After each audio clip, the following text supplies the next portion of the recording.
passive enough. Diha falls on connector. And the punish from Hampus is a bit too late. Aluk popping off. There's a third down there. Plopsky will shut him down. Trades.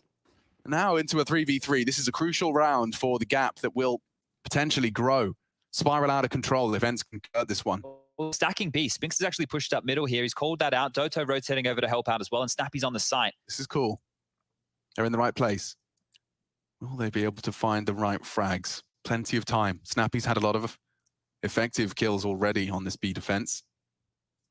And I plan for the contact play. Perfect angle for Plopsky's head. CTR might swing into Snappy. He's committed to this off angle, hoping to catch them off guard. It's a sketchy spray. Nork will respond off the info, but this is a fast flank from Spinks. They won't be thinking about apps just yet. Nork is sitting duck. He does go down. ZTR can respond. He knows where the last is. And he's got time as well. We'll opt for the AWP for this fight. Peeking into it. Toto's ready as well. My gun's just as big as yours, he says. 5 for Ents. And again, NIP staring into the pits of despair. Yeah, cash not great here. So they'll have to ask some questions right now. They need to get the bomb down. A partial is possible. But don't worry about the partial. They're actually going to force this one across. I think Alu's been great in mid here, having a lot of room. And the CT setup for Ents, as we discover the way that this new roster wants to approach the map, makes a lot of sense. Snappy and Dodo on the extremities. The three big fraggers focused in on middle. That'll be Diha, Spinks, and Alu. Back we go again. Hampus has had a hard time here, currently 1-6. He's been getting picked off in mid time and time again. Plopsky's forcing forward. He's ahead of this. He's going to pull util out of Snappy. So one spotted early apps. CTs don't rotate initially. You got Doto and Diha aggressive ramp setup, so there will be an info push at some point. They have to pop on to B here. They don't have util to go back. They're committed. And Snappy previously opened up the account. This time it's Spinks. Oh, NIP looking a little shattered after that one. Headless chooks right now. It doesn't feel like they know where they want to go. ZTR smoked off. That'll be completely cancelled. I can't believe they're pivoting back. I mean, there is a gap. Hampus has found it. Vent not broken. That's indicative of the hold. Aggressively ramp. That vent tells you what type of setup we're looking at. More focused towards A, definitely a player towards ticket. If he breaks the vent, it could work in their favor because it would draw a player to have to worry about behind, but he's not doing that.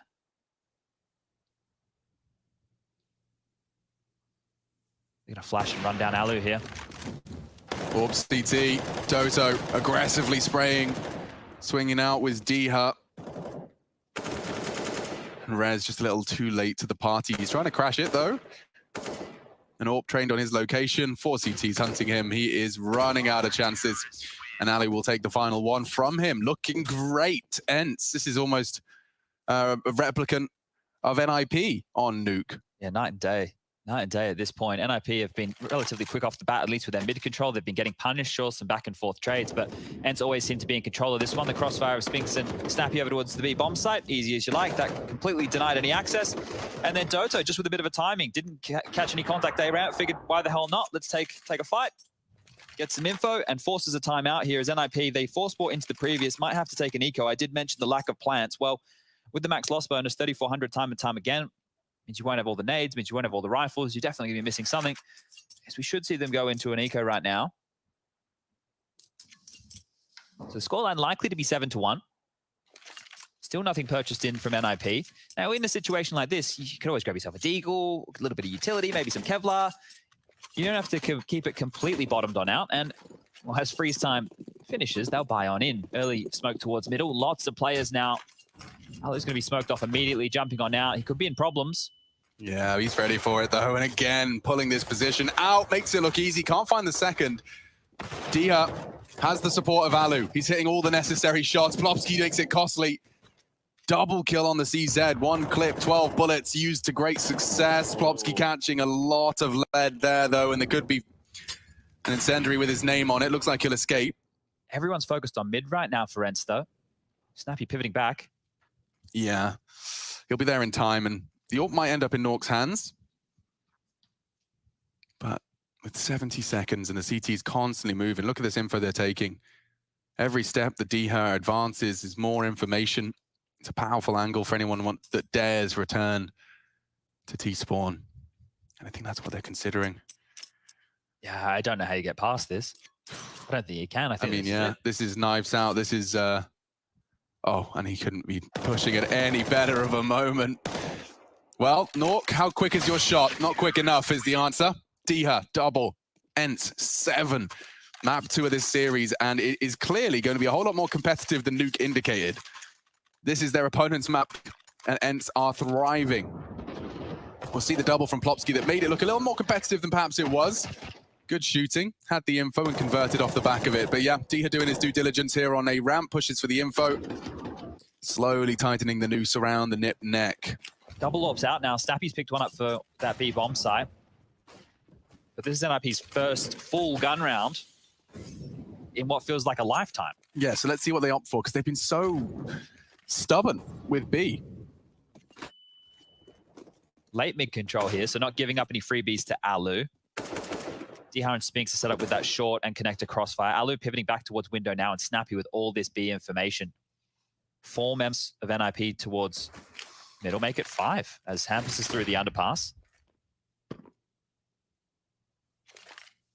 And slow stuff now, so no pressure points across the map. They're not keeping the extremities busy. They're not looking for timings.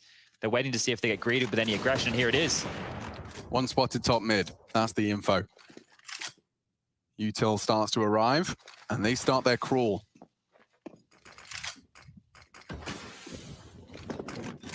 Diha.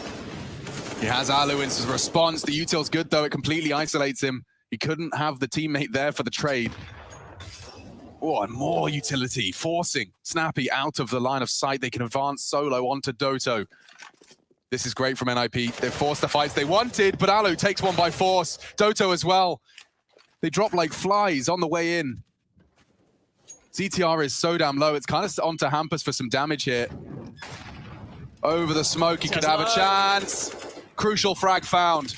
The smokes won't last long. Trying to take some space. Element of surprise, crucial. Oh. And now Snappy caught as he emerges. Huge impact from NIP. ZTR falls. Damage inflicted, though. Spinks operating at just 22. No smoke, only the incendiary. Not ideal. Spinks, though, looking in the right place. He'll check it. Bullets are there from Hampus. 3 kills in the round, and that is exactly what the Ninjas in Pajamas needed. First weapon round in forever, and it comes down to the 1v1. In-game leader stepping up in a big way. He has been getting out, well, not orbed, but picked in middle time and time again, and this time taking the fight to them up and over. ZTR was low. It was basically a 1-on-3. All ZTR was doing was planting that bomb. And then Spinks, lots of angles to worry about on that low HP. And finally, NIP strike back 7-2. Money not great for Ents, but they'll buy in anyway. Utility lacking on 3 players. Okay, they'll have to use their bullets instead. A different stance, perhaps. Alu's been boosted up short this time to have the different angle of approach. If NIP win this, they can break the bank events here and start to put together a bit of a first half. Bleak is one way to look at it right now, as Hampus is taking all this control towards under window again. Top mid being pivoted on now. Smoke's landing on out, but Spinks draws first blood. Yeah, powerful angle he's got there. They're inaccurate as they mantle.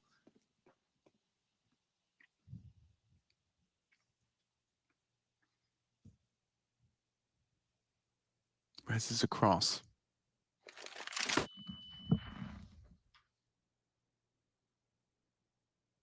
They're not getting gifted anything, right? They're not taking the fights to them after they've managed this number advantage. Ents are happy to drop back. They know they're only working with the rifle, so playing the number advantage. Doto now in information. Oh, you get more than information here. Plopsky's holding it, but... The timing on this, though, is Nort's coming back through. How far will Doto go? He might even get full... Yeah, ooh. Rez, patience. This is definitely heard. He'll know that they're going towards A. The rotate will come in, but Doto does more than that. He actually catches Nork. Flank is a possibility. Diha in jungle as well to punish the cross. One already slips the net. ZTR for pressure CT. Spinks and his teammate will be called upon. Can't plant right now. Short's a threat, and he's lucky to get away from that. Bomb down. Double already for Spinks. Numbers favor Ents. And it's only Plopsky, really. Hiding on dark for first contact. He'll try and bait Rez in on sandwich. Needs at least a kill here. They'll go one high, one low. And that, perhaps not enough. Snappy. Oh, yeah, snappy indeed. Couldn't put a better word in my mouth for that shot. Look, this doesn't show up on the scoreboard. I want to give a big thumbs up to Dodo there. He went back around to middle instead of staying A ramp or apps, and they were still looking towards Palace and A ramp. That's why the post plant positions were so awkward there from NIP, right? So this is the opening you were talking about as they jump up and it's all awkward. But Doto, after he gets that kill, instead of just hanging around and thinking, oh, I'll contain them, he knows that they have to worry about that part of the map, and he's rotated all the way around with his teammates towards middle. So I think a lot of impact there for Doto that doesn't show up on the scoreboard.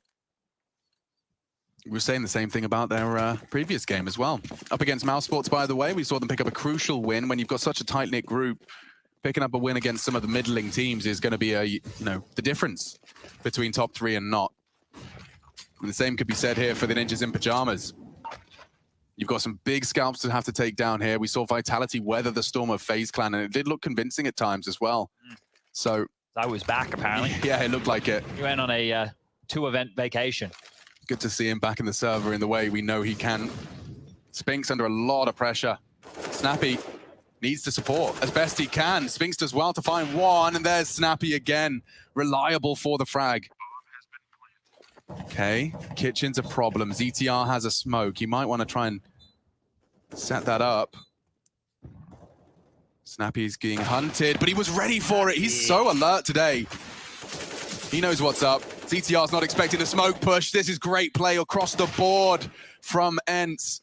Only one more required, but Nork stands tall. Bomb ticking in his favor. Crosshairs right place. Alu too quick. The two AWPers of this round with the impact. Snappy, had he not considered that short flank, a different round could very well have shaped up.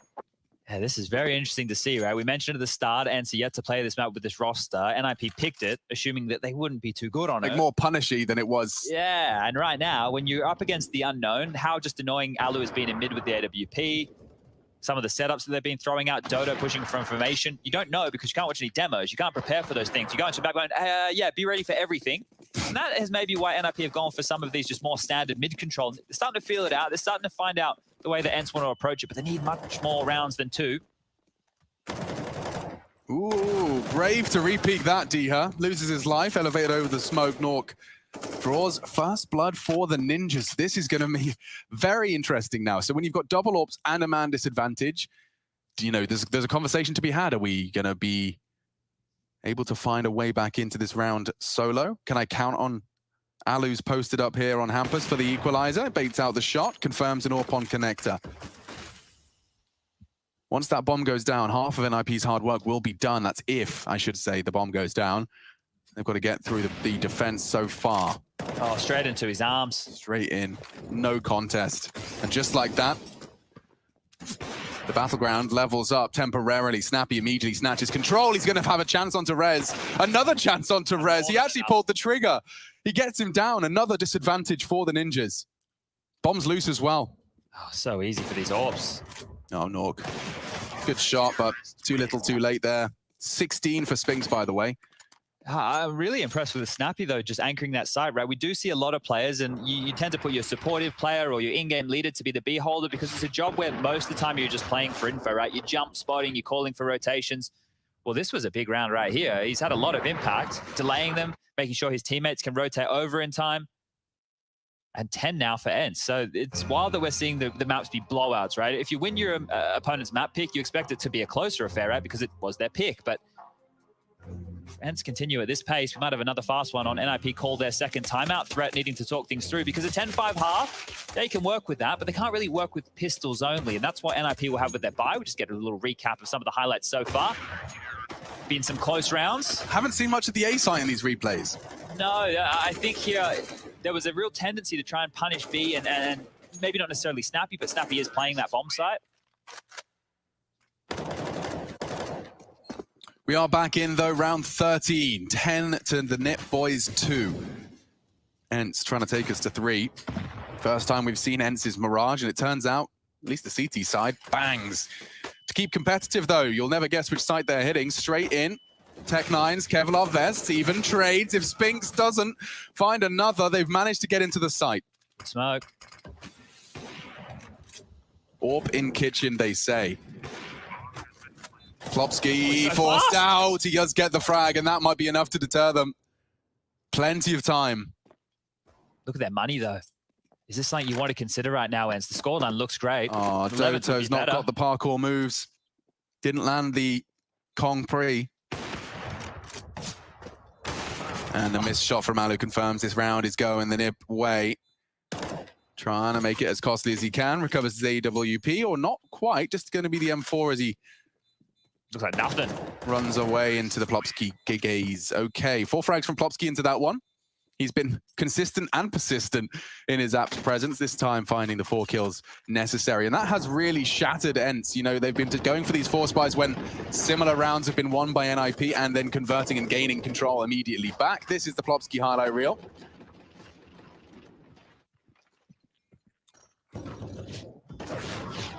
Just hanging around there. Doto falls, the pistols come out, and it will be the final 2 rounds for Ents with 4 spies if they're unable to convert here. It worked last time. This time, Nork's gone and found his first on the Palace aggression. More where that came from. Hampus, a lot of early space up mid. Oh, baby, a luxury. Leading his squad in for the flank. Alu completely pants. There's more here. Multiple targets, easy to overwhelm. And just like that, a 4th is found. Snappy disconnected from the pack. You know he's the B defender. Plopsky already training his aim on that peak. Ooh, nice shot. He's got another one in him. Not quite. Nork, my gun's a little longer than yours. Hits the shot. One more round of those 4 spies from the CTs. Yeah, and the reason they had to do that, right, is because the tail end of the half here, when you get broken, right, there's the closest thing we have to getting broken. That's a technical term. Yeah, so they have no option, right, because the loss bonus is so low that you're either going to be saving one, which definitely concedes around, and then going into the buy with a buy that's maybe not that much better. And how good these kids are with deagles these days, why the hell not? 5 of them, utility's good. Lots of nades. They might go for a bit of a dunk here with the nade setup. If it is a slower default and they get behind the mid box, I think this is what they're setting up for. Triple nades behind that mid box, maybe even under window. NIP have different thoughts. This time over towards A. You're asking where the A plays were. I think we're about to see them. You'll have heard that. You know mid's lost. And Snappy has no info. He's so cheeky on this. Hampus enables the first.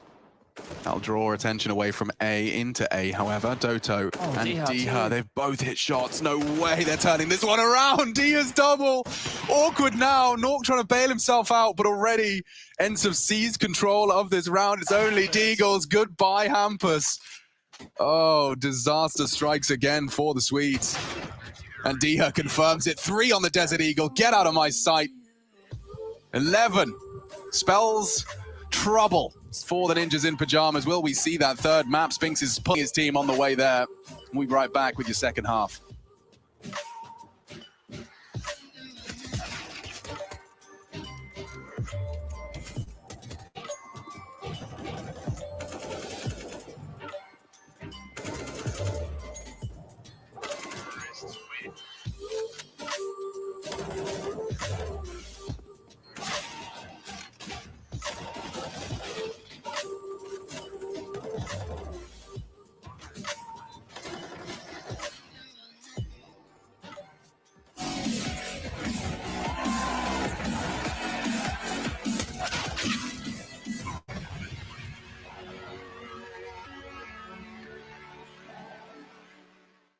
Yeah, it's been a rough last year for my career. It was a lot of going back and forth between teams.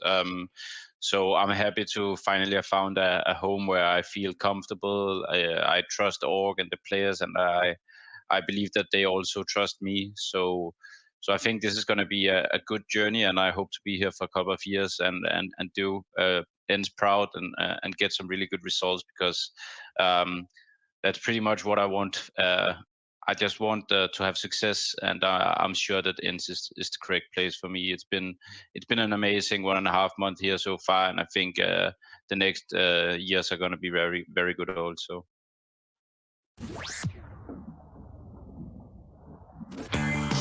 Hey Future Pros, who doesn't like being aggressive?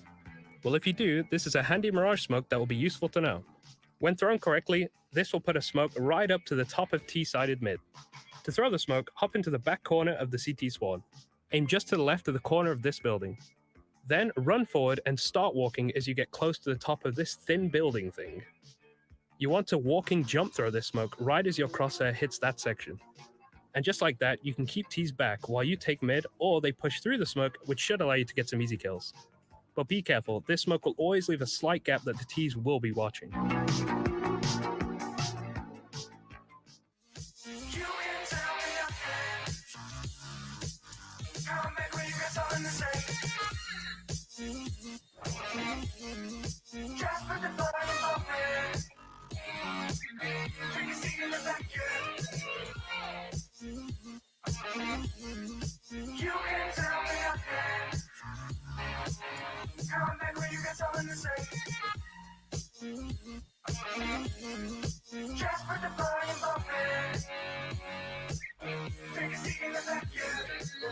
Alright, hot damn, not worrying about man's got a plan. It's not really about the dough, that a time frame. Matter of fact, about to blow up the whole thing. So good, hell, I'm all fine. Got a sweet little it's all mine. My shoe games, class high, hear it all the time.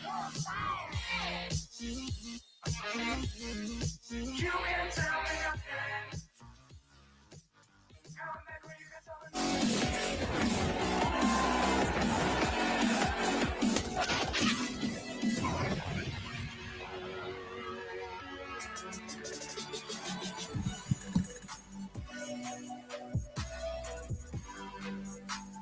All right, good luck. Have fun all round. I hope you guys at home are having fun. I hope you're comfortable. I hope you're happy. Chad? None of the above. None of the above. Heading to the T side, though, and Ents are already within touching distance of the magic number that does bring us Inferno. The entertainment can be extended, or it could be concluded if NIP find the CT side lockdown.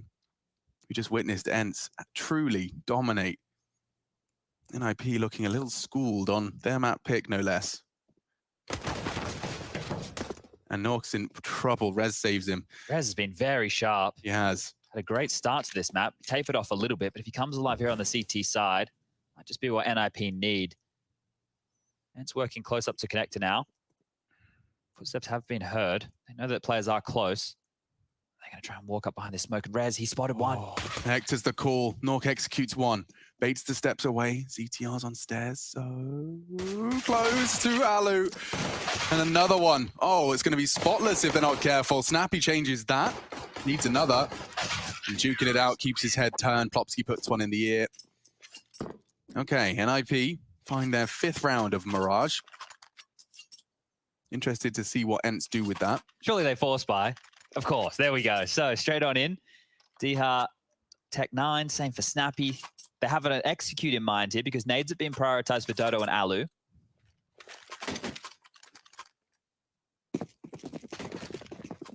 Early smokes towards middle being set up.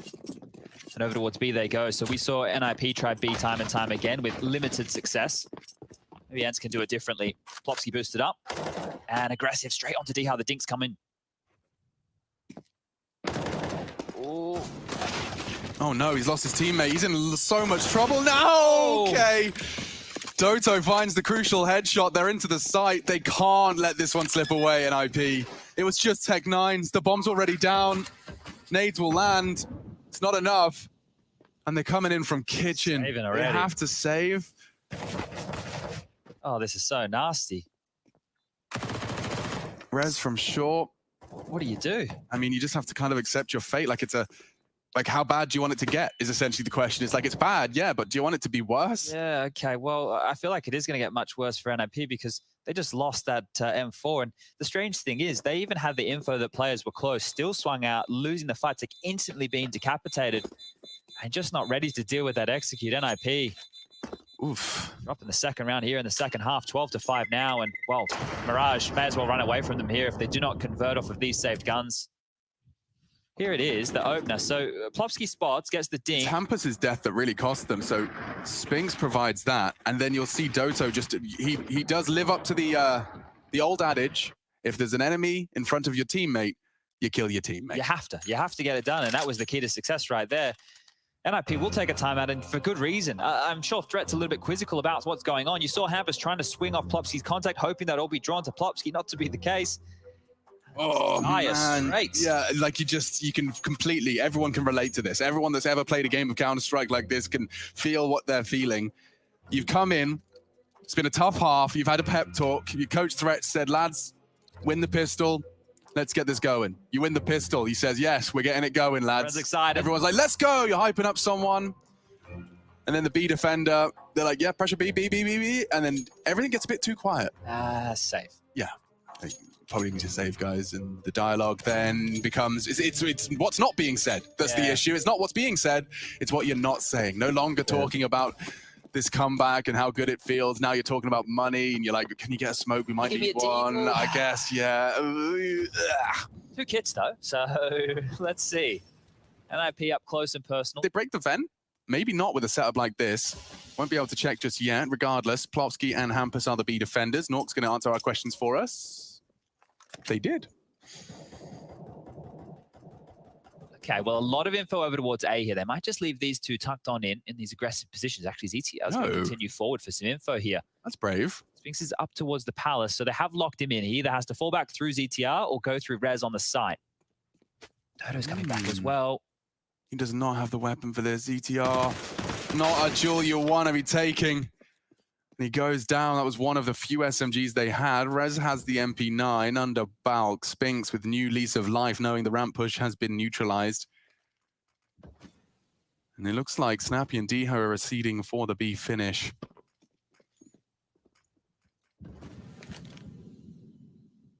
An incorrect gamble stack? Yeah.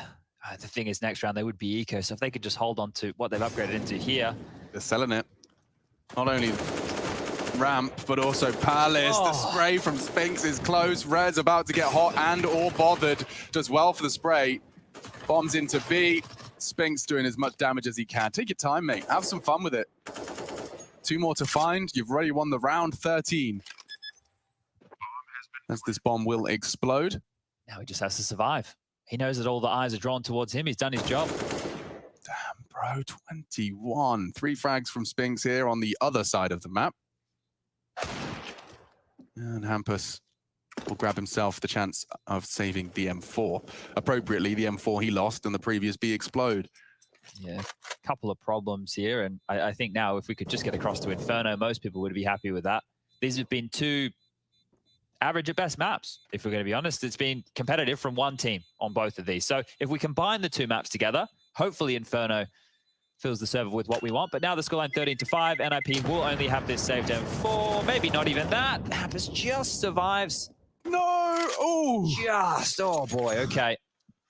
So that's going to be it because the loss bonus, it's in the bottom of the barrel. Okay, let's have a Hampus hero round. This is Spinks. Does very well to connect all 3 of these frags. Strong spray control, catching Rez's head above the boards as well as Plopsky on jungle. Oh, look at what he was working with. I think you could just see the little aerial above Rez's CT model. Wow, nice eyes right there.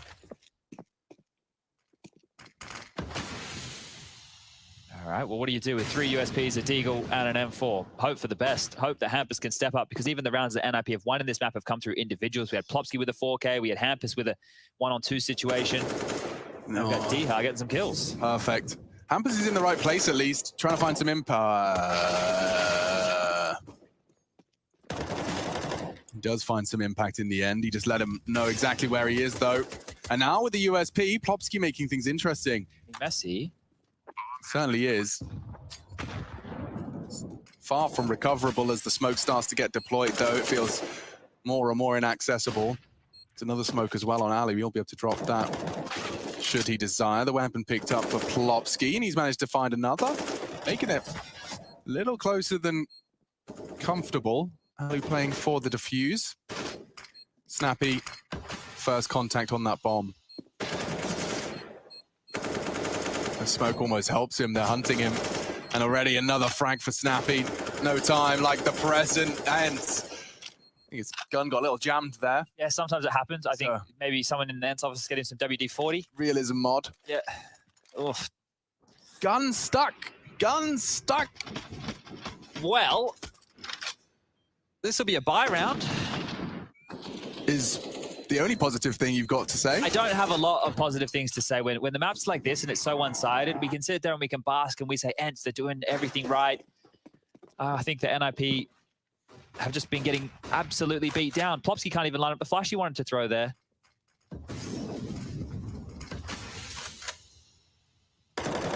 Mid control lost. No information. Passive across the map. AWP for Nork at least. But there's first blood. Simple as you like. Huge frag. And into the A site. He's taking so much info. He's even clearing ramp for Doto. It doesn't feel like an A yet. It feels like Spinks is up to his usual tricks, but there's so much more behind it now. Rez is already tucked in. He's still worried about mid. Window was smoked. They don't have the info. He's had to fill that gap, which puts Nork on notice. They're crawling up ramp. They're crawling up connector. He's gone down. Nork trying his best. A missed shot. Whistles past the ear of that bomb carrier. Doto brings it in. Punches it in. And even more frags favoring Ents. My lord, we are getting this one done quick. Inferno the third. Spinks looking for his third. One more bullet will do it. I reckon he's got this one in the bag. There you have it, 25-9. He's definitely feeling himself. This low ping lifestyle suits him. A comfortable map like Mirage, right? You can't get pulled around the map with the rotations as much. It's much more linear in terms of the way that you can be attacking and defending. Good stuff here for Spinks. And now,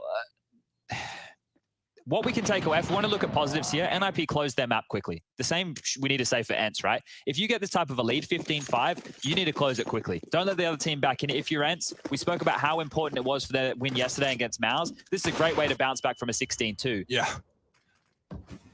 Close it out. Don't let these Deagles rattle you. Don't get frustrated. Don't let the game drag out. Just make a statement of your own. Say, look, you beat us down. We're going to do the exact same, and we move into map 3. Everything else will be forgotten before Inferno. It's an AX, all the smokes, they're coming in. ZTR under the balcony. Lots of util being dumped here. Everything in the kitchen sink. They're out. And they've found first blood. ZTR, you know Palace is a threat, and he's been caught. A wild spray from Doto. 2 bodies already dropped. They want to make that statement, Chad. And they're three frags away from making it. Make it 2. D-Hut, he's done. So easy. He's done with this. Get out of here. 16-5. They respond in kind. We go 3. Inferno to separate them. Dominance from both on their opponent's map pick. We'll have to piece this one together at the analyst desk, but we'll be back filling the airwaves with map 3.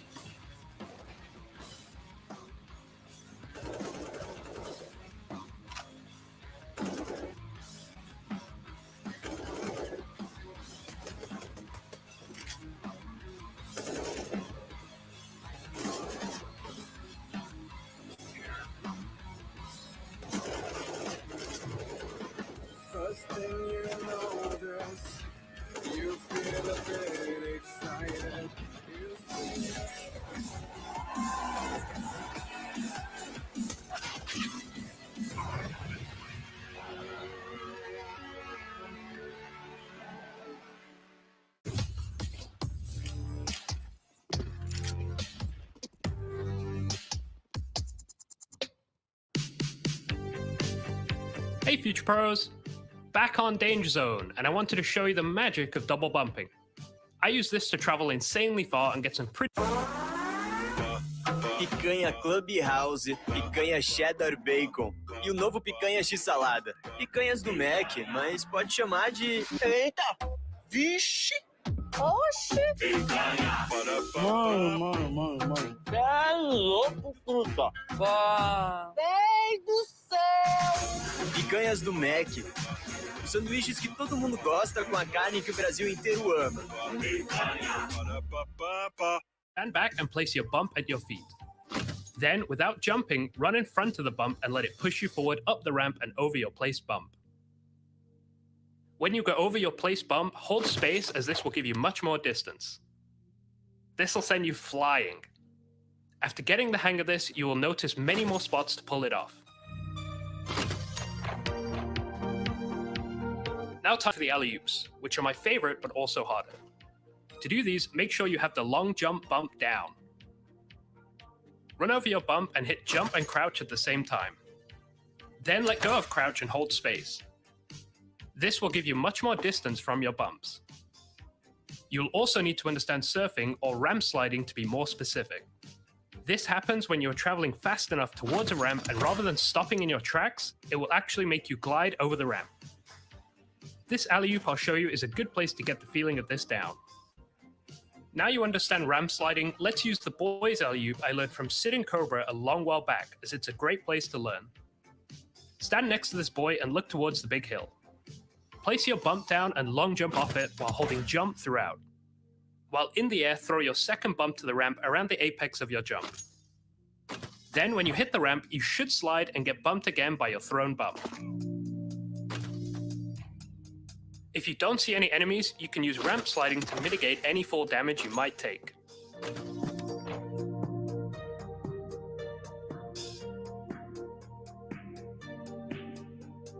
And that's about it. It can take a bit of practice, but once you get the hang of it, you can start to come up with your very own setups. Here are some examples as inspiration.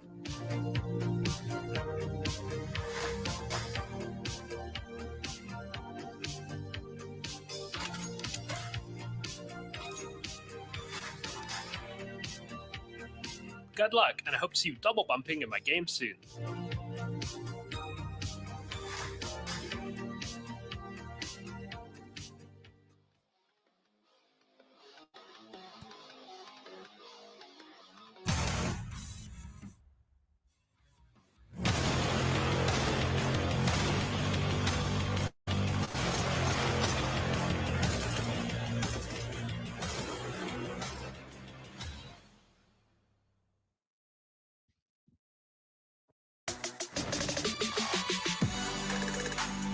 Wow.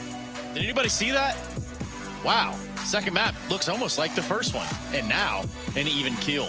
Yanko here with me. We're going to be dissecting Inferno here shortly.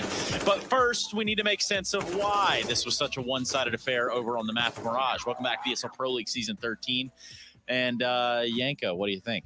I think it's a very abnormal series, Trace. You know, It's weird. The teams just trading their map picks in such a convincing fashion tells you that, you know, they were probably a bit surprised themselves with what the opponents had in store.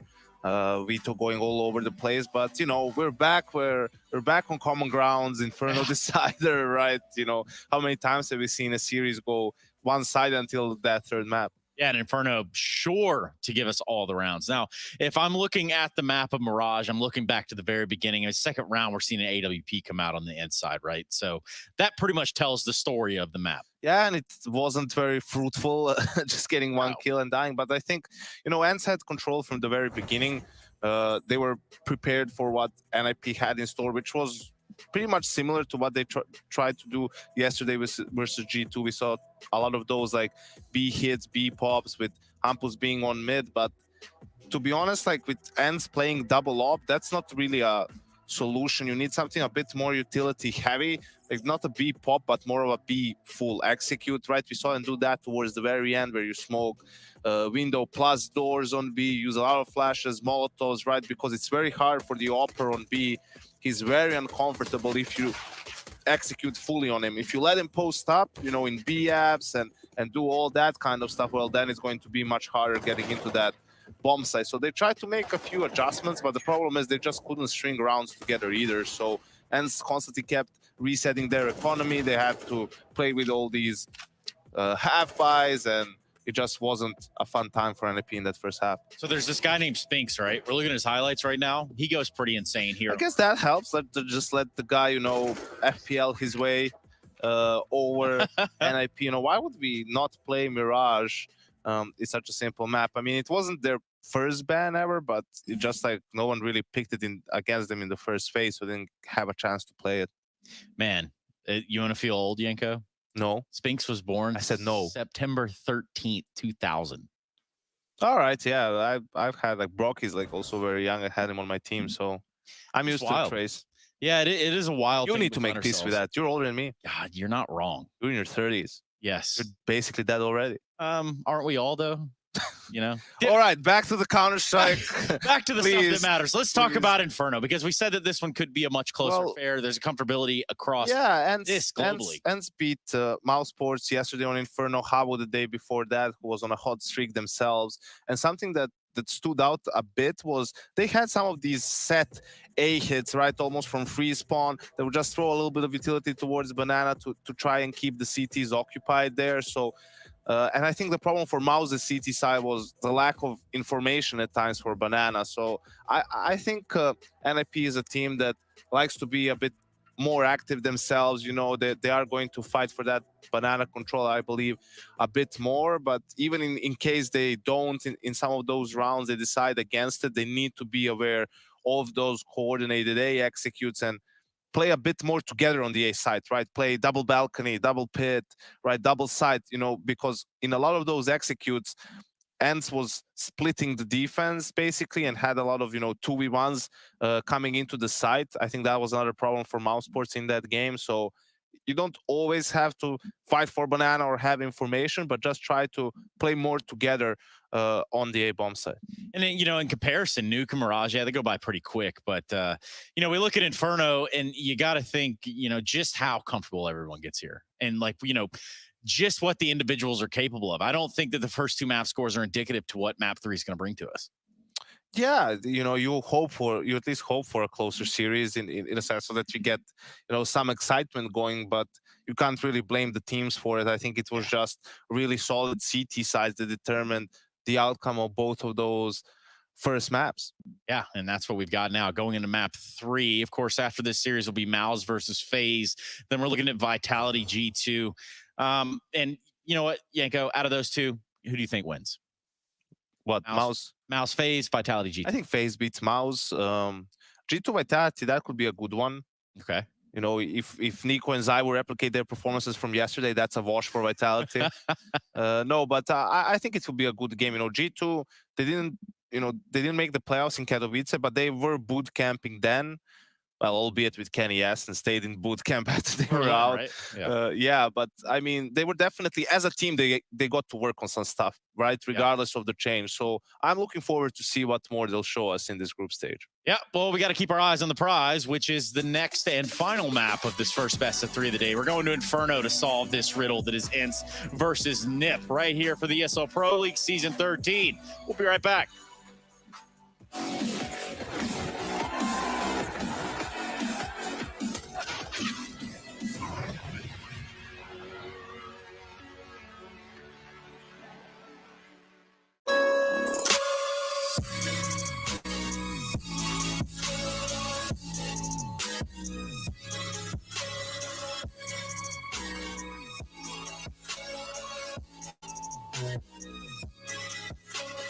You love it, you wear it. What's your style? Get your merch at shop.eslgaming.com.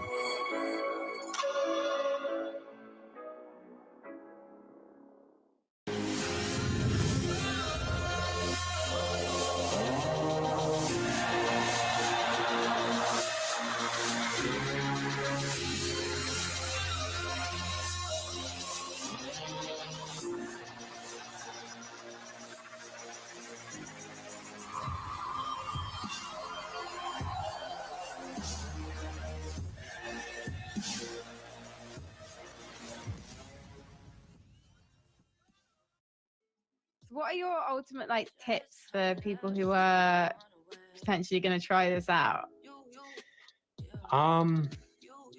Find a sense that you're comfortable with, because smooth, you need to be, people call it smooth. I don't know what else people would call it, but you want to have as much control as possible. So whatever you're comfortable with, change your sense to. People tend to have big mouse pads in Surf. So my mouse pad's pretty much my entire desk. I think it measures 120 centimeters to 60, 120 by 60 centimeters. So it's quite big. But it's pretty much just comfort and then practice over time. You're getting a hang of it. I actually got further than I've ever got before. That's crazy. I actually have a mouse mat that takes up almost my entire desk. So I'm in good. I've got the kit. It turns out I've got the kit. So that's good to know.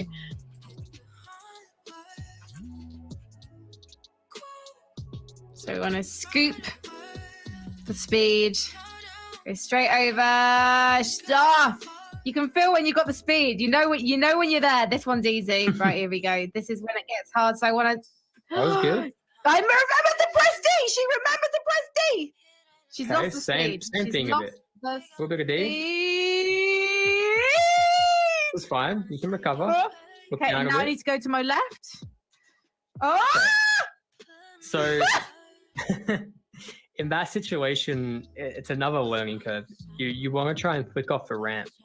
So you would hold D and just move your mouse up a bit and then instantly tap A.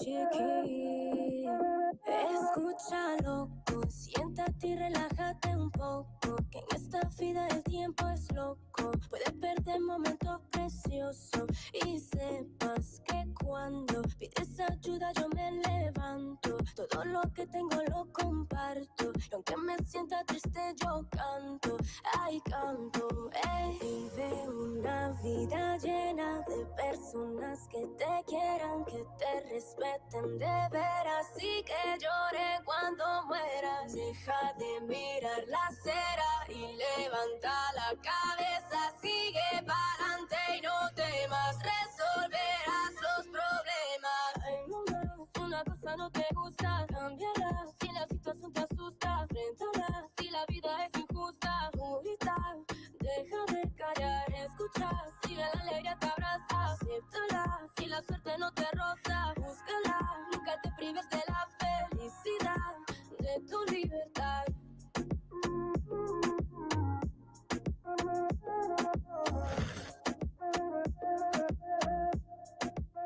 ESL Pro League is brought to you by Gaming Malta, Intel, US Air Force, 1xBet, and DHL.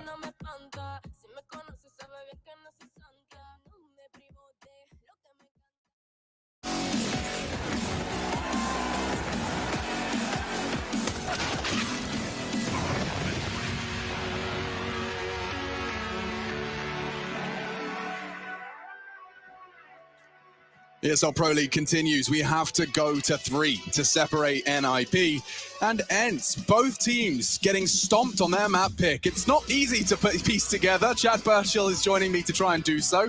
I'm Machine, I'll be shouting. Ninjas in Pajamas versus ENCE, and I'm just hoping for a close one. We've had 2 absolute whitewashes, respectively. Clearly, these teams can contend with one another, but I'd like to see them do it in the same map. At least now we know the individuals on both teams are away because we've got the 1xBet onto the top of your screens, and now they've swung over to favouring ENCE in this one, but the pistol round is underway and banana control has been taken. DR looking for info. He's heard some steps towards second mid. Rez will spot him out at least, and Diha's safe for now. Hampus loses his head, the first bullet out of the USP, and it connects. All right, NIP, they have banana control, 4-man disadvantage for them as they look to test the waters, and more than test, Snappy down, just Spinks now, Rez up long, great adjustment. He finds Doto, and that's going to certainly keep the feet planted of Alu, or not even. He loses his, Spinks now needs another, and he's gone. And just like that, the round is done. Rez starting as he means to go on with a highly impactful pistol on the other side of the map. Yeah, well, here within the ESL Pro League Season 13, we've had these teams both play Inferno so far. Yesterday, we saw ENCE get across the line with the crazy, snappy pop-off when they took down Mouse Sports in that game that went all 30. And NIP, well, they were on the losing end of their game against G2 yesterday.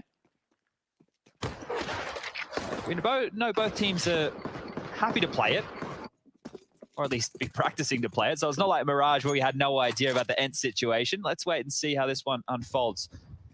In with the force by ENCE. Alu onto the scout. Deagles for the other 4. And Diha, same position, looking again. Ooh, Rez is lucky to be alive there. Very lucky. That's a lot of damage done. Down to 29 points of health. Will have to be passive. Has that AK-47. I want to think better and swap that over with ZTR if the situation allows it. But walking into BS Hampus, look at this. Fact-finding mission. Should be. Snappy doesn't lose his life there, and he's going to try and slow them down. Spinks set up for success. And now they're softened up as well. An early loss. A disadvantage now for NIP to overcome. And look at the damage they've taken, Chad. This is quite concerning for the Swedish squad. Alu, oh, didn't quite time it right with the flash. Spinks does, though. More damage trying to evade the flames. He finally fills the feed for 1. ZTR unloads his mag. A missed shot from Alu gives them a bit of space, but so low, Chad. I don't really see how on earth the Ninjas in Pajamas can get reliably back into this site. They'd have to hope for an oversight on the retake. 40 seconds starts now. I think I found a way. Alu. It's not clear in this. Will he clear this corner? Rez, meantime, keeps him busy. Nork peeks out for 1. Dhow keeps it competitive. Survival, integral. Doto makes it clear he's still hanging around. Rez has been found, getting awkward now. They can defuse. There's a smoke down and Dhow holds. And Ents again deny the second round conversion from NIP. Lovely force buy right there, isn't it? All the damage by Alu, the Deagles tapping on Onion, and starting to see some patterns with Spinks. You're seeing the positions he likes to play on this B bomb site. The new box yesterday had a couple of clutches on both sides from there, boosted up on the oranges this time round. Very proficient working with Snappy over towards B. And now NIP, they have the question. It's already been answered straight back in with a force buy of their own. Don't think this want to be too fast, indicated by Nork's scout. So let's take a look. There might be more of this spread and pick mentality coming on through. We know that Snappy and Spinks love to go aggressive banana when they had SMGs. Well, Snappy has one of those now. He's lining up a flash, so he won't be at the point man. Alu will be. Bullets through the smoke. Nobody home to receive. NIP not giving away that banana information by dropping their own smoke. Plopsky's ready for a boost up here. It's going to be a deep smoke from Snappy. Plopsky's going through. Wow, he actually hits the shot. Dink and a body. Spinks is gone. And Snappy jumps across for info. I think they want to maintain this control. They can't afford to concede it. Feels like Snappy wants to pick. He was very aggressive in this position yesterday. Well, that's one way to get info. Alu flashes him in. Scout sends them back. Ow! Oh, caught off guard. Hampus has found it. He quickly adjusts in time. ZTR, you can't die now. He got spotted. Yeah, he can't afford to go down. This could be the B-wrap if they go for long. Hampus is actually taking the bomb up second mid. If they go into A, the double pit setup is perfect. Yeah. It couldn't be better. They've even got a smoke like that. It will enable them to create new lines of sight for them to play around. Up long they go. Dhow, next time he releases that crouch key, he'll be met by bullets. Damn, Rez hits his shot and so does ZTR. Oh, that was scary. Very sketchy stuff on the way into that site. So much room for Ents to find a way back in. Forced by wars, though, and this time it's competitive, right? They're not getting one team just blowing out from that point after winning the second round. I think we'll see Ents buy back in. Snappy's going to do his very best to hold on to this AK. But that's great to see, and the shots are being hit. I can imagine what the conversation with Threat and that room, because we can see on the cameras that NIP are all boot camping together. Just, boys, we overestimated ourselves here. We knew that map 1 was easier. At least we made the scoreline look that way. Let's focus up. Coming into map 3, it is a decent start here from NIP. Now, Ents are going to get that 1,400 coming back into the bank balance. Snappy will be able to drop something. Spinks can buy on him with an SMG. He's got 2.7, but this kill was everything, right? Because Alu pushing on out, they were trying to maintain that banana control the entire time. Snappy has to drop back, cannot risk it because of the rotation time. And from there, just able to play out the number game NIP, even though they went into the stacked bomb site. Some stunning shots. Yeah, it's a relief. Rez providing that Deagle shot as well. He's looking really sharp, and that's the thing, right? This is the most experienced player on NIP. You're putting him in a kind of a ROPS-like pedestal here. You need him to be able to be consistent so the rest of them can fluctuate a little bit more. That's fair. I'm actually quite down with that comparison as well. In terms of what you demand of them. Obviously, ROPS much more successful in achieving it so far. Well, for those that are not too familiar, Rez has reached the highest of heights of his MVP at Oakland. This was going back a lifetime as, oh, maybe seeing his life flash between his eyes for Snappy. Cops a dink, I think it was through the woods, so the audible was there.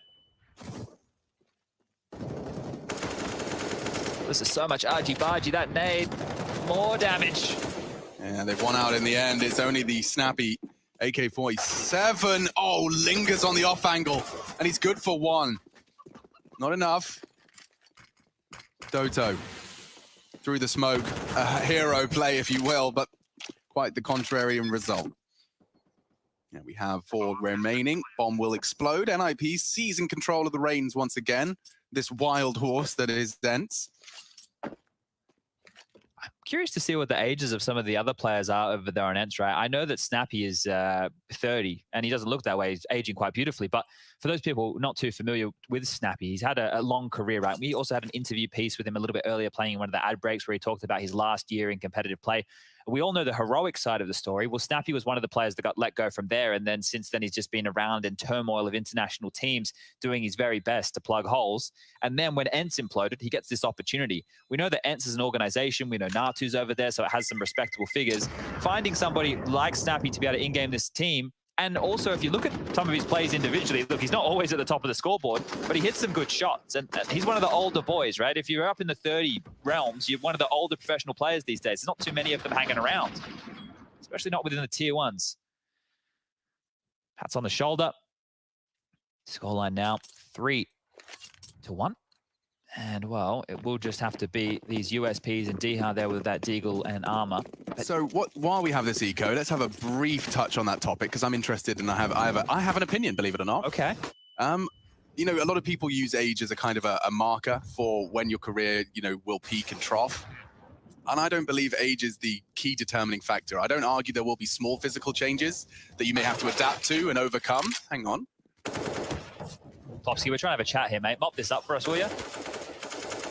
Thank you, guys.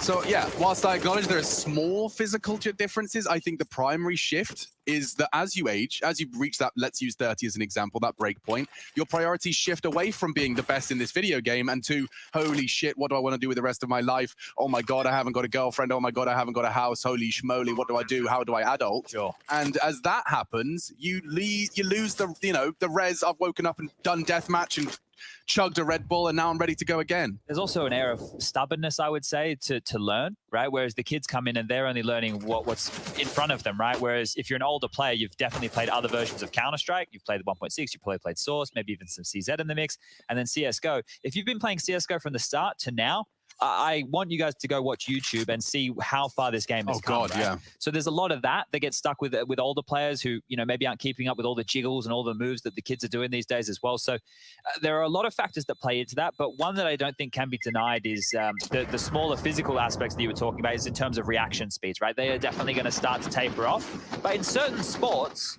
when you're in your early 30s, that's the prime, That's right? the prime, and that's physical. That's physical sports. I mean, it's not, you know, this stuff, admittedly, it's easy to kind of sweep it all under the rug and just live in this kind of blissful ignorance of, oh, they're Zoomers, they're young, they can do things I can't do because I was born at this number instead of that number. Like, if you want to make excuses for yourself, you can, but I truly believe a driven 30-year-old, as driven as the 17-year-old Zoomer, they would still be competing at the same level. Look at RPK, for example. Look at Forrest, dude. When he was keeping this up for so long, and it was because he believed he wanted to play this game. It was his priority. Oh. Ouchie, ouchie. Diha capping a double nade, but he does get away with it.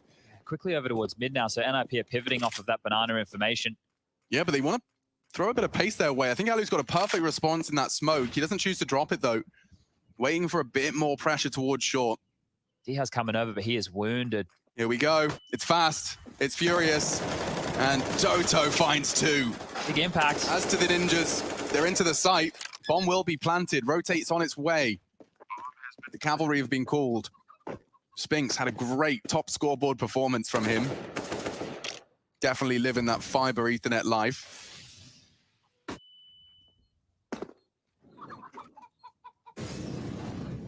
They're going to give this one a go. Snappy setting up a smoke here to cut off front sight. They can focus pit with this. Thinking on his toes here, Snappy. He certainly is. Nork's denied. Hampus tucks in passives. ETR the same. They just need one to keep these Ts on their toes. They're going to call the save here. They didn't find anything. Oh, great Even damage. better. He'll take 2. Only Nork allowed to exit the site. But regardless, it's NIP extending their lead. We post 5 now on the T side. And jostling for control. You can't let the CTs get all the bells and whistles. They've managed to do that very, very well. You can see there's always been a sacrifice for the Ents defense. And that continues into this one. It's not pretty. It's not ideal. Timeout called. In fact, the first one, so we'll get the coach of Ents back on the mic. I think I spoke too soon. I said competitive start. Scoreline 5-1. We need a response from Ents, and we need it soon because NIP starting to work on that bank balance. Rez up to 8K. Rest of his teammates still have a bit more saving to do. Nork's at 7. Low end is Plopsky with 2.2. I just had a look at the average age of Ents. I think it's around that 25 mark. Dodo's 25. Alu's 28. Spinks is in here at 20. I think Diha 23. So they're probably one of the older teams going around, which sounds strange to say. Your esports midlife crisis happens at 25. Yeah, look, it's always an interesting one to see when people come and go from the Counter-Strike world, but you never truly leave. No, it's in your veins. Rez flashed in, enables mid space to be taken. Plopsky duking it out with the util. More to come. Nade evade. Damn, damage done. More on top of Hampus and Plopsky. Rez does get the crosshair in the right place, but Alu is too smart for him. Baits the shot, tucked in. Spinks aggressive. He finds one. He's always good for one, is Spinks, even in the most adverse of scenarios. Tall task for Snappy now. He'll be left alone to anchor this site. So pressure already up middle. Means the Ents are on notice. Another smoke towards Arch side, and they're setting up a boost. Alu nades. Oops. At the top, maybe the sound cues are heard. This could end terribly. Can't see anything. Can't see anything. And the spray from Rez, implies he got the info. Might force Alu back into the B site, expecting that punish. 50 seconds, no info for Doto. Oh, poor Doto. This is not the weapon for the job. Okay, well, he confirms he's under a lot of threat, and he has a flash to delay them. He actually sees one going Arch and does more than that. Doto steps up to the plate. Exactly what was required. A double. Impact felt. NIP shaking in their boots. They've got to get through Diha. Plopsky delivers the crucial shot. Nork, no, he's turned his back. Alu can punish. And Plopsky demanded an ace clutch. Flames already on the floor. Needs 2 headshots, successfully turns, but they're bringing the fight. They're bringing it fast. Can't adjust in time. And a crucial round for Ents. This is going to be a big talking point. They've won the round. It's what happens next for NIP. Yeah, I didn't think that Dodo was good for 2 there. The fact he grabs that is, like you said, impact, round-changing impact. NIP have that money. They can drop guns across if needed, but all in all, they're still sitting pretty. 5 rounds this early on in the T half. It's good. You can see, so one player just coming later to that smoke. That's what enabled the double. Plopsky eventually with the trade. Even the shot onto Diha was nice, but they ran him down. The molly to corral him towards the back of the site, and then just swarming Snappy and Alu. Get the job done and get the second round. All right, well, they've got everything they need. This is going to be very telling of how the Ents defense will go.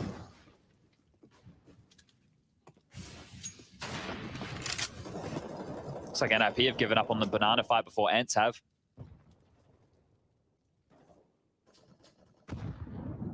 Ugh. Peeking into an AWP on Boiler. Can sour the mood. Oh, but he splits the difference and loses his life. They swing successfully. Doto, already been the hero once. Can he do anything this time? It's Diha's turn, baby. 3 as they swing up short. Huge denial, the multi-kill potential. Doto provided one of them. He's low as well in pit, but Hampus and Nork are just staring into the abyss now. You haven't got any progress. Your teammates' corpses litter the site. Spinks has even locked the door behind you. Snappy proceeding towards Long as well. They've paused this. They've made it clear they haven't moved. And now the CT clutches wrapping around their throat. They can't get out of this one. And the toes are spotted. They know where you are. Hampus's head is visible. Doto knocks it off for his second. And Nork required to clutch. He knows the cold Zero box is a threat and not going to hit the scope quick enough. Diha will steal away. What could have been 4 is definitely 3. And the same for Ents as well. They've managed to string together 2 rounds here. Doto did so much there, right? It didn't look like he was going to survive for too long. He drops the smoke, like nades and mollies were getting thrown his way, and then while everybody was drawn towards that pit, Diha pounces with 2 big kills, and then closes things out here onto Nork. And he's still there for NIP to facilitate a buy. Deagle for Hampus, UMP for ZTR, but everybody else with the AK-47s. Can Ents deny this cash and get back in this game? Alu spots a few. He'll be getting out of dodge. That information integral right now because it was a 3-man B lane from Ents. They can already start rotating a player over. Utility to delay. See how drops that Molotov. You shall not pass, he says. There's a few more bullets through the boards. Quick pop quiz. What was the flamey, horny boy from Lord of the Rings called? Sorry, one more time? Gandalf, you shall not pass. What was the flamey? I don't know. You don't know? No. The Balrog. The Balrog. I've never watched Lord of the Rings in its entirety in one sitting. Well, I think a lot of people could say that. In one sitting, that would be... Like no, just one film. Oh, you haven't actually watched a single film? In full city. Like, I've watched it, but over the course of... We'll have to change that, Chadney. We'll have to change that. We've already seen an early casualty, and they're extended. Doto deals with 3 on the advance again. I've got deja vu. NIP collapse. Breathless. Plobsky fills his lungs with air for another attempt. They re-smoke. Alu is a crucial component of this retake. Hampus surviving, even baiting the shot perhaps with the drop weapon. Regardless, it's Plopsky's chance to plant. So despite the heroics of Doto, we've got a round here that's starting with every passing second to tick it further in favor of the men at the disadvantage. I say that, Hampus is held well. He's even found a second. Swings onto Snappy. And just Spinks. He's been great so far for Ents. Really proving his worth with every passing round. Isolates, but Hampus has found himself a 4th. And they turn it around, turn it on its head. 6 for NIP. Despite the heroics of Doto on the defense. They stabilize, pause, and this time pull it across the line. This is one of those situations that I think Snappy was probably alluding to earlier when we had that piece about him talking about force buys. So if you take a look right now, going into the next round, for Ents is only $2,400. Most of the players haven't invested just yet. Doto has, and it's telling me they're going to go for a force buy here. So it's interesting to go with this with the money all over the shop, right? They have enough to make one of these buys work where they'll have rifles and light utility, but it's always that question. We're in the middle here of the first half. They're trying to wrestle for control. They know that NIP have been kept honest with their money as well. So these type of rounds is where you can swing the tide of the game. The problem is on the CT side, especially on a map like Inferno, you can lump Nuke in the mix. You could probably do the same with a couple of maps. You need quite a lot of utility in the early stages to deny that space, right? You need banana control. You need utility to smoke off mid or halls.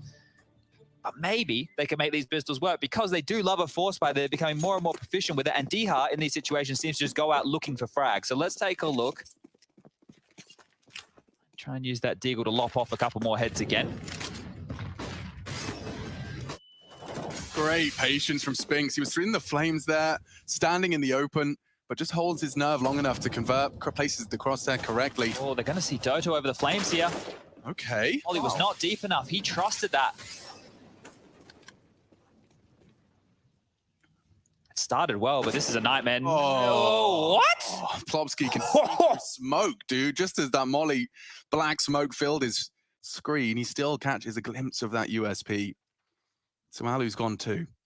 Now, don't forget, they fully invested into this one, so finding as much as you can is a component. Only Snappy there. They're going to contact walk up, so he should be good for 1. A second would be dreamy, but duck under his crosshair. And the D-half flank is held by Nork. Oh, with his knife out, he actually loses his life. That's punishing. Diha grabs what he can. It'll be a UMP, a Desert Eagle. Now the AK as he surges forward. He's ahead of the smoke. A wild spray does reveal he's close.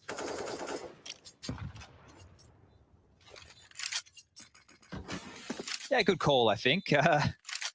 He's faking it. I thought he was going to pick up the AWP and run away. I think what he's doing here is actually having a look in. He still has time for this.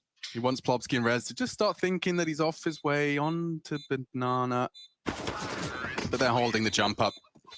Locked down. 7 for the Ninjas in Pajamas. The T side is certainly starting to shape up well for the Swedes. And because of that investment, Chad, Ents are going to be feeling the ripple effect of that all in for the next couple. This is the death, just believing in that incendiary a little too much. Chad highlighting, this was that great shot from Plopsky on that cross. Very brief moment of Alu visible there through the smoke. NIP, they've been closing these out. It's always been so close. Like, I feel like all of these conversions have been in the 2v2s and the 1v1s, all the way down. Just the Deagles here, a deco, if you will. Yeah, and Hence, able to get the dink onto Hampus early. I know these Deagles are really proficient, but there shouldn't be a way in. There shouldn't be. When you haven't got the Kevlar and the smoke grenade alongside it, it's not as threatening.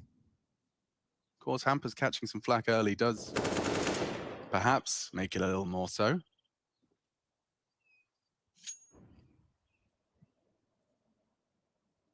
A complete banana control here, and with Plopsky posted up this aggressively, and he was even taking fights, they almost want to head into this B-bomb site. Just exec?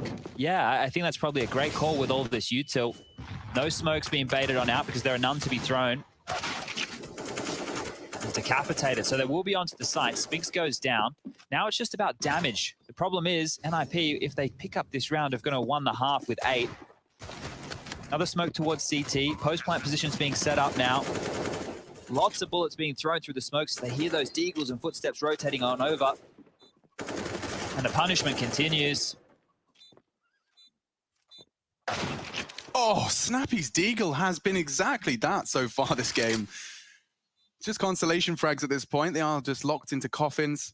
Nork, the first contact. Plopsky, the savior. If everything else was to go disastrously, Snappy wants more. He'll have a look. One more Deagle headshot for style points. Nope, denied by Nork, and so no kit on Doto. Just trying to keep their feet planted on the site, try and take another one of them down, but it's just him. NIP posting 8 and have successfully converted their T-half of Inferno here at the round 12 mark. Let me see the second one. He was so ready for that. Did he jiggle it or just hold? Oosh.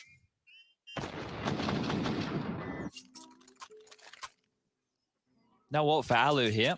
Had 4750 in the bank balance. He invested it all. It's gone for the rifle, Kevlar, utility. Maybe it's a bit of a change Ent's looking for. Not really. 4B. Yeah, well, they need to mix something up.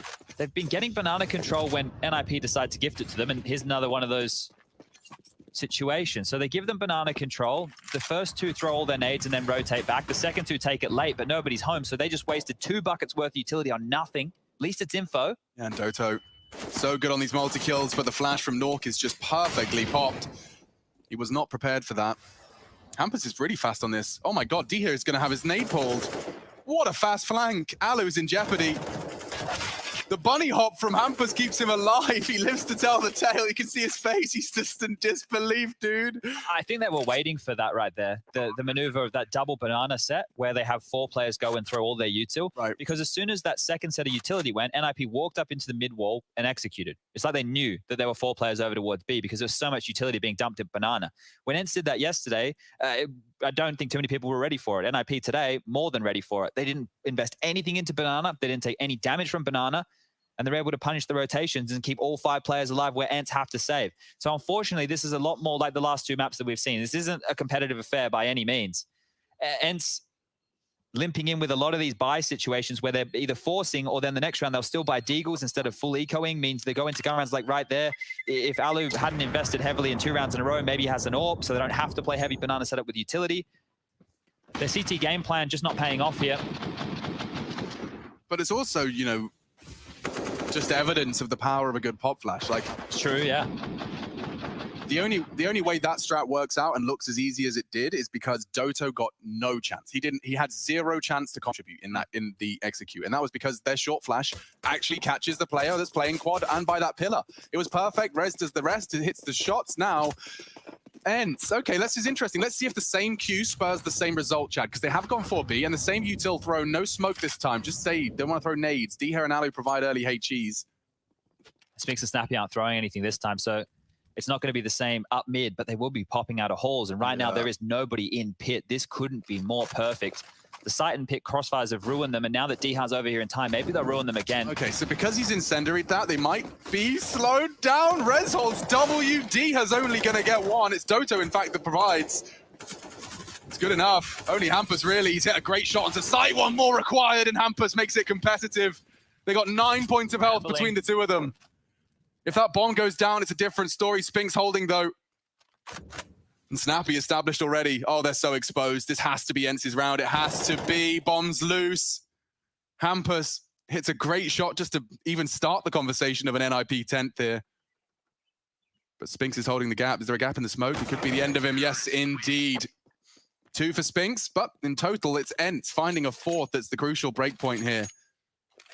NIP, no issues in the finances, and, well, quite the opposite for Ents. They've been scraping together what they can find under the sofa cushions for the last couple.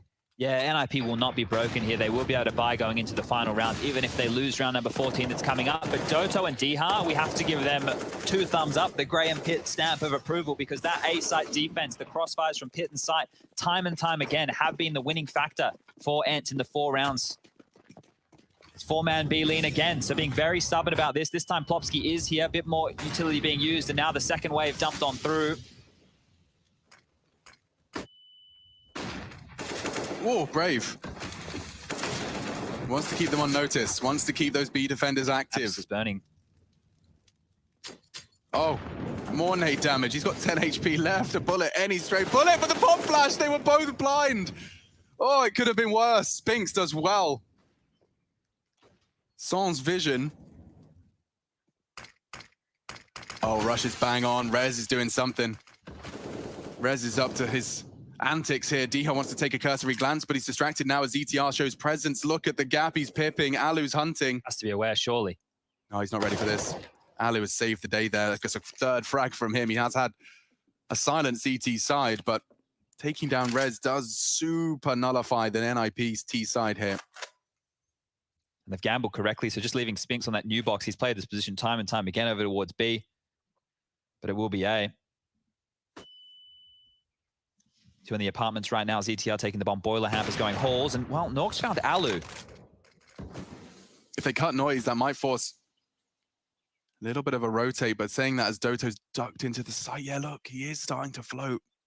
They've cut noise just long enough for him to go away from the support of Diha. 18 seconds, they hear the pins.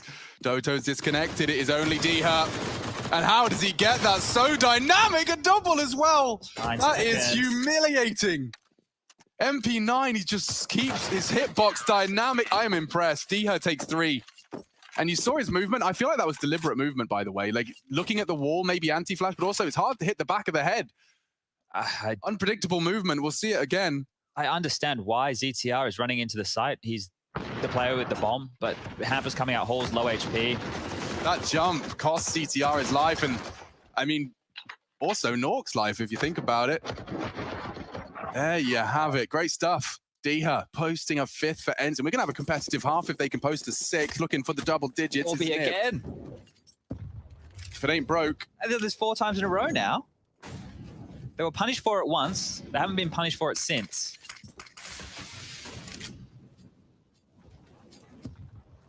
Plopsky getting involved in Banana a little bit later. And Hampers searching, so Flash, it's no good. One more smoke remains on the B defenders. Diha, oh wow. He actually doesn't go down, but significant damage. Hampus reveals balcony and App's presence from the NIP squad. Utility sets on Hampus and Nork. He'll be dropping his one way, perhaps. ZTR swinging up, spearhead of the assault, looking for redemption, looking for a 10th, but it's too easy for Diha and Doto. The crossfires are established. Alu's there for the cherry on top. Met by Hampus, operating at full capacity today. Spray very strong. They are so low, and he's opened it up again. Cracks into the A site and says this round is not done. In fact, he wants more. 2 heads visible. Playing evasive, they play in front of the smoke or have to respect it. Oh, isolates it all! It's an ace! Hampus destroys them. 10-5 on the half. Thank you, Hampus. Heart beating a little quicker. We'll be right back. They want me to sign my name, count me, while I count that in my winnings. We take 50s and 100s and throw them up to the ceiling. Everything I envision, now everybody gon' win it. It's only difference between us is I ain't stop till I finish. Yeah. I feel on top of the world, I feel on top of the world right now. I feel on top of the world, I feel on top of the world right now. I always want the world, I want to conquer the world right now. I feel on top of the world, I feel on top of the world.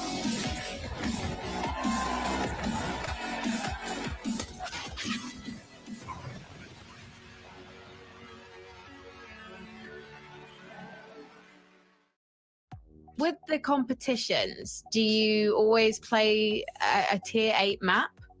Or do you have like stages maybe for newbie surfers like me?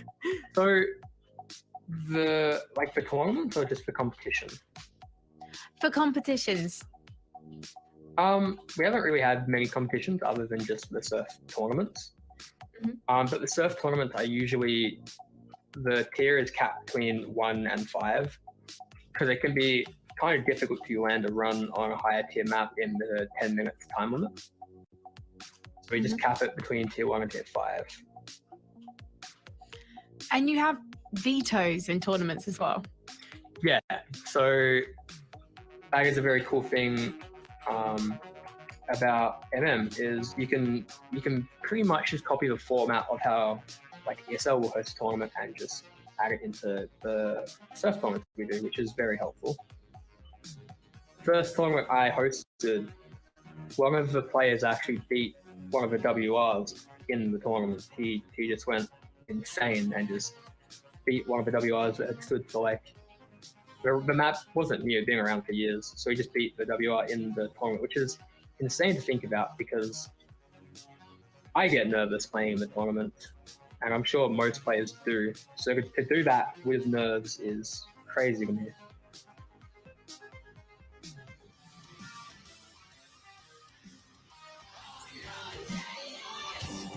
I won't hesitate.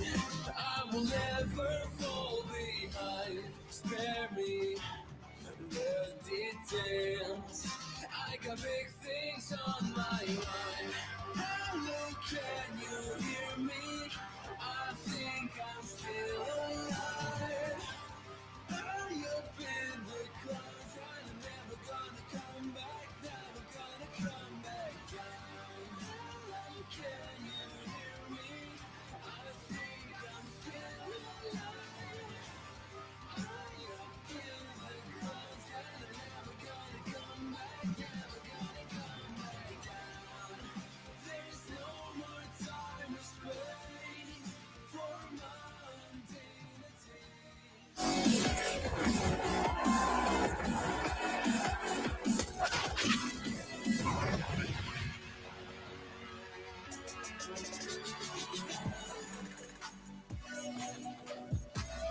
Hampus decided he wanted 10. That's how we got ourselves to this scoreline in our third map. First series of the day. Hits all of the necessary shots. A little bit of spice on the last two as well.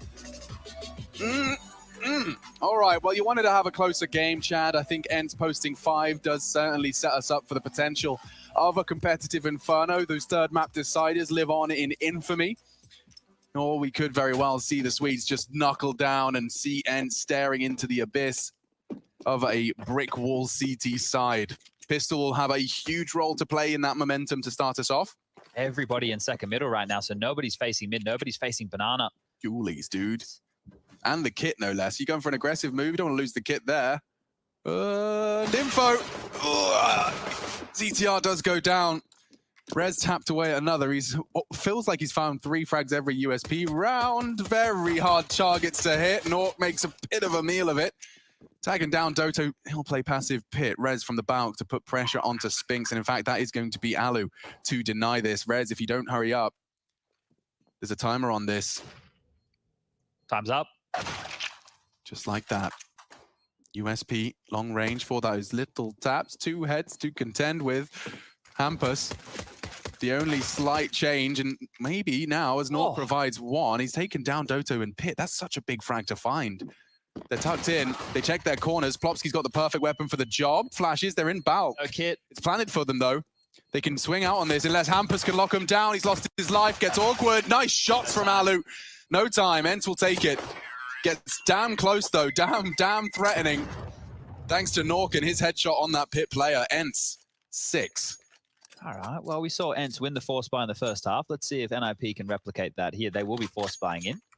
But I like that pistol round right there. You know, they're able to very quickly deal with some of the problems that are happening in current Inferno, right? You know, most players, when they get a good spawn, you always hear it, even when we're playing Pugs, Alex. So whoever gets spawn's like, can I run across and check second mid?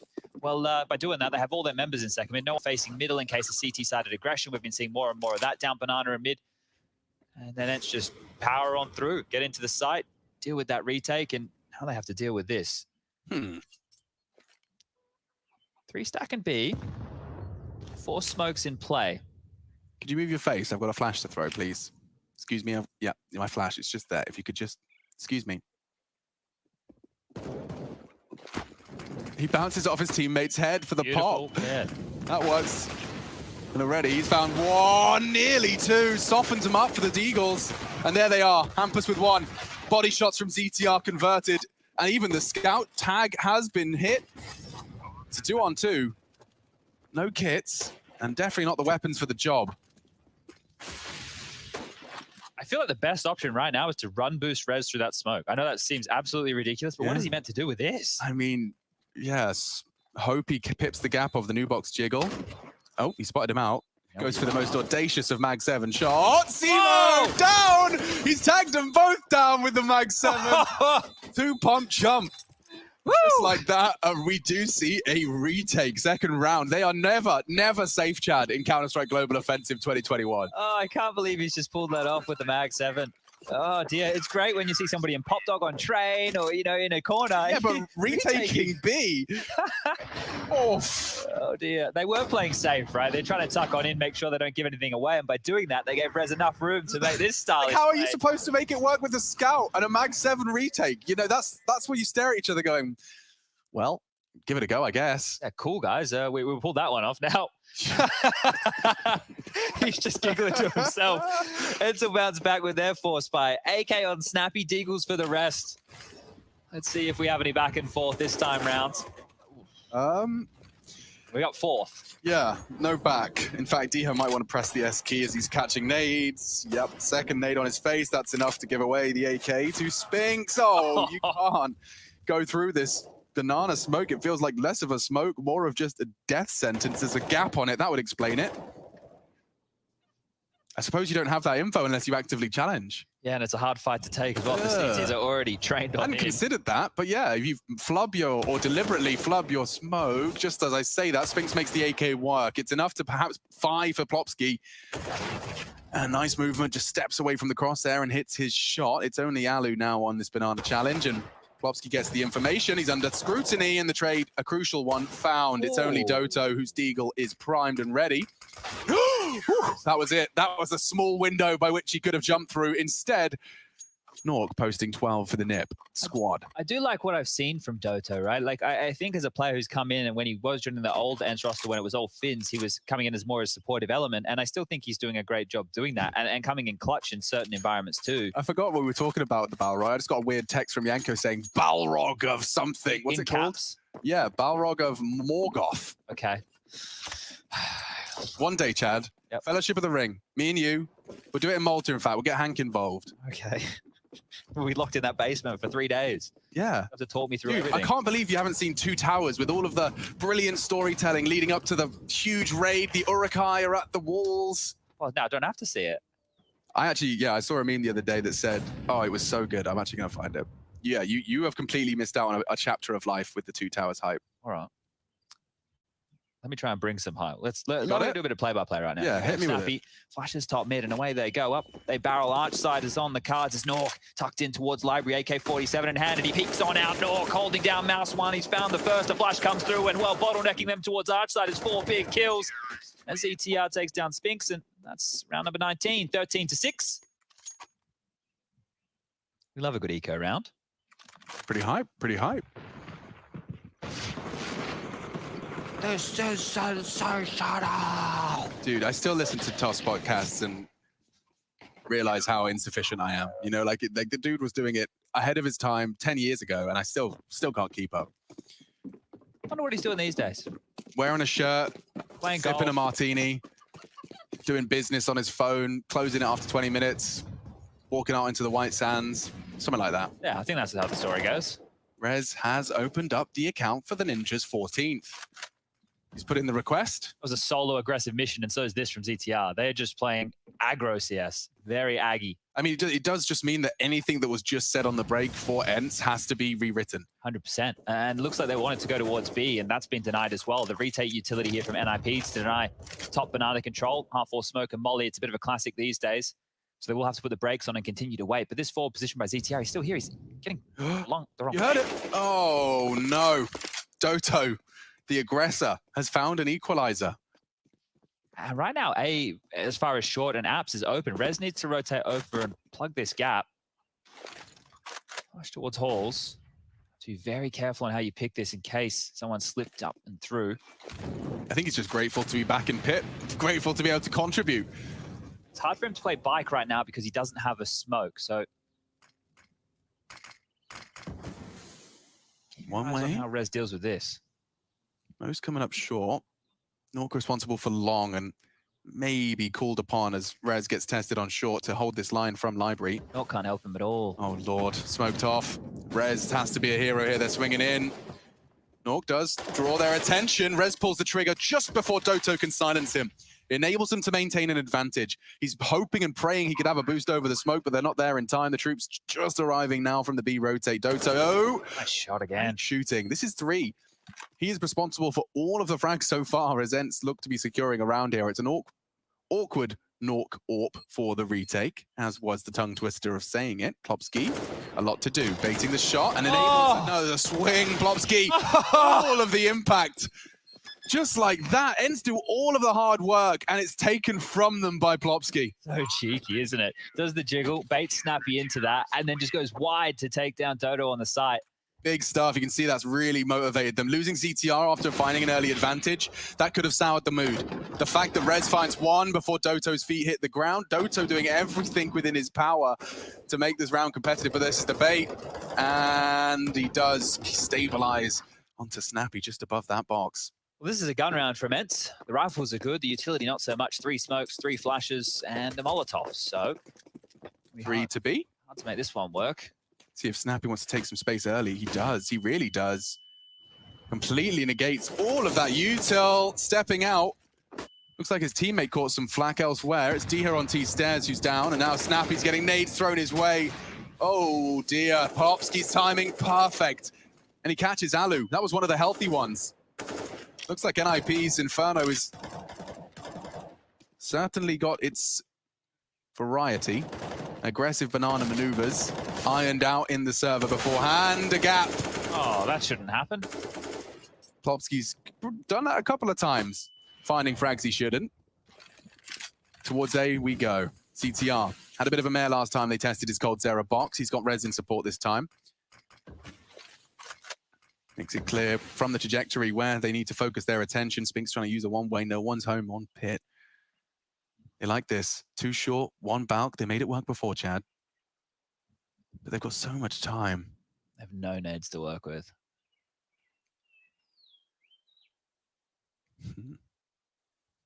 Who peaks first? Yeah, who's going to break?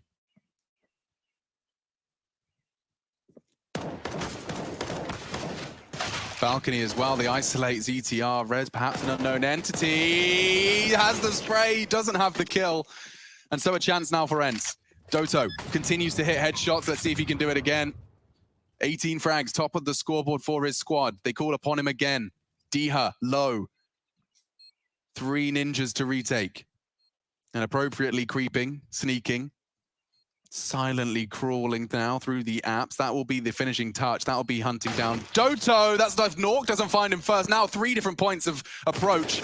Diha has managed to find his first and a second. He's here to clutch up, and he's doing it quick. Time's ticking. Every second favors Diha. He'll take another ace. Clutch 7. Found for ENCE as they evade match point even. Diha keeps them competitive. Oh, dearie me. And NIP losing that retake has lost them not only the round, but their economy as well. Great stuff, just really taking their time. Remember how this round started? It was drawn out. They had no nades. They had nothing. They came in with 3 smokes, 3 flashes, and a Molotov. Go on, son. Not deterred, that's a really uncomfortable duel. You can easily find yourself locked into a reload you really can't afford to be taking, but preserves his bullets, little bursts, finds the head in the most crucial of moments, and he clutches up for ends. Okay. Ooh, very noisy. Very, very loud. And a shotgun does seem like a good weapon for the job. Can't fault him. Bam. Doto is gone, and he may even find a second. His teammate Nork has found him. They're going to splurge into B. Plopsky says no, though. Oh, Rez. And Rez is quick to This is ridiculous. push. They're going to have their knives out on the rotate. Oh, no. Straight from the highest of highs to the lowest of lows. A force by loss. They can't afford to stomach it. Snappy, however, a Mac 10 and 2 HP. I feel what he feels. And it hurts. Rez takes him down a third now from the star of the NIP show. And Alu, known to be a star in his own right. Given 45 seconds with a loose bomb, and Nork hunting. Gonna deny that before it gets going. NIP, they've got a lot of them. 8 match points. One I expect, given you the impact player. Yes, indeed, his impact has been felt across the board. And across the 3 maps of play, you can see how quick that first one was. If you missed Nuke, so did anyone that didn't tune into the first 30 minutes of the show. Yeah, if you woke up 30 minutes late, we're sorry. It definitely happened.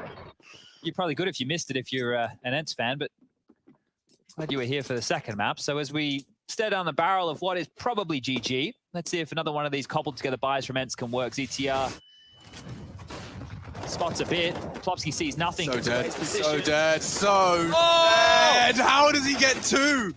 Finally, someone shuts him down, but they've maintained an advantage by virtue of the double.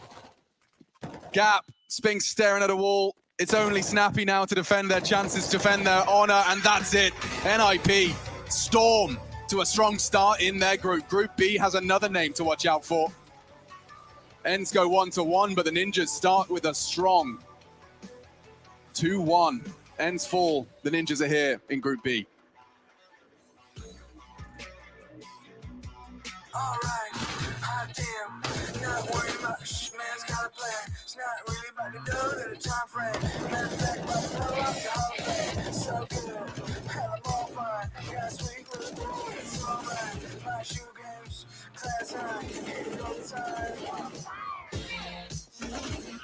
You can tell me again.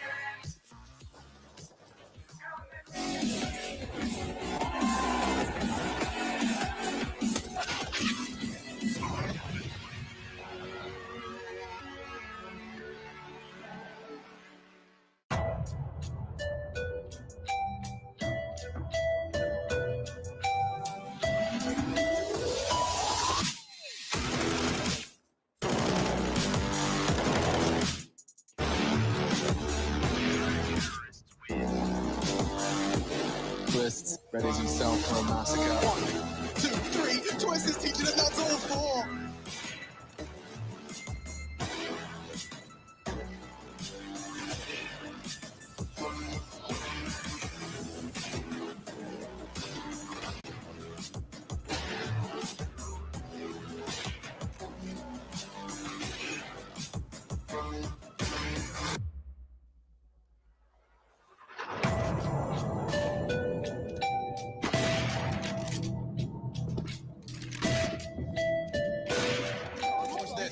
Kind of in a bit of a you can hear it happening in the 1v1 device. Just had his life.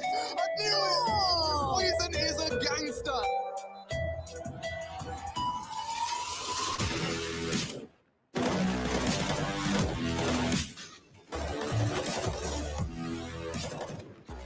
Frozen left with a Julian task. Suta, how do you get him off of this one? He knows he's sticking it, he's got to go now! Frozen! That is insane play!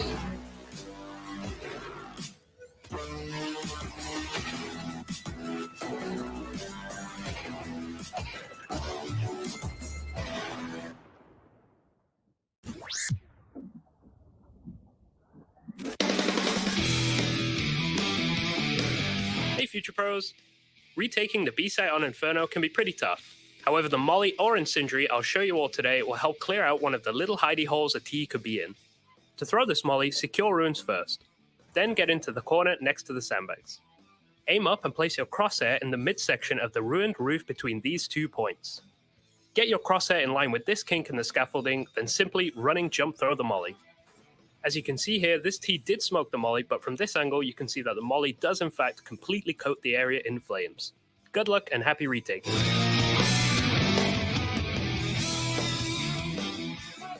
If you had no time to even surrender, would you give up your rights and let your life slide away? There's a race, so you've been playing to race. There's a race, so you've been playing to race.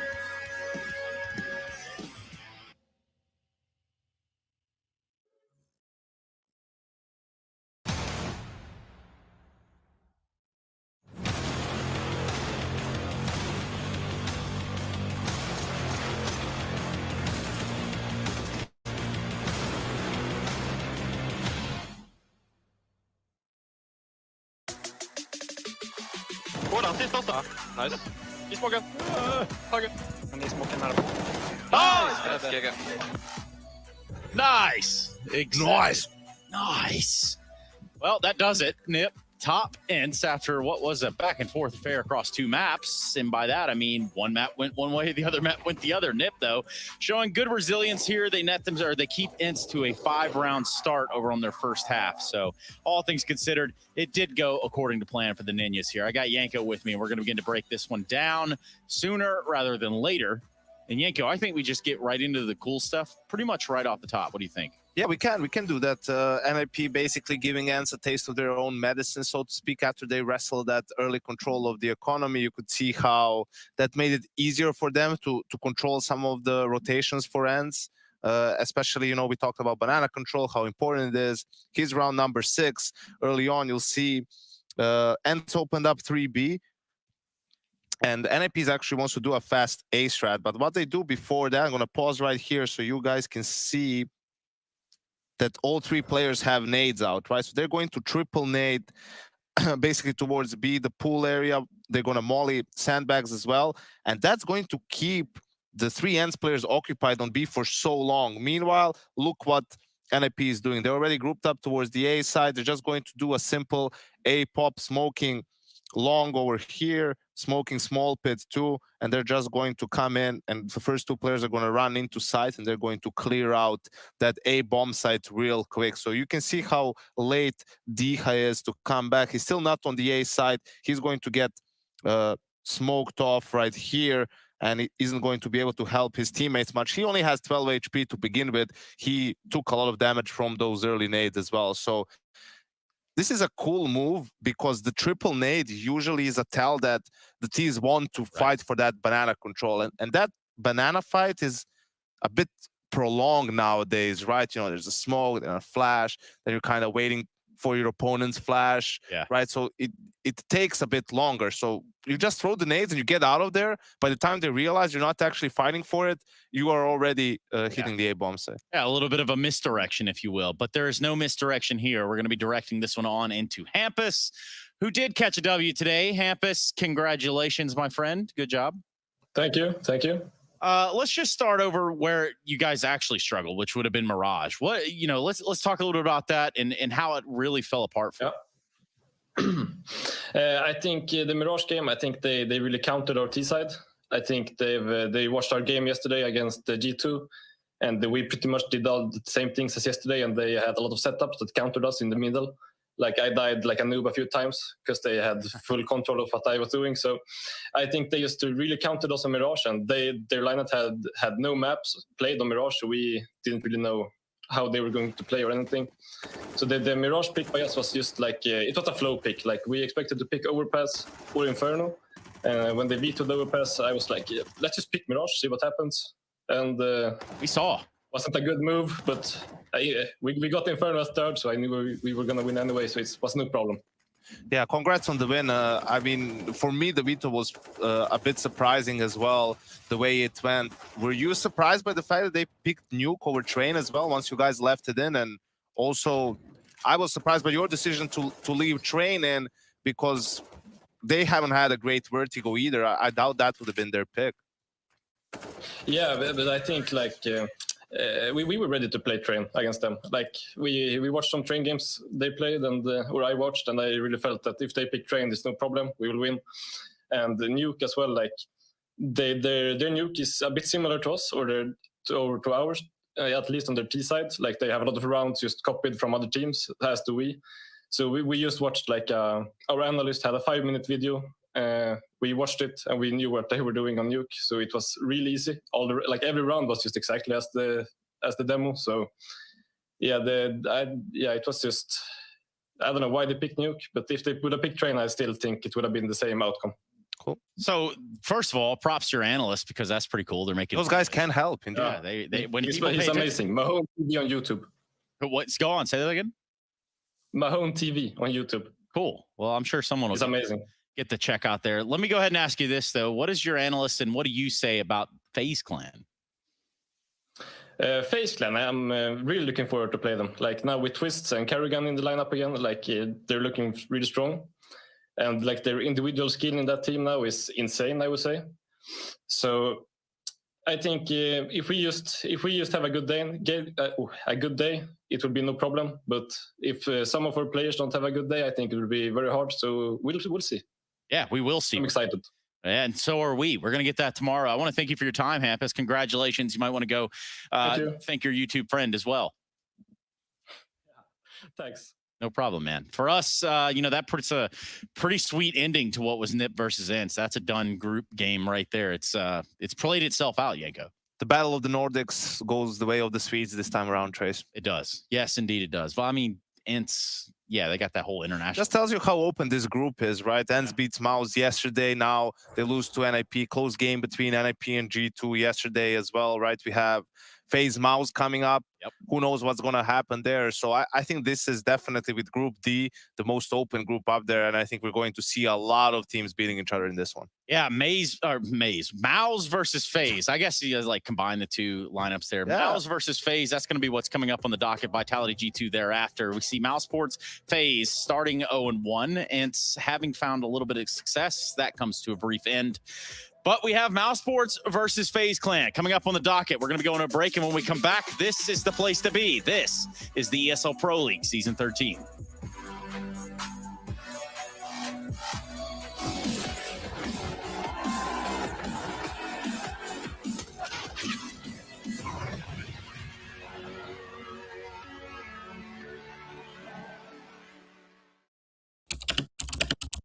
Hi, my name is Sue Lee. My handle is Smix. I think it's important for these initiatives to happen. Empathy really, really goes a long way, and it always means so much to us, and I think that's where initiatives like this really help. Good luck, have fun. Yes, nice shot, my friend. Cheaters ruining your plays? I am the enemy. Bad servers stopping your shots? What you need is ESEA. Advanced anti-cheat to stop cheaters. And the best servers around, all with 128 tick rate. ESEA, the best way to play CSGO.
think the biggest thing that distinguishes between a professional player and I guess whatever level you consider to be like a rank S player right beneath that would probably be literally it is like your ability to communicate and work with your teammates. I think that is extremely underrated, and I don't fully think that most players at the semi-pro or the rank S level understand the kind of level of comms and the level of thought that goes into working together on a pro level. It comes down to being able to come up with plans ahead of time, being able to communicate kind of and anticipate what's coming next with your teammate, being able to have your protocols set in place so you know how to react without even communicating in the heat of the moment. And I mean, even more importantly, sometimes it simply is a matter of being able to communicate and being able to read what's coming and direct your teammates on how to play a situation properly. So you're almost expanding your thought over to what situation they're going to find themselves in and giving them the information that they need ahead of time so that they can be successful as well. And I think that's the biggest distinguishing factor is that, I think most players rising up through the ranks, when they're playing the game, see what's on their screen and believe that's the game they're playing. When in reality, they're playing the game with, they have to be thinking of 4 other screens, right? They have to be thinking of all their teammates' screens and even potentially what's happening on their opponent's side of the map as well. So, I think it's just a difference of, opening your mind up to truly be able to understand what's happening on the map and not just what's happening in your little section of the map. One of the biggest misconceptions young players have when they get to the top level is that playing the game a lot is enough to play on the very top level, let's say top 10, top 20 team level. I think there's a lot of stuff that people that are technically very, very good already have to learn to compete. We see it with all the young players that we add to our team. The longer they are in our team, they get so much more consistent from learning from our more experienced players. We have this team where we have 2 older, very experienced players and usually 3 very young guys. And you see that over time when they put in the work and maybe practice in a different way, more of an analytical approach to preparing, how they get way more consistent and add a lot more value to the team.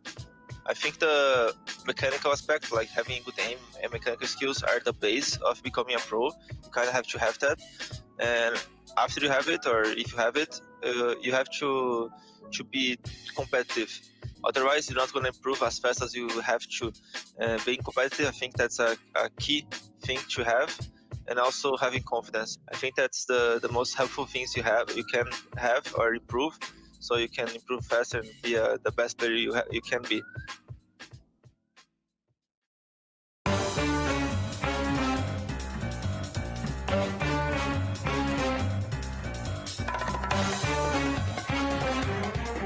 So little, so consistently, but it doesn't get much more little than this. 5 USPs, no armor. Now, it's all about he's using the SG still. He has smelled you so hard. Oh my god. Okay, SG is still OP.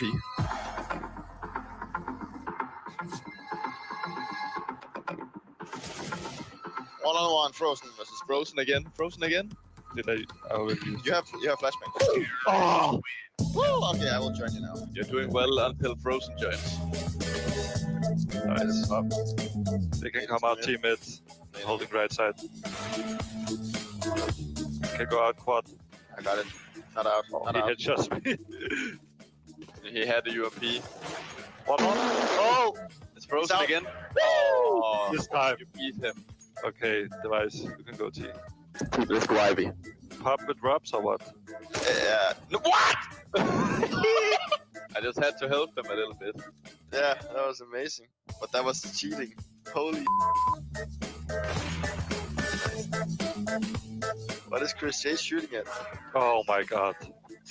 I swear, Rob's one-shot me while dropping down the stairs, running down the stairs.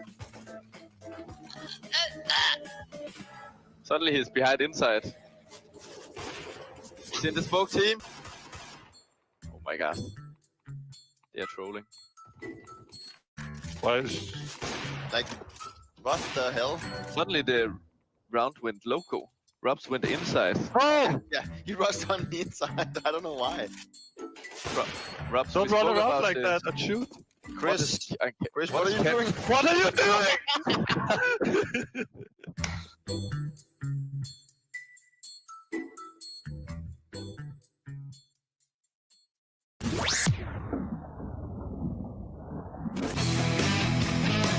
Hey Future Pros, Train is the game and we have a slick smoke to cover CT connector. This smoke is great for pushing that pesky AWPA off position, and coupled with 1 or 2 more smokes, you have a great outside execute. To master this, hop up on this dumpster and nestle yourself between these 2 crates.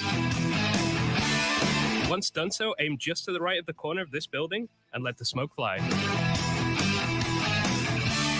Train ain't easy, but hopefully you can find some success with this top tip.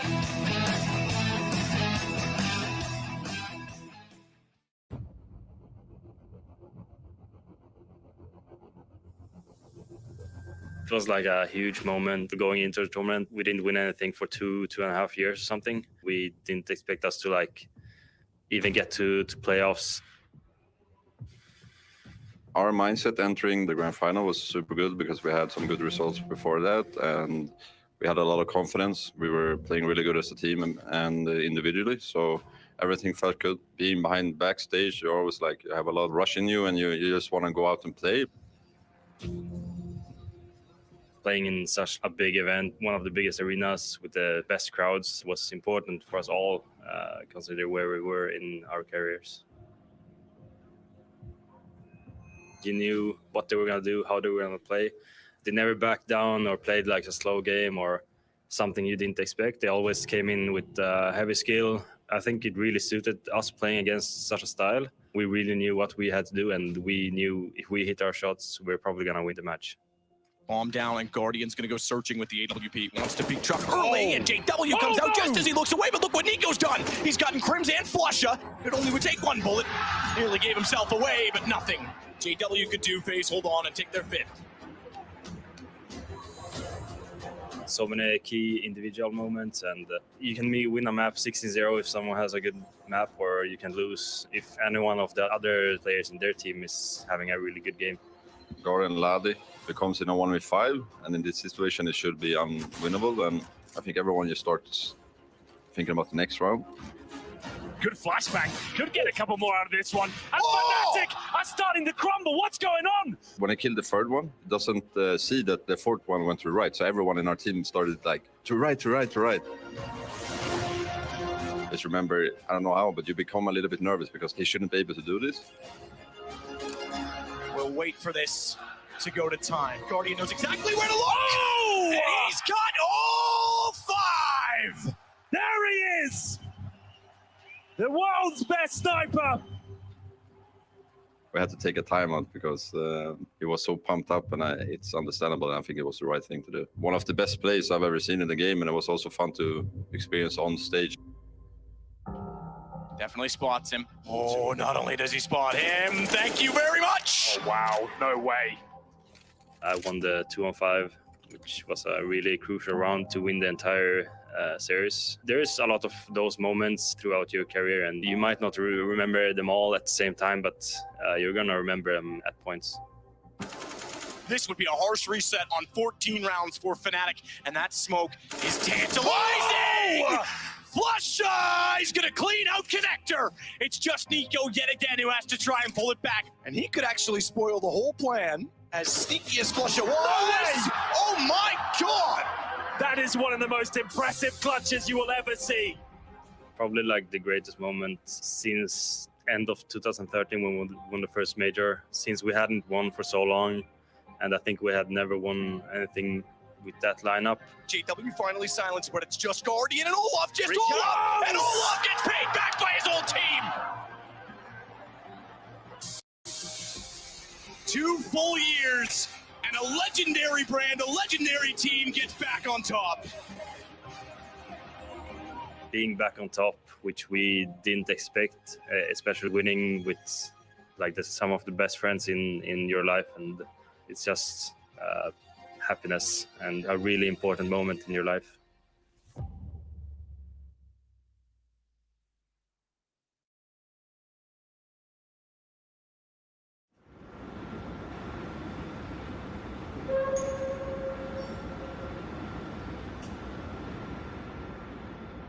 I actually don't have any idea. Wait, 1 second.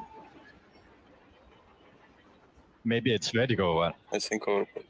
Yeah, it's Vertigo. It's Vertigo. No, it's overpass. It's overpass. It's a train on overpass. It's Nuke, I think.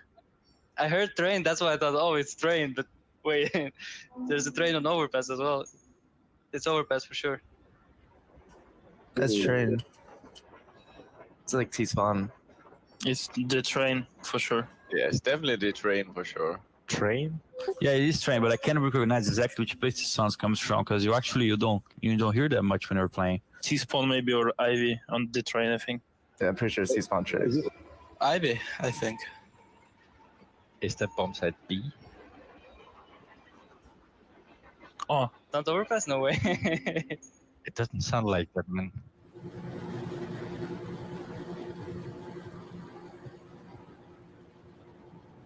Wait. Oh, it's just static. I don't know what map is it. That's an engine.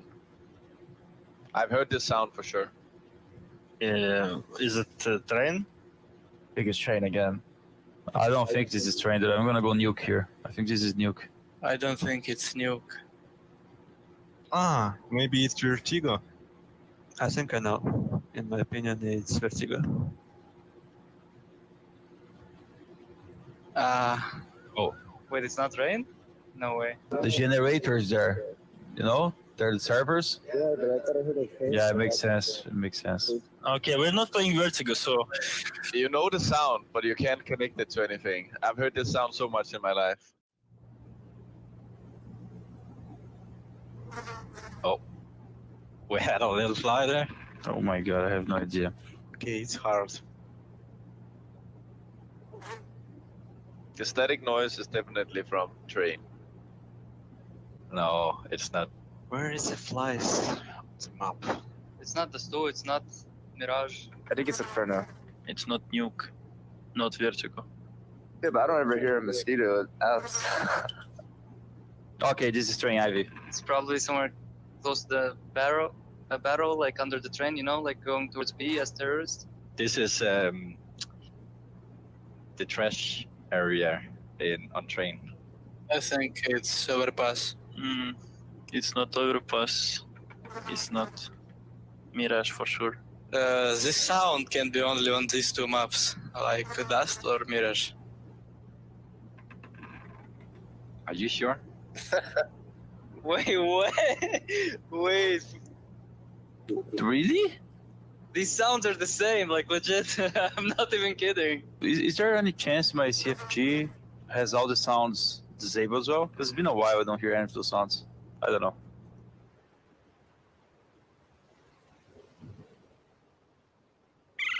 It's the birds. I think it's maybe Inferno because. Airplane on Inferno? No. So familiar sound, but. Oh. I'm trying to close my eyes and think of where it is, but I have no idea. Oh, this like another mosquito.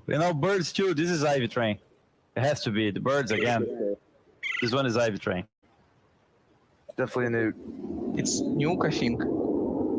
I'll go for a train again. That's why the mosquitoes was on my mind for the last sound. This is Ivy train. 100% confirmed. Inferno. Could it be it? No. This is overpass, I think. This sound of bird is telling me it's overpass for sure, but I don't know where I can hear the bird. Overpass. Oh, this is overpass. This is overpass for sure now. Legit. I'm going 100% overpass. I will say it's overpass. Maybe playground. Alright, so those devs, what are the devs doing? They're mixing all the sounds for all the maps. Yo, we need to study our maps, man.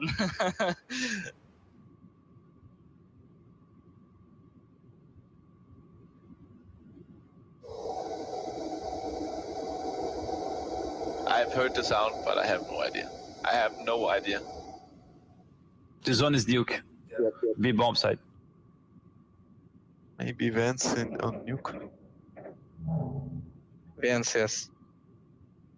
Okay, I'll say vertigo and like outside the map, down on the streets. It's definitely train. Definitely train. When you no clip and you go down on the street. I don't know about vertigo, but I think it's the cache. There's no cache in map, bro. Okay, I'm canceling that. Then I'm choosing overpass. it's new side. It's overpass toilets. Yeah, it's overpass. Or maybe underground. Underground or toilets, but I think That's the train on overpass. No way, this is not overpass. No way, no way. I think it's overpass. Oh, yes. Oh, nice, yeah. Oh, I got out wrong, dude. I hate sound. That's why the train wasn't as loud. Come on.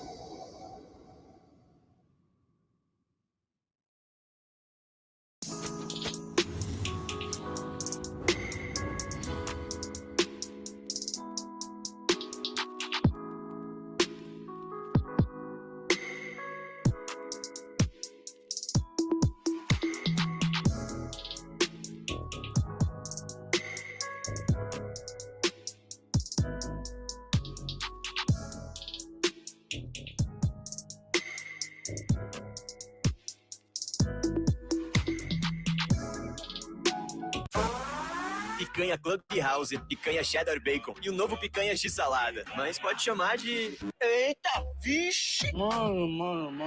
Picanhas do Mac. Sanduíches que todo mundo gosta com a carne que o Brasil inteiro ama.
Introduce me, I'm the renegade.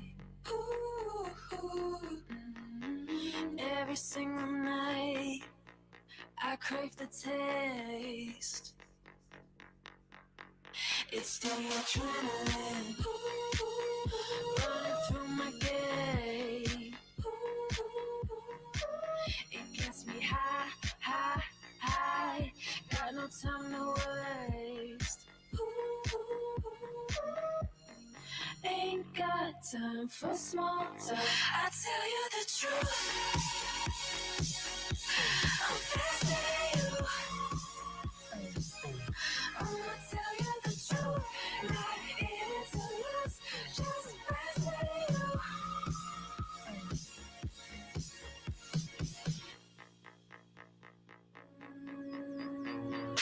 Look into my eyes, I'm not afraid.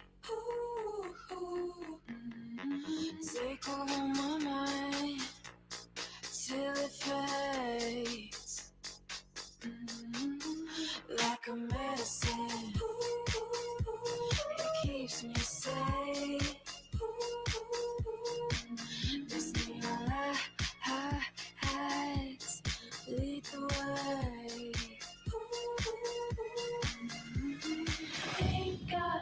time for small talk. I tell you the truth.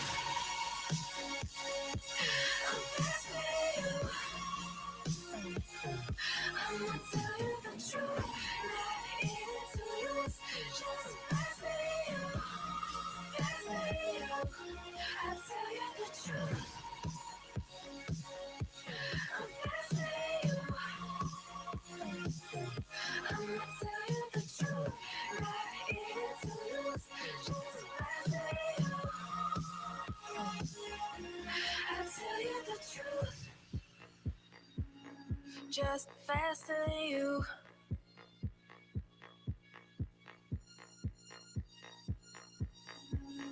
Just faster than you.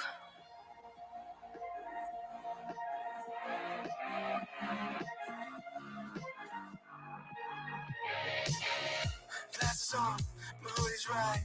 Break the door, give me side eyes. Are you feeling yours? Cause I'm feeling mine. Slide back to the future, got my own time. It's sipping dope to feel right. Got my own high, don't need no lies. Sneaky bitches never ever act with tone eyes. Alright. You can tell me nothing. Come back when you got something to say. Just put the volume up there. Can you see in the back here? You can tell me nothing. Come back when you got something to say. Just put the volume up there. Can you see?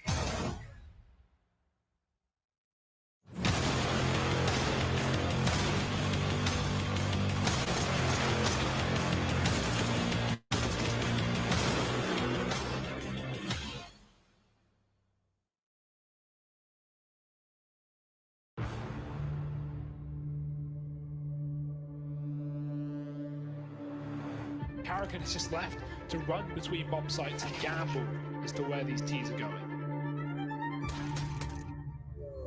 The 1v2 does have the kit to work with, no armor though behind him, so has to be a bit careful. Oh, Carrigan, another kill.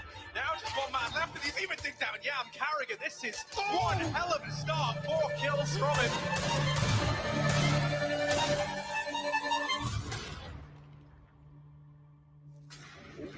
Carrigan. Oh! Out of this world!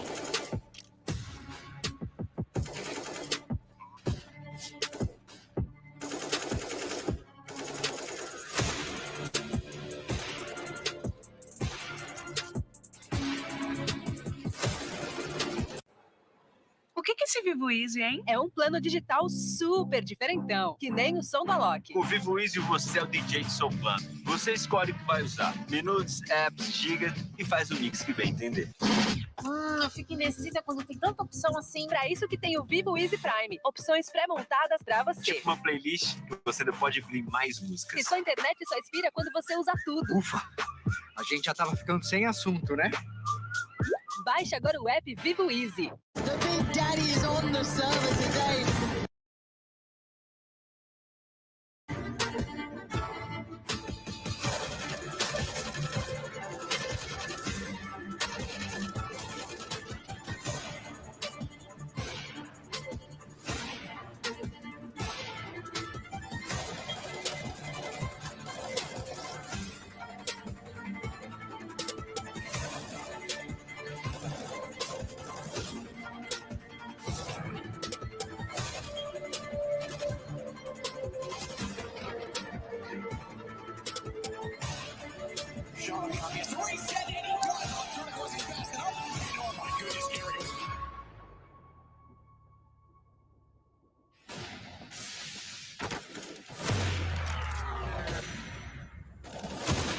One versus two on the favorable site. That's the jewel he needed. Flash though. Where's the push? Is Grim's coming from window? Has Carrigan got the reactions or the premonition? Misses and Carrigan doesn't.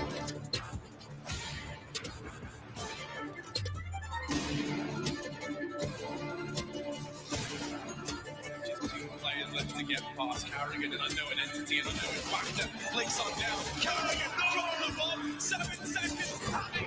He's stolen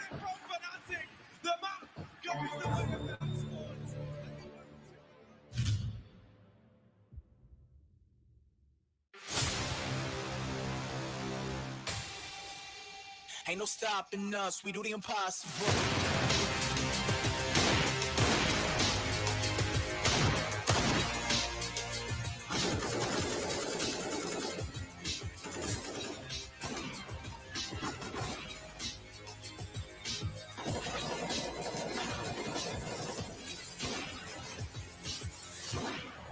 Robs has already caught him, and now they're coming from one direction. They can focus their attention, but Cold Sarah's on a mad one!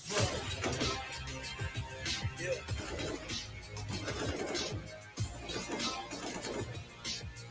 Ain't no stopping us, we do the impossible. Straight to the top, we're the top dogs and you're not. Too good, never fake it. So close, I can taste it. Ain't no stopping us, we do the impossible.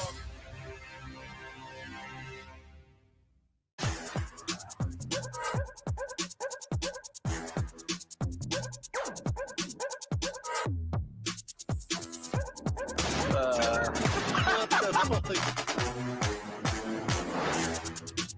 Oh my god. Oh my god. Oh my god. Oh! Bro, how many times? Oh!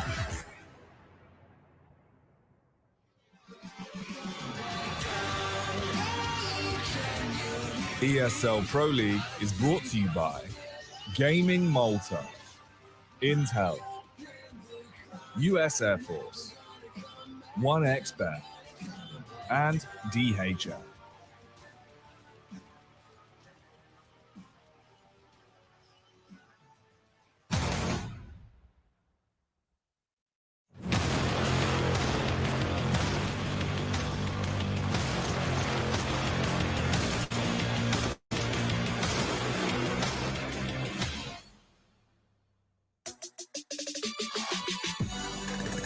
It's time to kick off our second series of the day with Mouse Sports taking on FaZe Clan, which is going to be an exciting match indeed for a couple different reasons. I'm Jason Kappen, joined by Pimp here on the desk, and one of those reasons is the man you're going to be seeing on your screen initially, but also for the fact it's Kerrigan up against his old team here, Jacob. I'm excited to see how that's going to go. Yes, me too. There's some great storylines involving this one. Of course, Kerrigan going up against his old teammates. He basically chose not to continue with them, right? He could have extended his contract. They wanted to keep him, but he said, you know what? I want to win a major. I want to win titles, and I don't think I can do that in Mouse Sports. I rather want to go to FaZe Clan. So that's a statement in itself.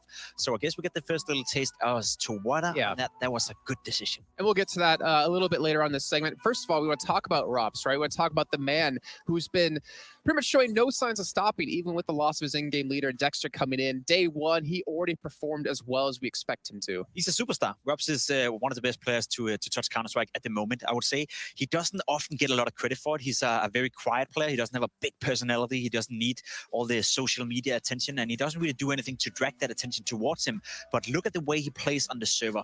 Look at the consistency Robs has brought to Mouse Sports, no matter the circumstances. There was periods where Mouse Sports were not doing too well.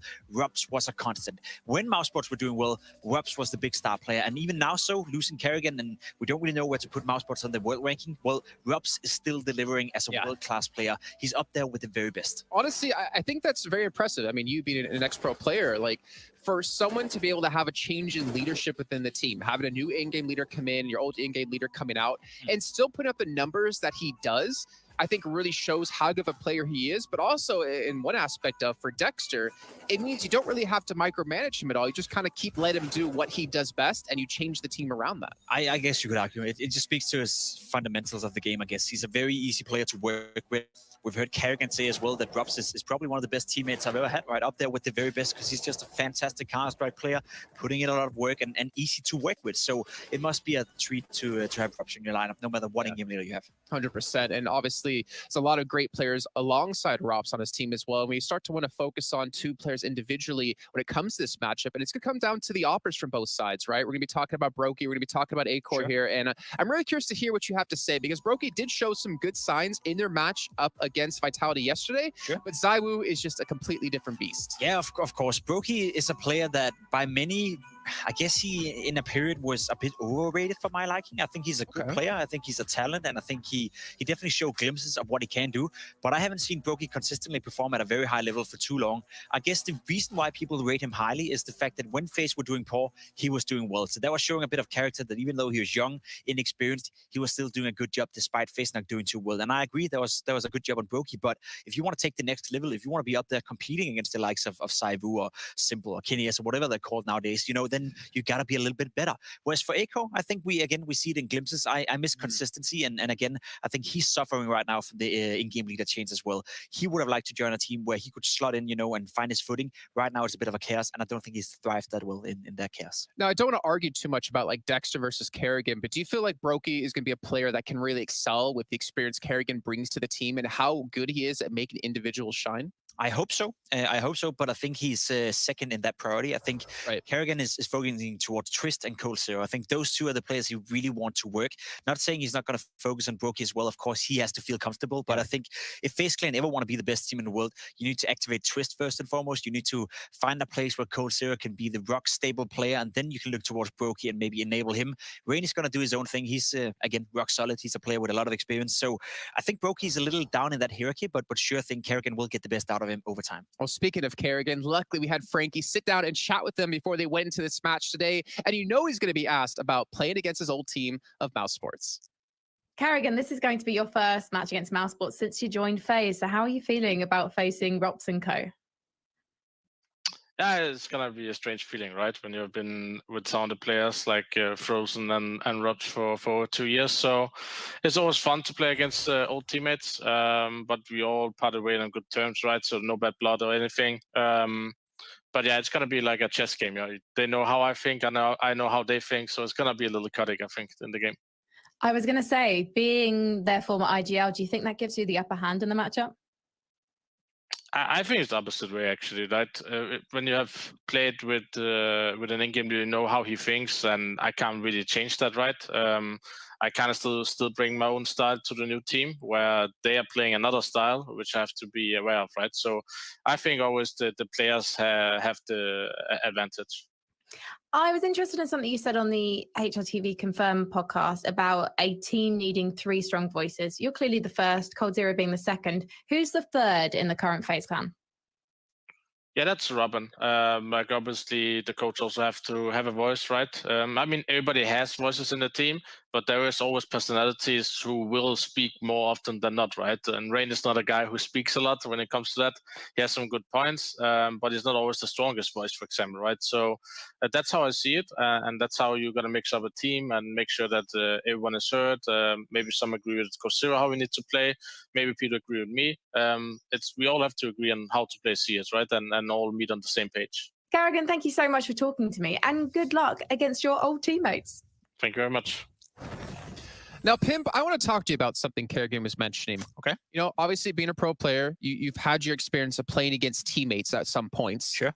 Do you feel like it was easier or harder for you to play against like old teams or to play against old teammates that you experienced in the past? I mean, it very much depends on what kind of role you have within the lineup. I think Kerrigan is onto something when he's saying that for him, being the in-game leader, they know everything about him, right? He's been the voice of Mouse Sports. He's been the guy leading Mouse Sports and creating Mouse Sports. All the success they had, they was surrounded his calling and his ideas for the game. So they know how he tends to call in pressure situations. When it gets down to 13-13, they know exactly how Kerrigan is approaching the round. So for him to know the 4 other players in the opposing team is, of course, a good thing, but I think he's onto something. It's better that they know how the opponent's caller is calling in depth than the other way around. Right. That's a very good point indeed. And now we got to talk about something that Kerrigan made very vocal, right? He talked about he wants to be known as one of the best in-game leaders ever to touch Counter-Strike. Now, the question is, moving from Mouse Sports over to FaZe Clan, we talk about the caliber of players you have surrounding you and supporting you. Do you think this move is the kind of fruition of him saying that, of like, this is him believing he can be making that statement, that mark on CSGO history by going to FaZe Clan? I think so. A lot of players, a lot of fans, a lot of personalities around Counter-Strike were questioning the move from Kerrigan. Is FaZe a better clan or is FaZe a better team than Mouse Sports? And I will say, when you look at the player material, when you look at the players, when you most likely look at the financial backing behind FaZe Clan as well, there's more potential within FaZe Clan, right? And with all the respect towards the guys like Frozen, Brokey, etc., a lot of good players on these lineups, right? But when you have a guy like Twist, you can work with a guy like Twist, who is arguably, when in shape, one of the best riflers in the entire world. You have a guy like Cole Zero, who at one point in his career was the best Counter-Strike player and the most stable Counter-Strike player in the entire world. Of course, you see more potential in that.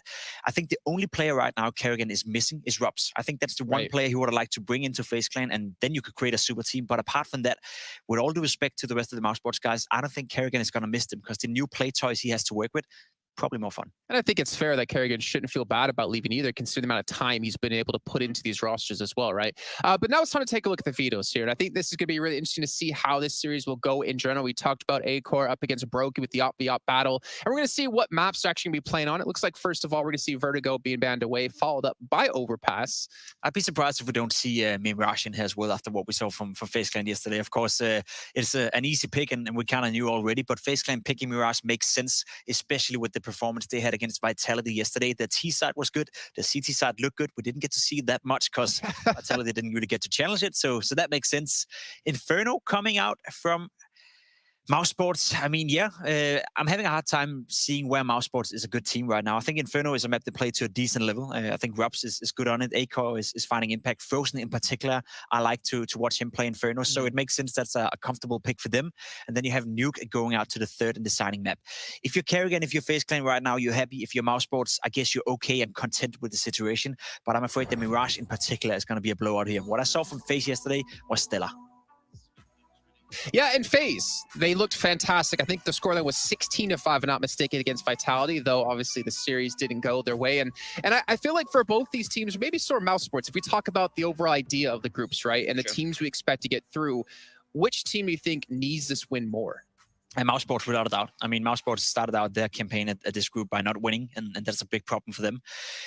Mouse Sports is a team that I'm having a hard time figuring out where they're at right now. Maybe Dexter need more time to really put in his style towards the lineup. Maybe we get to see now how much of an impact Kerrigan had with Mouse Sports. I remember last year when we saw periods where Mouse Sports were up there, or at least in the end.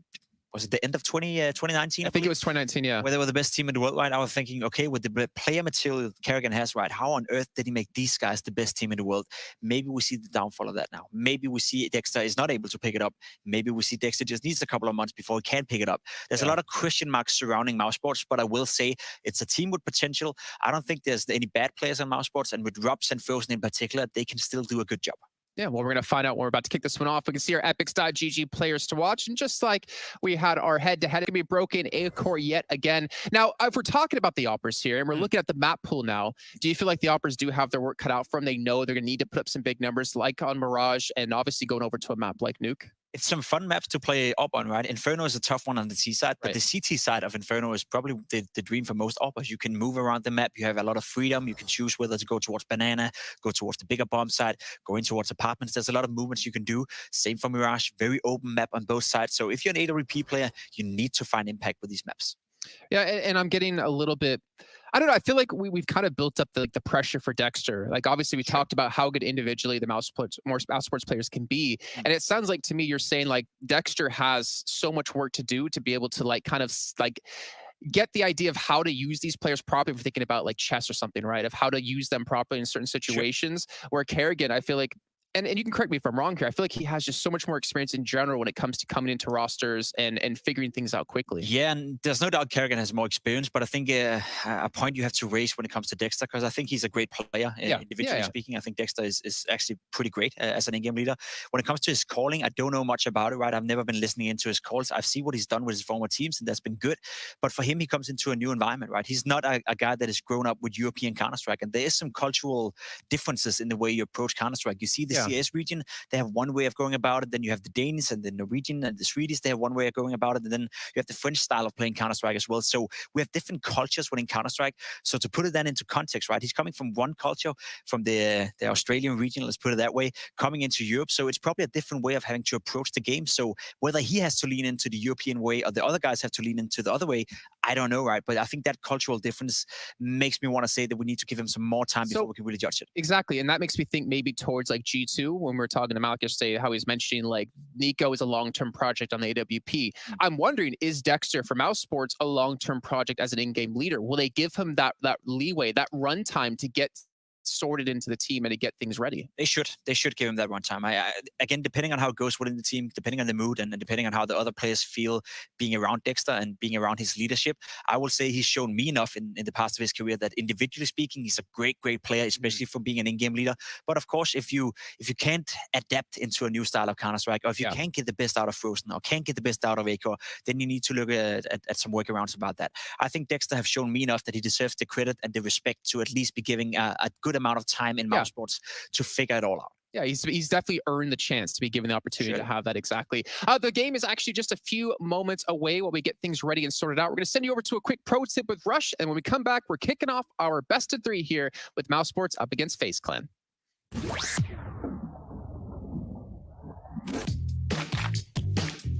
Hey, Future Pros. Ooh, we got a fun one for you today.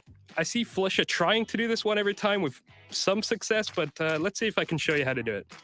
This is a T-spawn smoke that will land in the mid window. To do this one, stand beside this bin. Aim just to the right of the edge of this wall in line with the window. Run to the left and jump throw the smoke just as you get onto the steps. Easy, right? Well, maybe not. It's going to take a good few attempts for you to get this one nailed down.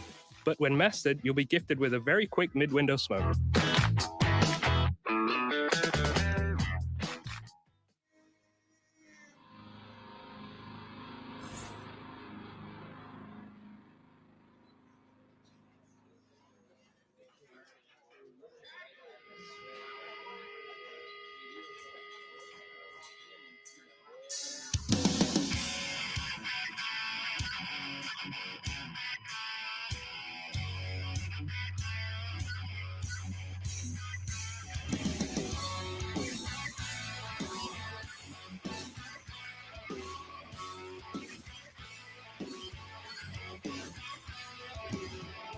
We've got obsessions that we can't control.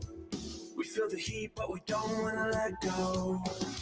We answer questions that we ask alone. I hear the words, but they're coming out in echo. Stop! Would you give up the fight if you had no time to even surrender? Would you give up your rights and let your life slide away? That's a race, so you win, way to race. What complicate that feeling hate when it suffocates at the bottom?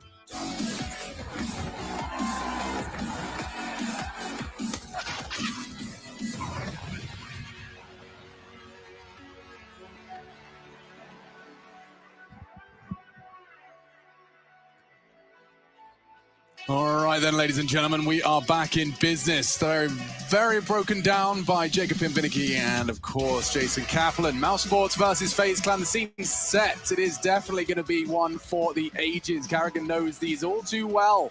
And he's had time to develop as well, Chad. You can't argue that FaZe haven't had a couple of good, heavy sessions in the server, setting themselves up for success. They did push Vitality, and this map was one of the maps featured. Looks like we have already got this one started. The knife round not necessary until the 3rd. Mouse Sports starting on the CT side. FaZe will be getting themselves started on the attack. And we spoke about Carrigan. He is the one leading the FaZe Clan roster. And I mean, there is no absence of talent in the FaZe Clan pool, really. Twists has really come into his own as well. We saw him having some great impact in that Vitality game. I'm going to be interested to see how Mouse Sports fare up against their previous leader. Yeah, well, over towards A. Looks like an A execute off the bat here as we've got the 1x bet odds favoring FaZe Clan to kick this one off. As the smokes ring over, Rops is already going to be under pressure here. Yeah, and Acor has actually had no issues. He takes 3 heads off. It's just set up for Rops to finish, but Brokey, he's decided he wants to make a bit of a round out of this. He's got so much time and he doesn't need to rush this, Chad. No, he's got plenty of time to play the clock out, and Frozen, I think he's got a good idea. Already dropping back up towards top mid to cut off these rotations. Dexter moved over towards Ticket to deal with the site. And while Frozen's going to hear this running, Brokey's made too many steps. Frozen's tucked into the corner. There is no way that Brokey clears this one out. You're right. Oh. Did. And he gets the shot. Okay. All right. Wow. Now Dexter, the new addition, filling the giant shoes, the clown shoes, if you will, of Carrigan. And Brokey, we talked about his times. The first thing out of my mouth, you'll see he'll be using most of it as he continues to just try and disappear from the realms of possibility. Dexter's considering both options here. You can see he's opted for a very, an educated spot. Enables him to control both that connector position, even the A-cross from short. Brokey truly has no idea as to where Dexter is positioned. He's Clearing vulnerable now. Oh, yeah, just checked. Didn't see him. 25. Now, question as to where he plants is interesting as well. Does he plant safe from connector? He's going to do his full check of CT. Calls it clear. And now he will plant safe. So Dexter, he's about to have a wild time. All right. He's got no idea where Brokey is. He can't even identify where the plan is right now. So Dexter has to run. It can't be a walking situation.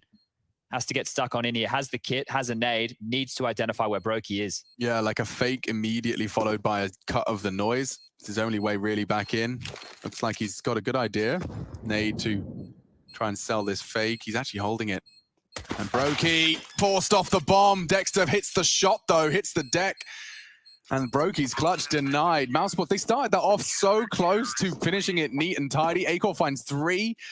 FaZe managed to make it pretty damn costly as the dust settles. We'll see how that starts. You see Acor, triple kill. Immediately, Rain and Brokey chime in for 2 and 1 respectively. And then the clutch, very close to being realized. He goes all the way across the map for that one. Yeah, Frozen's going to be kicking himself there. I thought he did everything and more by tucking himself into that corner. The fact that Brokey was cognizant that push had already come on through. Acor getting bailed out. He did massive work to only have to sit and watch that very tense one-on-one. Ooh, they haven't spent a penny. A couple of Desert Eagles, really. Brokey saving for a nice AWP investment. The deco. Acor needs to be careful in this repeak as well. Look how close Carrigan is. He's got a couple of Deagles overseeing, and well, now they know connector control is in a bit of trouble. Yeah. Dexter's caught down to 64.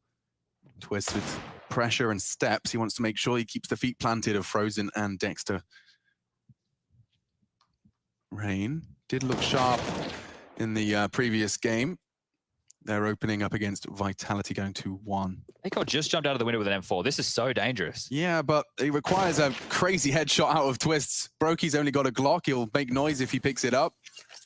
Decides to go for it all the same, and Brokey does what he does best. Another head found, 4 frags already.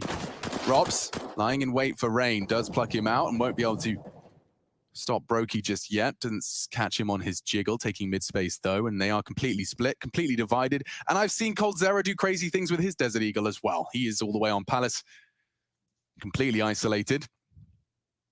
But they'll use every second they have here just to see if they can catch another CT unawares. Yeah, that M4, they're going to want to pick that up here, Mousesports, before this round ends. 27 seconds left on the clock and just searching for damage. You're exactly right.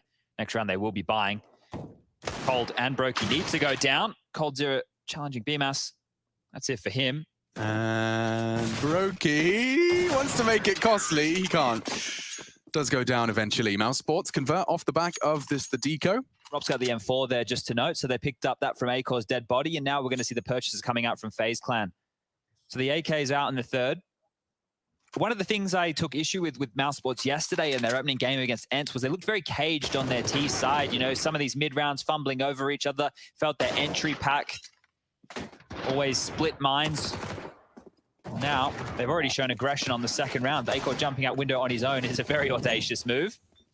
Let's see if they can make this bonus work. Rops has jumped on up into the vent room, ready for a B split. Default spread right now from FaZe, but more players leaning over towards A. Carrigan dealing with underpass. You got coldzera in Palace, Twist for A ramp, and Brokey and Rain patrolling the top of mid with the bomb.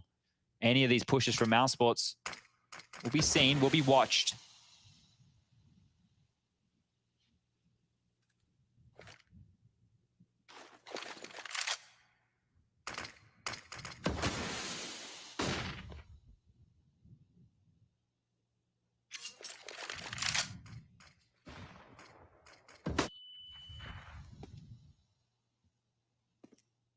Happy to give the mid here, Mouse. Really just playing for the extremities right now.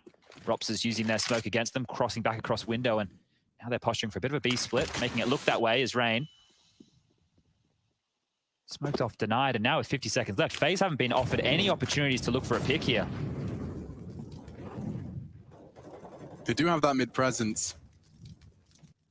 Twist has been very passive here on ramp. He starts his crawl now. Bemis is set up close. And he's gone down. Dream scenario now. Rain to try and tip the scales back in their favor, but it's so costly. He goes down. Acorn makes it good on a second. And Cold given an impossible task. Rops confirms our suspicions, and they will manage to hoover up at least one AK-47. Oh, so close to Quite opening getting up. the second. Could see just trying to pick that up on Brokey's dead body there. Didn't quite get there. And now the money for FaZe. You can see that round. Like, they weren't offered any aggression. There was no picks available. Mouse were happy just to let them go for their default spread and soak out the clock. So FaZe potentially ready for aggression, granted with none, and now they'll be back down to pistols. It will be Deagles, 4 of which we've already seen a round like this, and Brokey has a flash. Let's see if they can find any heads this time, because over towards A they go. Might explode off of Brokey's flash. Utility ready from Rops. You can see him positioned over towards Connector to help out BMAS. Bemis has fallen, and this round, just like that, can fall as well. Misses shot. Acor doesn't get a second chance. Frozen, however, from Connector does neutralize the swing. FaZe just Eagles. But finding those quick headshots on them has put them into a favorable scenario. And this is where Mousesport's like, you have to weigh up your options. You don't want to let this round go away for free, of course. Of course. But you don't also want to throw all your weapons into a bomb site that's locked down. It's only Deagles. The nades are softening them up. Dexter's forging a path. Frozen's found it. Smoke on. They have the kit as well. It's perfect. Just need to deny, and the Hail Mary through the smoke's not there. It was sketchy for a second, but Mousesports, they stabilized gracefully. Well handled there. You can see there was so many moments where that could have fallen apart after the opening 2 kills onto the site, but the lack of utility, the lack of ground on that A site meant that Mousesports could take their time, use their nades, and push them right on back. Frozen, without this kill, this round gets out of control, right? Maybe they push across to CT, get some ticket under their remit, and then the retake for Dexter coming through becomes so much more difficult, but Frozen well handled, 3 kills. And he's a name who's going to need to step up, right? Frozen and Rops are the 2 names in this team with their star power. If we want to go toe-to-toe, we want to have a star-fueled, fiery Mirage. They'll need to step it up in a big way. Carrigan will have heard that smoke. They've got a double orb setup. You rarely see a setup like that. Carrigan completely caught out, but Rain has made a lot of room on B, and they want to actually swing on this. They're into the site immediately. Frozen, a lot to do, but he does have backs turned at the moment. The element of surprise converts onto Twists. Norwegian perhaps next on the list. Flame does force him out. Frozen finds another one. Brokey would need a quick second here. Misses his shot. Frozen punish. No, the no-scope. Brokey can't get across. 5 now for Mousesports, and Carrigan described this as a chess game. Well, it does seem like Mousesports have at least put the pieces in all the right places. Yeah, they've got the board set up for this one, and so far, are looking great. I'm enjoying the fact that they're happy to take fights. Mousesports yesterday felt a little bit timid to me. You cannot be timid against FaZe, so Frozen just walking in on his own was the round winner here, able to deny they were looking the wrong way. I'm not sure what gave them the indication that there were players coming from short. But it was enough for Frozen to punish. Guns back out. Max loss bonus in play. No AWP for Brokey. Has to be down to the Galil. Range to sell on this one. Gets himself across mid-box. And the underpass walk begins. 2 players below window. Acor needs to think better of this, and he rotates back while Rops and BMAS push up close for A ramp info. So there's so much space towards middle right here, but Mousesports, they've done this before. They've given all that space to FaZe, and it worked for them. And if you're Mousesports as well, you know Cold Zera's alive. Palace is probably populated. The dude loves it, and they're taking the opposite side of that A control. You push up ramp, Palace kind of negated. They can even hold the Palace push from ramp in this 2-man setup. So this is powerful stuff from Mouse. Gives them early info. Rain, however, surging into the ladder room. They're putting a lot of faith in Rops and BMAS here. Acor's actually dealing with this vent window boost. Dexter just cleared out B. There's 58 seconds left, and FaZe haven't shown an indication of where they want to end just yet. So mid-control for free once more. It's kind of going against the game plan for Carrigan. You have these stars. You want them to headshot. They can't do that if they can't see the heads. And now with limited utility, they go back towards A. It's going to be 2 flashes and Molly, and that's all in Cold's hands. So this is out contact. This is those headshots. Yeah, it is, but how do you break a ramp setup like this? Nadeless. Just doesn't seem fun. Doesn't seem easy.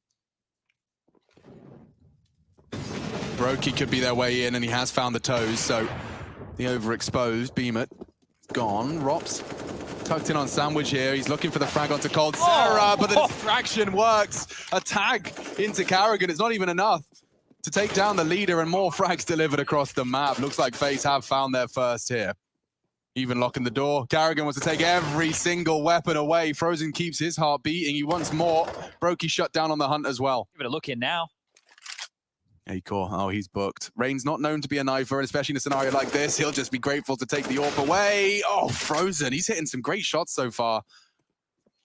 He said he had to be on. Admittedly, those 3 are on just for the save, but it may enable that AWP to come into the next round. Yeah, this feeling for Frozen and Rops is probably a bit like, Dad, why did you leave us? You know, you got Carrigan over there, in-game leading them. They have so much talent on the roster. Acor comes in, flashy AWP from Mad Lion. You think, yeah, we got BMass. He's really, really mechanically sound, great on entries. We can work with something. We can flourish. We can become one of the best teams in the world. Carrigan's like, nah, Cold Zero's calling. I got Twist over there too. I'm out. Now, if you can be Mouse and you can respond with a series victory against your old in-game leader, that is great. Yes, indeed. I mean, that's just going to, just from a human standpoint, going to feel damn good. Because what this indicates to me, right, and Jacob summarized it great on the desk, is when you look at these two teams, they both have a lot of talent. FaZe have the proven talent. No, like, what this is, if Mousesports win this series, this is the equivalent of the, like, 6-month post-breakup gym selfie. Okay, all right.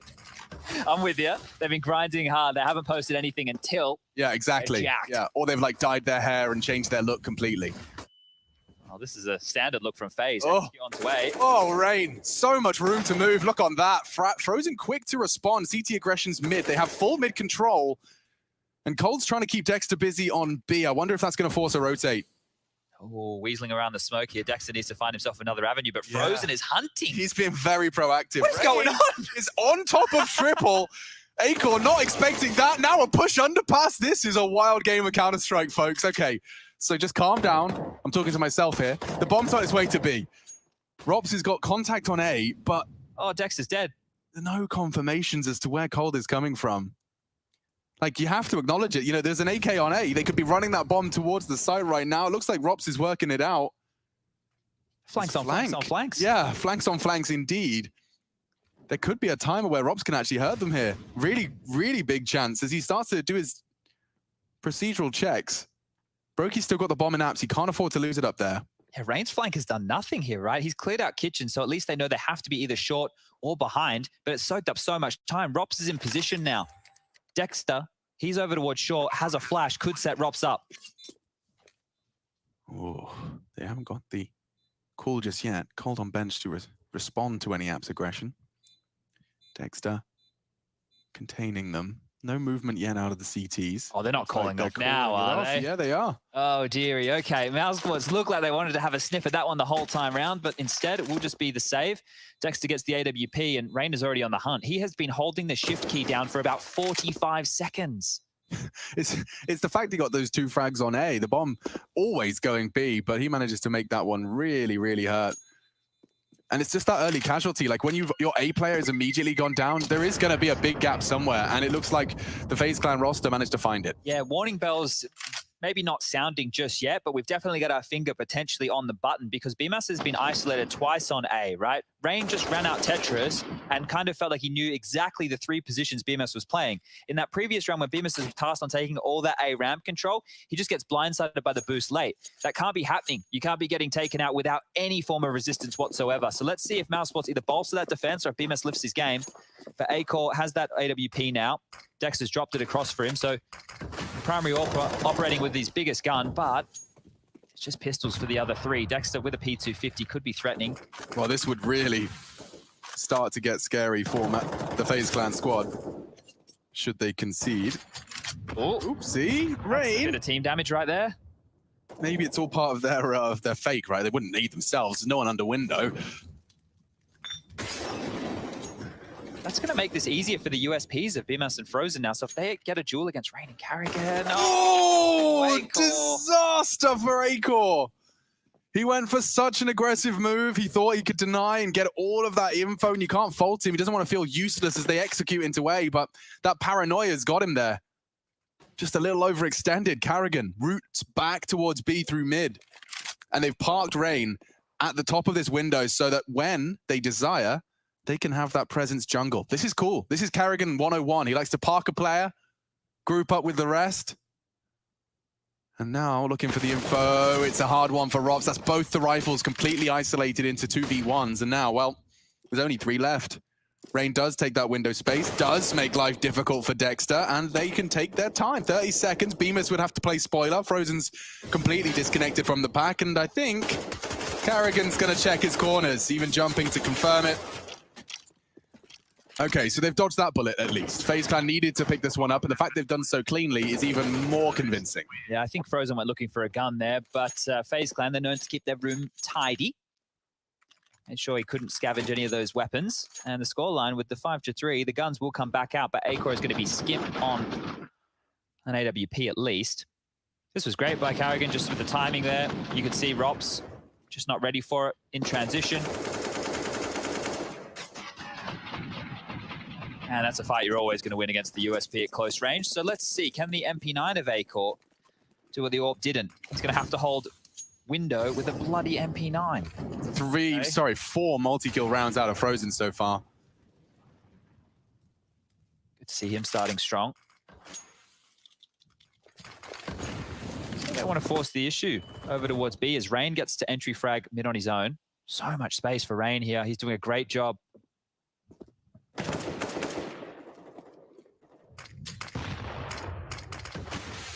Ugh. Oh, whoa, was a bit of a one-way. Pre-fire wins the duel. Carrigan, however, draws first blood and Twist trades. Just like that, the B defense is rattled. They're so overinvested elsewhere that this one spells trouble. Still some util left on the T-side backs, on their utility belts. I was convinced, Chad, growing up, I'd have a utility belt. I thought it was something that every adult had, not just Batman. It'd be cool, though. You know, you've seen those dudes where they got their phone on their utility belt. What would you put on your utility belt? I mean, I've kind of, the closest I've come to feeling like I had a utility belt was the fanny pack era. Okay. Yeah, I still have a fanny more pack. Like over the chest, though, right? Yeah. You did it like diagonal? Yeah, like a side sling. Yeah. But it just, you know, the fact I can put all those things that would just have those weird bulky pockets that make me look like my dad. Yeah, that's that's the look I go for. Yeah, the dad wallet. Yeah. Yeah, it's not a good look. I don't know if anyone's ever said it out loud to you. I'm more about functionality as opposed to... No, that's Chad. The functionality argument starts when you're 40. You can't start throwing functionality at me at 30. I feel 40. Yeah, congratulations. I'm happy for you. You can sign yourself up to the retirement home at 55. All right. We're not far from that. It's just going to be LAN kids, I'll set up the LAN center. It's going to be LAN cafes for us when we retire. It's actually going to be so lit. We'll all just make TikToks from our retirement home. No cap, no cap. TikToks. All right. Timeout for Mouse, and they definitely need this because it went from a great start to 4 on the trot. And they haven't shown much resistance in those rounds. Now, that is 2 reasons. One, the economy. She's a cruel mistress. You can't get your guns out. The other, because it's felt like they've just been out-aimed. I think some of those fights there, when they should be winning, they get one-on-one duels. Not able to convert, making life a lot harder for the Stars. And Rops hasn't gotten off to a flyer. Frozen has 12 for him. Let's see how long it takes for Rops to activate, because yesterday he had a huge backpack on. He certainly did, and he's more than capable of it. Keeping that consistency high. Just leveling out the cache here. You can see everybody roughly with 2K left over after the saved guns. Saving an MP9 on a gun round never feels nice. You never love to do that. You feel okay when you've got, 3 kills strapped to your belt and you've farmed the cash, but otherwise not too fun. T-side, FaZe have everything they desire. I say that. A lot of nades are thrown early by Twists. In fact, he's found himself completely unequipped. Carrigan, however, with the lineup for a late mid take.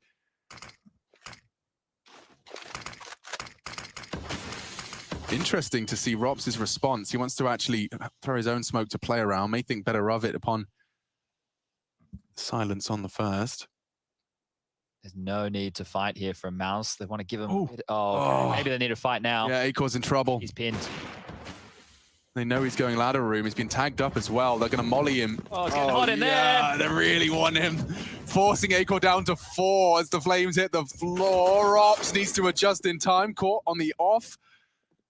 And now it's just BMAS. Yeah, he's having a tough time on A, especially the way they're isolating him. Like every time he's had to defend A, it's against 3 with his co-conspirator dead.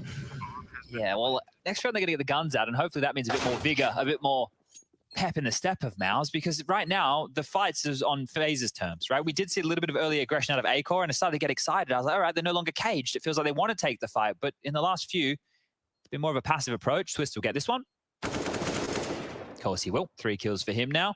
And the fact that we haven't had to say his name a lot is the scariest thing I think we might be looking at here, because FaZe, if it was going to be Kirby or Olaf when Carrigan joined, I wasn't excited. But now that Twist is there, sign me up. Yeah, there is reason to start waving that FaZe flag once again. And I mean, the storyline's establishing themselves. You know, we've gone full circle. We're now in this. We're in the storyline now where it's former greats looking to return to glory. Yeah. You know, we haven't had that twist of the knife in some time.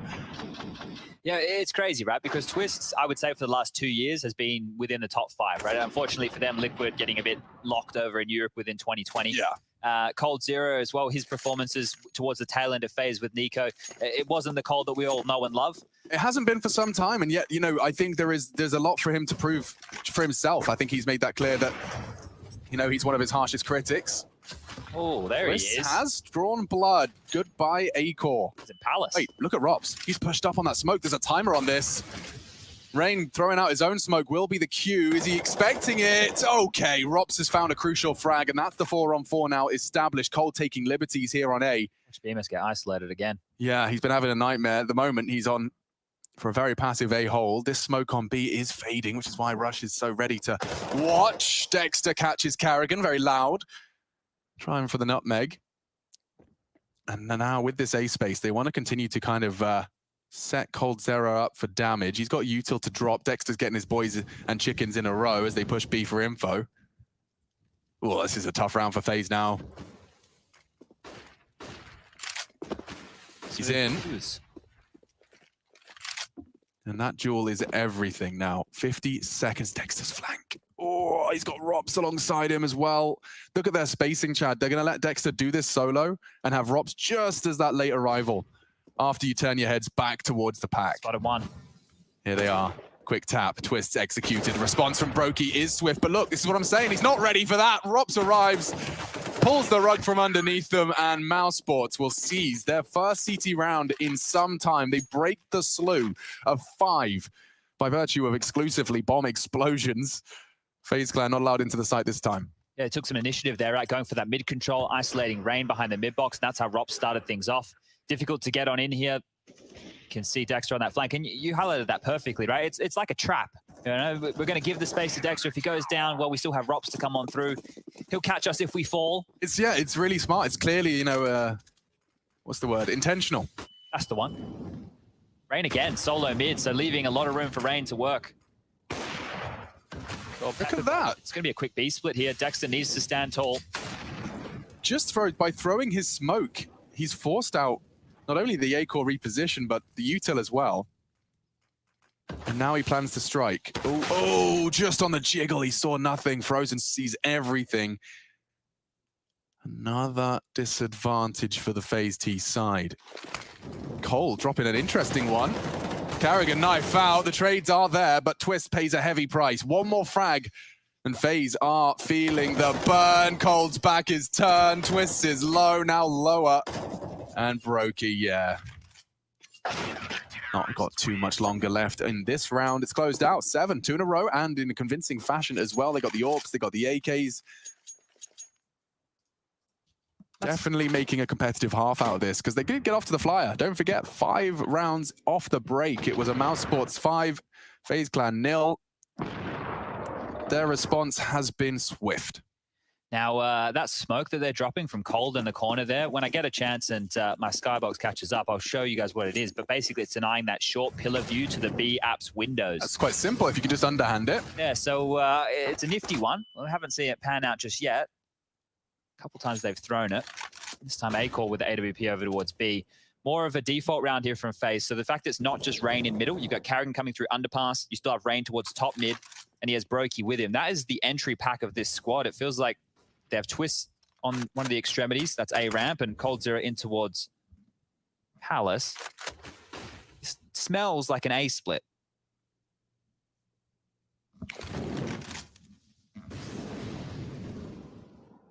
BTs on B haven't done too much smelling, though. They have no info. They will now, because they just burst into the site. Oh, Robs! Wow. Love the script there. Misses his shots. Rain quite the opposite. And Frozen. Save. Can't hold just like that. A big burst of frags. You can see the health on FaZe. They definitely had to fight for those. But winning out, they have the majority. And they will be closing that gap. Just a single round to separate these two as bomb will explode. Yeah, Carrigan's heard the scope. That would have been relayed right now, and getting a move on is Rain. So all the way back through T-spawn into B apartment, see if he can catch one of these two players saving. Now Carrigan wants to let them know they've heard it, let them know they're close. The vent is broken. Dexter has to worry about that now. But they should be able to hold on to these two guns. Yeah, there's not enough time for Rain to do his round the world strat. He has no idea where the second is. Even if Carrigan did relay the information as to the scope in kitchen, you don't know where Dexter's hiding. All right, 7-6. This is more competitive from Mouse than what I was expecting yesterday. I thought they were tripping over themselves a lot, and FaZe looked great. Twists was one of the names who just kept popping heads left, right, and center. Of course, FaZe Clan did fall to Vitality there in what was a Zywoo's return to form. He's always playing well, but let's say God tier form. Let's just call it that. Yeah. I think when he starts winning clutches in the pistol, like a 1v3, 1v5, not to be trifled with. Setting up for an A piece here. The bomb's been left at spawn, so maybe they don't commit off this. See how convincing it's going to be. I mean, FaZe pretty damn consistent of finding these opening frags, and Carrigan... He is owning Rops. Straight leading by example. Another chance. Bemis doesn't have the bullets nor the vision. What are you up to, Brokey? He wants to try and find a way in through the stairs smoke. The shots are there. He does duck out. And that's a cancel. Get out. coldzera parking the bus, heading in towards a more comfortable position. He'll be able to drop util from there. He's actually opted to smoke out Frozen. Let's see what happens here.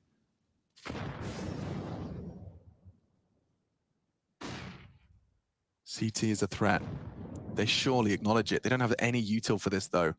Like, they just have to hope that Brokey can hold it. I suppose he'll peek out. And he has. Brokey now into the site. He contributes the crucial frag. The spray's not bad. Dexter can't get the nade out in time. It could have changed it all, but over the smoke cold with a double frag. And a big one at that. Really tested by Mousesports there, but FaZe Clan, they keep their head above water and staying afloat, equalizing, in fact, 7-7. I'm pretty sure that Carrigan has killed Rops at least 4 times so far this game. And they've been fights where Rops is playing his comfort positions around connector, and Carrigan's just stepping on out and shredding him. This is interesting to see as we're 7-7. The last buy round will come on through. It's almost all good. Dexter's the only one without a rifle. Akor's gone glass cannon here, and Rops is jumping down mid, wanting to take the fight to FaZe.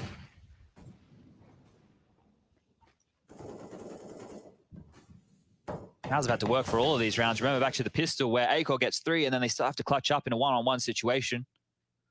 Thanks to Brokey's hard work. But here we go again. Carrigan versus Rops. Carrigan wins again. Carrigan wins the head-to-head. I think he's been 5 times. 5? I think. Good God. We'll check on that in the break.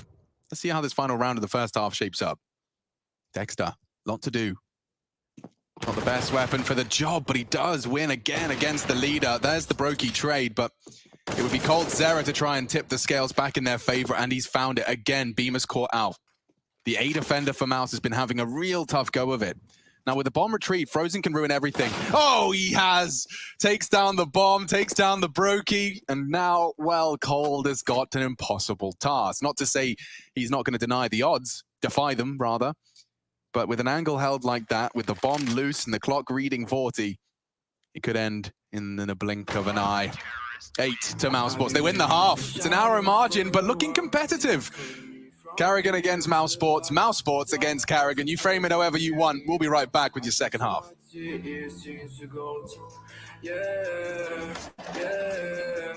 I don't care, no, I don't care. Yeah, I don't care. I just baby.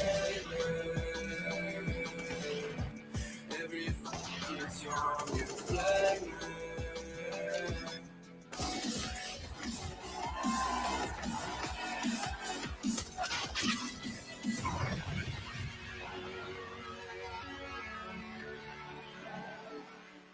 Welcome back to the Cathedral, ladies and gentlemen. This is a final of biblical proportions. Grand Slam on the line. This will be one for the history books. It's time, ladies and gentlemen. Let's light up the Lexus! The first part of 2019 was all about Team Liquid, and for good reason, as this North American roster plowed through most events without breaking a sweat. And it was no different in the Cathedral of Counter-Strike. Oh, no. Oh, nearly got knifed. Smoke's down. He has to get around them somehow. And he gets it through the window. As favorites, Liquid went all in during the tournament and soon found themselves just inches away from the trophy and the prestigious $1 million Intel Grand Slam. Only Vitality stood in their way, and even though the battle ahead would be tough, Twist set the tempo almost instantly. WebBK doesn't want to let them go that far this time. He takes the fight to them. Twist even gets one at range. Down to just 2. How does Twist find the second? He's got the bomb. He's got armor. This Twist! He baits him out somehow! A third! And he's looking for it all the ways. The RPK is going to try and swing around the backside. Twist switches back to the Deagle instead. Confidence in his name. He's in his RPK is found!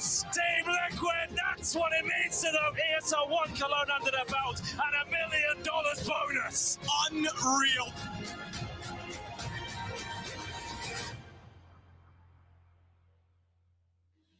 Every single night, I crave the taste. It's the adrenaline running through my gate. It gets me high, high, high. Got no time to waste. Ain't got time for small talk. I tell you the truth. I'm fascinating you. I'ma tell you the truth. Not in it to lose. Just fascinating you.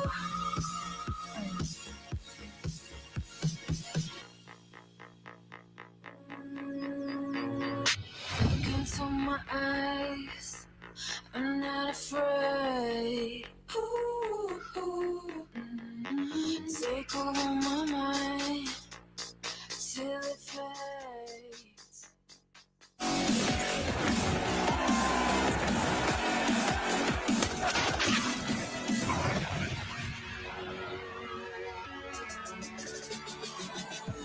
But yeah, back in my day, basically, you played Counter-Strike in like these stadiums and like thousands of people gathered in real life and like cheered and gave you high fives. And I don't think we'll ever see it again. Yeah, it was the best of times. It was the very best of times. Welcome back to the show, ESL Pro League. It is our pleasure to be bringing you Mousesports versus FaZe Clan. And my God, has it already been close. Karrigan playing against his former squad and causing chaos for one of his former stars. Yeah, Robs right there was on the receiving end of 5 deaths from the ex-in-game leader of Mouse. Karrigan dealing with him and keeping a player who yesterday had over 100 ADR over 3 maps in a close-end series. Needs to step it up in the second here, so let's see if Rops can activate. And we love to watching the servers going up against this stack in middle. Coldzera and Twist, the deadly totem stack. Yeah, smoke window, peek before it. Glocks versus USPs, but it's not just a Glock. Frozen corrects me with bloodshed on the P250. Denies and nullifies the range advantage. Oh, Karrigan got Robs again. Another frag for Karrigan on Robs. Rain taps away at the head of Frozen. Denies one. Dexter, though, keeps it in favor. They haven't had to leave mid to find this 2v3 scenario. Now, Brokey's got to be careful. He knows they'll try and push the issue. Coldzera, they know there's only one, potentially B. You have to make this announcement of your presence count. They have to work it out as well. They're trying to solve the mystery. Procedural elimination of the potential. If he could just deny the plant, he does. And now Brokey's in the site. Making it competitive, ready to fight. Acor caught with a nade in his hand. Bemis has got a quiet game, but can clutch up now. He's brought into 1v1, but Static on the reload. Cold doesn't flinch, doesn't hesitate. And FaZe will take pistol too. Yeah, what a nuisance Cold was right there. That's both pistol rounds now in this game, coming down to one-on-one scenarios. And just not clearing their corners. There was time to do so. There was definitely time to do so. It just getting a bit ahead of themselves right there. Mousesports on the B bomb site. Dexter starts planning. There's no one to cover. They weren't expecting it to be hidden in plain sight. Denies the plant. The 40-second timer doesn't begin. And now Mousesports, by not getting that bomb down, or they don't have the extra cash, they will force buy in. And this has happened every single Mouse Sports force buy after a pistol loss. We do see them buy in with the Deagles and the armor across the board. Acor always saves a little bit extra. It's nice to have some uniformity, I suppose. Yeah, we not getting thrown any curveballs right now. Let's see if Rops can throw one at the A side, because Rain, first on the chopping block. Smoked early. I think that's indicative that there's information elsewhere. And this is a powerful position to sit in if you're Rain, especially in a round like this, right? Like the mid-range isn't as scary when you're up against Deagles. You're willing to take those bursts, fight duels. And Cold happily collects his first frag of the round. There's Rain. The run and gun potential takes down Rops. Bemis will trade. You can't let that one slip away. Suddenly this one gets awkward and uncompetitive. Brokey smoked off. The bomb will be planted, I assume. Dexter can't believe his luck. Just put a bullet into Brokey there. Spamming as he ran across. Oh, no. Twist feeling a little hot under the collar now. His teammate to bail him out. Cold Zera finds one. Carrigan to be tested. 2 to the belt buckle. Easy as that from Bemis. They know where he is. Dexter, the unknown entity. Bemis needs to live here. Cold has to hunt here. Bemis knows it. Tucking in, forcing every second off the clock. Cold finds his head cleanly, though. The Brazilian refuses to give this round up. They don't have a smoke. They don't have a kit. Dexter can win this. He really can, especially now he's found that. The jiggle's enough. Confirms they're off the bomb. That's it. Dexter clutches up for the squad by keeping it, practically just by staying alive. Yeah, and he's done that against Brokey twice now. We had the one over there on the first half in the pistol round, and now he's been able to pull it off here on a much-needed round for Mouse. Let's see how this one went wrong. I mean, it's the twist kill, right? It's the twist fight. You have a 4 versus 3 advantage. Your MP9 versus what was nothing more than Frozen's pistol. Cold did everything within his power as well, but they lose it all. They lose every penny. This was the frag. Confirmed he's off the bomb. There you go. Mission accomplished. Mission accomplished. And that is going to get the momentum swinging very swiftly back in favor of Mouse. I love Frozen's hair. Yeah, he does look like he's going Super Saiyan. All right, well, straight over towards A. Lots of utility, lots of AKs, and the FaZe clan forced by. No strangers to a Deagle win of their own. Don't worry about those silly MP9s. They'll get up the Deagles, the armor, the smokes. And that saved M4 on Brokey. Look at this slither gap here. Tightest of margins, and he pushes into it. How's he walked away with his life there? Can't believe it, neither can he. Try and drop some util because they know something fishy is afoot. 2 CT smokes dropped. Yeah, call the pause on that one. Good catch from Carrigan's swing. 1 down on B. Dexter might make the call here. He's got so much committed to this A take. They will probably want to walk into it regardless, or are they willing to rotate back around the world? Nope, smoke for Con and commit. I think the pause is great. I think this is really good, right? Because that util that was dumped would have been the undoing if they ran to the side. Now they can just wait for aggression, and there it is. So Rain, they know he's under balcony. They can isolate. There's that smoke you were talking about. And Dexter's still top mid. What a nuisance. Brokey is taking the only weapon they have to the wrong site. He's going CT now. 30 seconds. This is the commitment. Need a Deagle headshot. Rain somehow still alive. Twist has provided the first. Cold provides the second. Oh, it missed. The smoke missed. They've got CT open and Brokey's got the M4 there. Dire straight. They're trying to run to B. I think they can make it. It's only Brokey. Acor has the bomb on his back. That's the jewel. Okay, Mouse Sports. They'll take the 10th, but by golly, did they have to work for it. Jeez, that one was messy. I was enjoying the pause. Then that smoke missed. That connector smoke, you could see it. It was looking like there was smoke coming out of a chimney above connector there. So someone has missed a bit of a basic smoke grenade. You can see it here on Frozen's POV at the top right of your screen. Some of the things that I watch when I see Mouse Sports going for these plays is there's not clear who's going to take what fight. It feels like everybody's trying to take all of the fights as they're going, but they do walk away with that one and force FaZe Clan to take a save. So, oh, it's dicey, but it doesn't matter. 10-8. Towards B they go, and there's this stack. 4 players ready to push short. Mid's getting called clear. Rops is going to deal with most of this. Or is he? They're pivoting back towards B right now. Rops with the late flank. Will he be there in time?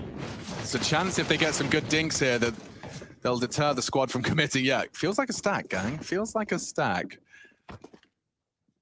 Rops could be found by Carrigan. You need some great taps, though, and he's done enough. Quickly traded as they swing through mid. Brokey's gone too. Frozen. Short work of him. Quick reactionary stuff from Mouse, but it's good reactions in the face of adversity there. Rain may be set for one more. It depends on his decision-making here. Does he want to just park the bus and find an exit? In which case, could be set for one. 25 for Frozen. That's been quite the game, hasn't it? I mean, yeah, he's a crucial element if you want a perfect storm of Mouse Sports T's side, especially. And he'll grab himself a 26th. There we have it. 11 for Mouse.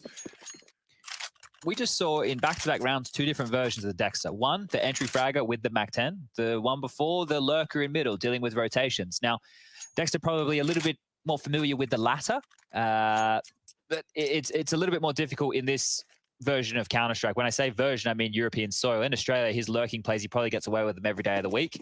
Here, players are going to be ready for him, especially when Miss Smokes come on through, leaving that gap as he tried to rotate through connector. Yeah, and a perfect way for perhaps our viewers to comprehend it is you saw the gaps that the very best domestic Australian squad had in their gameplay on European soil. Those gaps, I imagine, were not so prominent when they were competing against their domestic adversaries. Well, as well as that, I think, you know, you see Alistair getting caught with his knife out all the time, or in rotation with nades out, never stacking correctly. There's a lot of jitters that you can have here. With the rifles back out, we're on board with Rain again, who just feels like he is all alone on this A ramp. I can see there is support behind him, but standing forward, using his aim as his best weapon. When you can't smoke it, he just sets himself up to hold it. Wants to remain a mobile target, doesn't want to get caught out with that quick jiggle, enabling them to place their crosshair for the pre-fire. He wants to keep it unpredictable. It's so quiet. It is, but by mantling up there, his toes will no longer be visible to Bemis. And so that clear that he's just gone through to line up his smoke for jungle. Now, Rain. Now! What a perfect time to pull the trigger on the push. Destabilizes Mouse. They start to rock off kilter. Twist is set up, baited in. What are you doing? Get your nades out. Rain saves the day. Just the two of them now, and they're really out feeling the pressure of the clock. Rain decides he wants more. And in mid lies Frozen, the only one remaining in a Mouse Sports jersey. The smoke fading, not ideal. Good reactionary shooting. Trying to find Brokey. He is going to be toppled, though, and another round found. FaZe Clan posting their second of the CT side. They won the pistol. It immediately issued a gag order by the Mouse Sports squad and have stomached it for 3, but posting a nice defense now, and you can see it's off the back of Rain. I mean, that's just textbook intuitive Counter-Strike reactionary play. Yeah, it seems very, very risky, right? The fact that he beat that flash there actually saved his life. We do have a bit of a technical timeout called here, so bear with us, ladies and gentlemen. I'm sure we'll have this one back underway any moment now. We get off with the nice, well, I want to say somber. It's not somber. Soft music. I feel like this is the kind of music you'd play behind, you know, those like really pretentious, like self-help videos where it's like my morning routine. And it's like, I wake up at 5 o'clock in the morning. I go for a run. I go for another run. I come back, I curl the irons, send up a quick stock, check my stocks, head over, have another shower, bang my 10 out of 10 girlfriend and start my day at 8 a.m. You too can do this too. Buy my book or my audiobook, available now on all platforms. Pay me so I can tell you how to succeed. We love a good pyramid scheme. That's how it works. Just give them money so they can tell you how to make money. I think the problem is with that right there, ladies and gentlemen, here's a bit of life advice from my 31 years on planet Earth, is when you do things or want to get motivation, or not even motivation, discipline to understand what you need to do, you're the only person who can figure that out. People can tell you all the right answers. You're not going to listen unless you're there yet. I was having a huge existential conversation with my mum the other day. We were talking about that same kind of thing, you know, like the realization that the onus of the outcome of your life and all of the things you will look back on, the only things you can do with this sentience we're given. Everyone's dealt the same ridiculous puzzle, just with different pieces. And, you know, the realizing that the onus is on you. You're the only one that controls your destiny in that sense. You know, just gets all of that negativity, that pointing fingers at others or other situations for your situation. It can be quite overwhelming, like that realization. But I think in general, it's quite liberating. Yeah, I feel like that a lot of people, and fair enough, because I've only started doing this recently, don't know how to talk to themselves, right? You got to check in with yourself. You got to be... Yeah, well, especially when you've got the negative self-talk going. If there's no filter, you know, like if someone said the things you say to yourself out loud in a room, your mates would stand in and go, "That's a lie, dude. You can't say that. That's not true." But instead, when it's all just mumbled around in the secrecy of your own head, that self-talk is accepted as fact. This is giving me vibes of the streamer who's been montaged now with that Call of Duty clip at the end. I love that one. That's kind the of animals are dying. Okay. Counter-Strike. Well, thank you for tuning in to our short mental health podcast. Yeah, if you didn't want to hear that, we're sorry. Sorry, I mean, we could have talked about nothing. If you did want to hear it and we helped you, we're trying to help ourselves too. So every day. High fives. Discipline trumps motivation. Twist's definitely going to be motivated to find double-digit frags here in the second half. It's had a quiet one considering just how much he contributed in the close game we saw in the opening 4 phase. Still, both of these squads are 0-1, Chad. Both of these squads are hunting their first win of the group, and it's a competitive group. This holds a lot of weight in the grand scheme for top 3. And this very slow pace from Mouse. It didn't net them anything in the last round. Just playing heads-up Counter-Strike late was phase. Let's see if they can do it again here. It's mid-control smokes, but then being able to pivot, not under threat, not taking any damage, not being pushed around the map right now. They're just able to stand and fight. So a minute still remaining on the clock and nothing is yet to happen. And I feel like we had similar scenes with this out of Mouse Sports over there on Inferno yesterday. No one willing to take any risks, or maybe risks isn't what the call is. Now they look for some mid-control smoke towards Connector. Ooh, Frozen wants his 28th. He's got 2 opportunities, but nice work between the 2 of them. It's Carrigan and Cold combine to neutralize on Apps. Bombs on Beamers. They are leaning that way. Carrigan's taken down short as well. Oh, Mouse Sports, you're in trouble. Beamers wants to save them. They take space, but they lose face. Carrigan, that's another. Just the 2 of them. They can make it if they try. Cold and Carrigan combine for all 5. And now the gap getting even smaller. We saw the half. It was an 8-7 half. It seems we're going to be going the very same way, trending in a similar direction here for the first map's second half. Inferno was the request of Mouse. This is Phase's terrain, and you can see Carrigan just taking leaps and bounds towards this victory. Cold baited in nicely and finishing it off with ease. There you have 10 for FaZe, and look what it's done. Mouse on nothing more than Glocks, as naked as the day they were born. Just a couple of P250s. Yeah, right now, I'm really quite perplexed with this Mouse Sports T side. The trade potential never feels there. They're getting the space that they want, and then they're just running on in and getting isolated. This won't be any different. Maybe taking their time here, Mouse Sports, just to talk through some of their options. Maybe it'll be a bit more pace in their gameplay when we come out of round number 22. Let's see if they can find any damage as they allow FaZe Clan to siphon through some of their early Turned utility. his DPI up. Yeah. Well, he's one of those movement gods, so I'm sure he has a DPI button in there. So when he's doing the KZ or the run boost, you can do like the helicopter 360 rotate. Twists. There we go. He's doing the 360 helicopter rotate right there. Probably needed that one. Nice little confidence boost, some clean taps. Some of the shots Twist has hit since his time in Europe, right? When he's been playing the FPL pugs and you see the highlights end up on Reddit and he's just plucking people out of midair like a robot.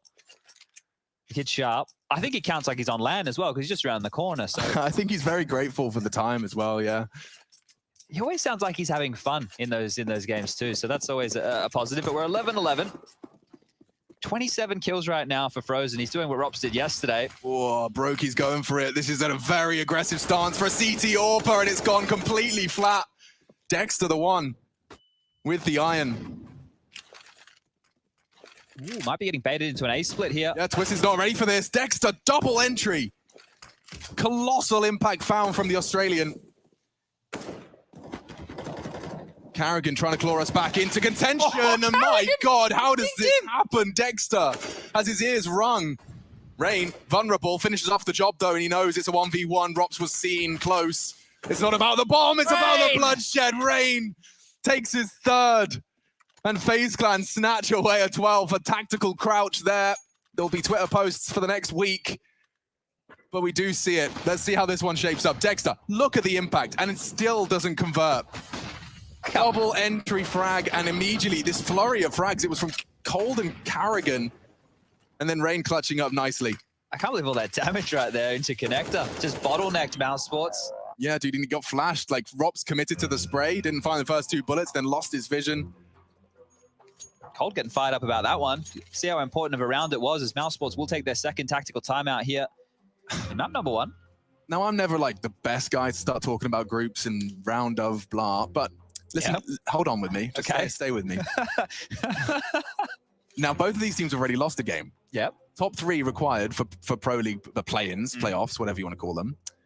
So my question is can I say that for both of these squads, winning this game means you can probably weather the storm? You know, you're giving yourself the bye against one of the top dogs.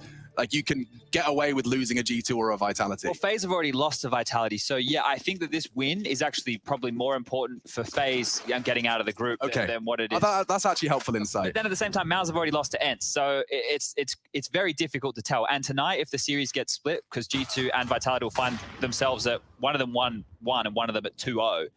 So what's going to happen is this group, if we continue to have all these teams on 1 win, NIP on 1 win, ENCE on 1 win, whoever wins this series on 1 win, this group is not going to be like the last group where we came to the last day. It's like, yeah, you win your game. That's cool. It's going to be round difference, head-to-head, tiebreakers, maps. Yeah. This one is going to be a mess. So, every best of 3 you win. If you win it 2-0, you win it convincingly, or it's a close one. Every single result, every frag matters. So let's get into it. Group B, it's kicked off at the moment. G2 at the tippy top of their group. We discussed their win yesterday, albeit a hard-fought one. Yeah, it was a biff yesterday. That was a good game. Yesterday, we had some really good Counter-Strike, especially individually speaking. Fast stuff from Dexter again, trying to replicate the success of before. This time, nobody fighting him in middle. It will be a 3-man B lane. And Brokey, the timing, he's just looked away. Ooh. He goes looking, still hits it. Oh, they've got mid control, but now FaZe is all around them. Yeah, Dexter's taking a quick move here. Very quick move. The smoke's still up. It enables him to crawl. Twist is gone! Oh! Dexter finds another huge equalizer. That was the kitchen player. And Bemis isn't done either. Carrigan looking for info off the back of Dexter's presence at window. This is sketchy still, though, right? They know that Brokey's with the AWP over towards A. Yeah, but I don't think Mouse can afford to lose another one of these. This has to be the Mouse Sports conversion of the double entry. Rops is ratting the smoke, just as he looks away. No trade available for Cold. No, safe and sound. Bemis is there. Just like that, Mouse Sports do convert, and they do so cleanly.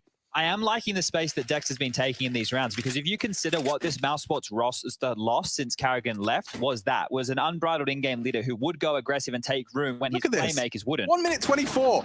He's so taking that fight on Kitchen. He's very lucky to win that one. I don't know what Twist was looking at exactly, but wasn't the head. Rops as well, got to give some credit where it's due. Getting a crucial double kill there and using that smoke to great success, just lurking out of that palace smoke thrown by the CTs. All right, what's the call here, Dexter? What have you got in store for us here? Closing in on 30. Frozen's been man-possessed on Mirage. Dexter's going down underpass to potentially sell a bit of a mid default here, while the rest of them will be setting up for a B execute. So he's going to smoke window perhaps later. Or a deep connector smoke, one of the two. Yeah. Okay, opts for the latter. They've been good on B, Cold and Carrigan. They're ahead of it. He peppers one, needs a second, but Rops has got him, and 2 frags, in fact, for the Mouse Sports fill the feed. It's Cold Zera to keep it competitive. He does more than competitive. My lord, he's winning the round single-handedly. Turns it on its head. Acor holding this window, and it's Twist who's picked up the AWP to try and force him off position. Bomb down, shot hit, baited in, and a 1-on-3 for the in-game leader. Cold's flanking now. This is so hard for Dexter. He has to worry about everything. Yeah, I mean, Cold got those frags from short. Now he's walking up apps. They're yet to leave kitchen and confirms that there's at least one there. He needs this info, but Cold continues to find impact. 4 kills for the Brazilian. Magnificent hold. This is what he was known for. Let's not forget some of the craziest career highlights happened on this very bomb site. There's graffiti on the wall thanks to this man's actions on this bomb site. And we'll see how we find it again. Let's watch this replay. So the first, absolutely a formality, but this, committing to the spray, he sees a glimpse of him and laser beams Bemis. Then, it was so late. Not only that, Chad, but to be on short and to find your triple kill, then to walk all the way underpass to apps to ensure the round is yours. It's a great round from coldzera, and it's put 14 on the board for FaZe. Yeah, every second of this game now is being used to its absolute full potential at Counter-Strike in the top level. Pushes out mid, spam through, damage done. Nade is good and shot is better. Brokey onto Dexter, no room for you this time round. FaZe are looking good for the 15th. That entry is huge, and the damage, look at that. BMAS and Acor both operating half HP or less. Now, this is where FaZe might want to be adopting a bit more of a passive stance. Because as these smokes fade, Acor will hunt.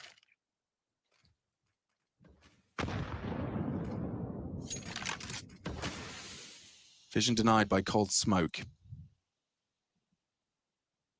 Ladder clear, he says. Looks like they want to try and test twists. And he's just doing intermittent checks. So if he does this into an AWP now, that will be a chance. Acor's actually descending, so he's safe for now. And the bomb, look at the bomb. It's top mid, completely isolated from anyone. And they're so worried about pushes as well here. You can see that Robs is running back to collect it now. Caught with nades out. Oh, twists! Twists! What are you up to? Walking through the smoke, he did not have that visual in his head. He did not expect them to have just cut noise and paused. They're actually rotating away from B right now. Yeah. 2 players just left the site into kitchen. They're worried about the A split, but it's B.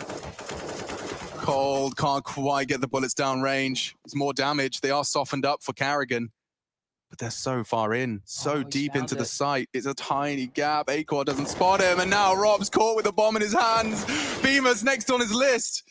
He's low, and they're so far away. Could be the save call here. They can't risk this one right now, FaZe. The money's not there. They have to hold on to this AK-47 and the AWP in Brokey's hands, and they'll be allowed to do so. Mousesports again, right? You see them running into that site. They're all focused on the same area, right? You see that? They were all worried about Van and close sight. Nobody considered bench, which Cold's killed them from a bunch of times. I know he was dead. It doesn't mean another player can't play bench. It's not exclusively Cold's position. Like, they were just so unwilling to be ready for multiple areas of attack. Carrigan could have had a multi-kill in that situation. So they're lucky to get away with it. 14-13 now, and it's a tight affair. The bomb will go off. Questions for FaZe, though, right? You have to look at this. It's only going to be 1,900. Well, 1,400, 1,900 in the next. So it's even worse than I initially anticipated. And you're right, yeah, Twist, they're seeing if you could just find the timing on that smoke push. It was not to be the case. And that was the door back in, because the opening that came for FaZe in the early stages felt like it was going to be enough. Frozen's up to 31 kills now. Is that their first timeout? Yeah, it is. Yeah, well, we know that... Coach Yanko's not piping up. No, so I think it's Coach Robin these days, but I'm sure Carrigan has this one handled for now. They will be buying behind the saved guns.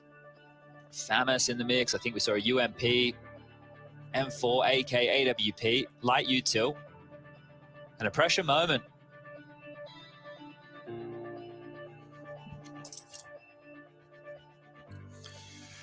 All right, then. Their extra 30 seconds of breathing time has elapsed. Let's see if FaZe Clan will collapse. They put all their pennies into this one. Mousesports chasing the equalizer. Nice smoke to regain control of apartments there. Yeah, just park Carrigan up behind this smoke. Just get a flash for himself here, and he can just play close range with that UMP. But more of this slow stuff from Mousesports. Brokey's found a kill in the meantime, A ramp, so that's one of the stars of Mouse dead already. Just Frozen over here to sell this fake. Okay, so Cold called for Twist back up in mid, but they are once again surging up, and they want to go back B. Short seemed to work for them previously. Cold just about gets in time. He'll take a couple of pot shots. Good damage inflicted into 2 of them. Damn, Dexter and Beamer shadows of their former self and very vulnerable to the Carrigan UMP. You can see he wants to take that line. Twist has arrived and just puts a single FAMAS bullet, make it a second, into 2 heads. Frozen was the A-Lug. There's no way Rain is ready for this. Well, This now is a they Frozen do. special. You ready for this one? I'm feeling it. A 1-on-4 for Frozen with 40 seconds left on the clock. He's got the first. He doesn't have any utility, but he has been hitting absolutely everything right now. All right, I'll cast it like he's going to win it. 32 frags already. 3 more required to to turn an impossible round into something else. He's been loud about this. Carrigan will build a picture now. He knows exactly where he's coming from. Carrigan, not the only one to be trifled with, and just with his back turned, it's phase 15 delivered. Twist with the late arrival bead, cleans up the mess. Cold Zera started. We'll see this from Brokey's POV onto ramp. Fully flashed, dude. Fully flashed. Rops has been having a real nightmare. And that was a real slither gap as well. Just arriving exactly when he needed to. Stops Carrigan getting isolated in apartments. But this one, just as the flash pops, so does Brokey. He's completely blind there, surely. Yeah, of course. Pure reactionary Yorping there as the vision was taken away. Clicks his mouse, and a powerful one. Because now it is just 5 frags separating FaZe from a win on their map pick. Aggressive mid this time, not as passive, not waiting around. Yeah, lots of talking from Dexter here. Just this is the entry pack, right? This is what you would be expecting. Dexter, Acor, and BMAS. They're just tucking into hiding behind this mid box, allowing Acor to work. Early damage exchanged with Brokey. And a heavy investment of forces over towards the A bomb site from FaZe in window. Cold Zera. You're in the eyes of the man right here. He's just throwing out a smoke towards connector, but we've got Twists pushing on in and using that to his advantage. We've got Rain up close and personal, and overseeing operations is Brokey with that AWP from Ticket. They've tried to harass this B bomb site time and time again, Mouse, so Carrigan's calling their bluff a bit, going for more of an A heavy setup. And they might filter right into it. Smoke window, smoke connector. Now they walk up short. Carrigan's coming aggressive short right here. 30 seconds, lads. They can go either way. 4 on A, and they're picking their poison. They've opted into the stack. And Twists from stairs completely knocks them for what seems to be... Hang on. No, it's not enough of a lockout. With 19 seconds, they'll continue to go. Cold Zera, however, has beheaded another. Looks like FaZe are spelling the first map victory here, and Rops is the last of 4 this time. FaZe, Mirage is theirs, albeit half fought. 29 rounds of play. Now we head over to their domain. Mousesport's going to look to reply in kind.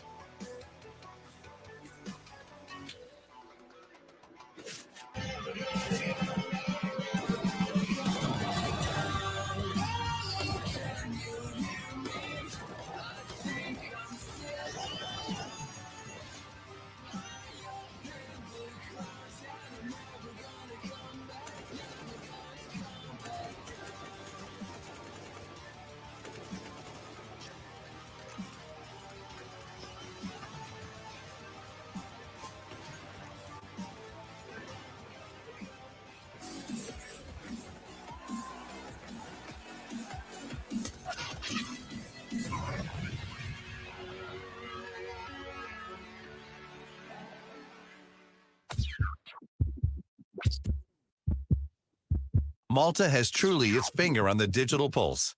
Malta, game on. With 300 days of beautiful sunshine across the calendar year, it's the ideal location to take a load off, relax, and enjoy. Our World Heritage and UNESCO sites showcase the oldest megalithic temples in Europe, the breathtaking capital of Valletta, the silent city of Medina, and so much more. It's gamification in real life. Everything about Malta, namely its architecture, local village feasts, basilicas, entertainment scene, and multiple iconic film sets, make it truly unique. And with a vibrant video game studio ecosystem, major iGaming companies, tech startups, and esports companies hosted across the island, coupled with a passion for innovation, Malta has truly its finger on the digital pulse. Malta, home of gaming excellence.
feel on top of the world right now. I always wanted the world, I wanna conquer the world right now. I feel on top of the world, I feel on top of the world right now.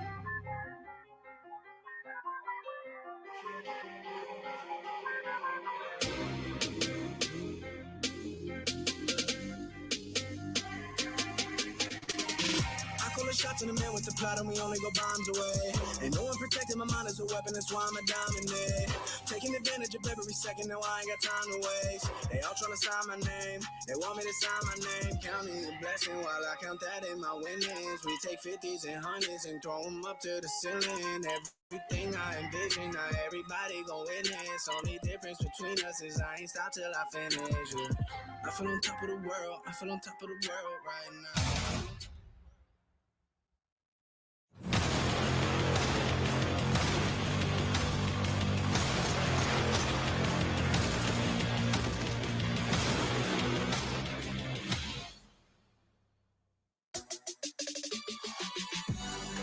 The bomb. One HP, let's go.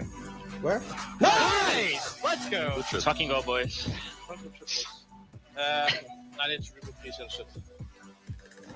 FaZe Clan being pushed to the brink here on map 1 in their series today, up against Mousesports, 16-13 in their favor when it came to Mirage, which kind of makes you wonder what happened yesterday against their match with Vitality, where they won 16-5. But they win nonetheless, and they do get themselves that 1-0 lead going to Inferno, which will be Mousesports' second choice. And Jason Kaplan still joined by Pimp. And we got to start breaking that one down, because that was a very tough game for both those two teams. It was, you look at the scoreline, you look at how the game went. It was back and forth. It was always close, always a lot of nerve in it. But coming to think of it, right, Mousesports, they went up 5-0, got off to a very good start. They didn't win the second pistol round, but they converted in the sense that they broke FaZe after winning the pistol round number 2. And by then, they were technically up 8-1 in this game before we got into all the buy rounds. So if you word it like that, if you put it like that, then you can think to yourself, okay, so in all the buy rounds and all the rounds where both teams had the same amount of utility, FaZe Clan were the better team. Part of that thanks to Kerrigan, leading by example. The amount of times we saw him go out first and sacrifice to create the space for his teammates. We even saw him kill Rubs over and over again. I think we have some clips of that as well. There was just, fantastically done by Kerrigan and FaZe to create the space for the guys to thrive. And they were even going up against a guy like Frozen, who dropped 32 frags. Without him, this game wouldn't have been close at all. I mean, when you have Rain and you have Cold on a server, you know you're going to get frozen. And he tried his best to keep Mousesports in it. He tried his best to get them across that line. But the unfortunate part is there's only so much one man can do. And we're seeing here, I believe, our little recap of Kerrigan killing Rups over and over and over and over again. And I do have to say, thinking back to the interview, like as an ex-in-game leader for Mousesports, he has that kind of idea of how his players back then would play. And he could take advantage of that, getting the better angles and getting the kills. Yeah, and I just want to stay on this angle a little bit as we see Frozen stats from this one, because he was doing a fantastic job. But the whole Kerrigan-Rups duel in this game, Kerrigan and Rups, they had 10 duels, and Kerrigan won 8 out of those. He completely shut down Rups. As we say in football, he had him in his pocket throughout the entire game. There's nothing he could have done, Rups. And that's a problem for Mousesports, right? Because Frozen had a fantastic game. We talk about him doing a stellar job here, and he kept them in the game for a long, long period. Imagine if Kerrigan wouldn't have pickpocket Rups like he did right here. Then we could have both Rups and Frozen playing well at the same time. And then I think that would have been enough for Mousesports. So the amount of impact Kerrigan found in this game, just by killing Rups, just by shutting him out of the game, was very well done by him. And I think that's obviously a very tough thing to do, right? You think of in-game leaders, you don't necessarily think of the best aimers, but using that information he had prior to shut down one of the key players we looked at going into this entire series, right? Of Rups potentially putting up these big numbers, even with a different in-game leader. But now with him struggling, I wonder if things might potentially change going on to Inferno. Well, maybe. I guess we'll have to wait and see. Inferno is a different map, right? We have a different way of playing. It technically is a different map, yes. It is a different map, but the dynamic of the game changes when you go into a map like Inferno. Mirage, very open. There's a lot of space for different players to make individual plays, whereas for Inferno, there's a lot of utility that has to go down before we get to see the end of the round. So I'm curious to see whether FaZe Clan want to play this, fast with great pace. When you get to the T side of Inferno, if you're Kerrigan, can you really call your team to play explosive Counter-Strike on a map like Inferno? Or will Mousesports force you to sit back and wait for a minute and a half every round because they just use all the utility in the beginning?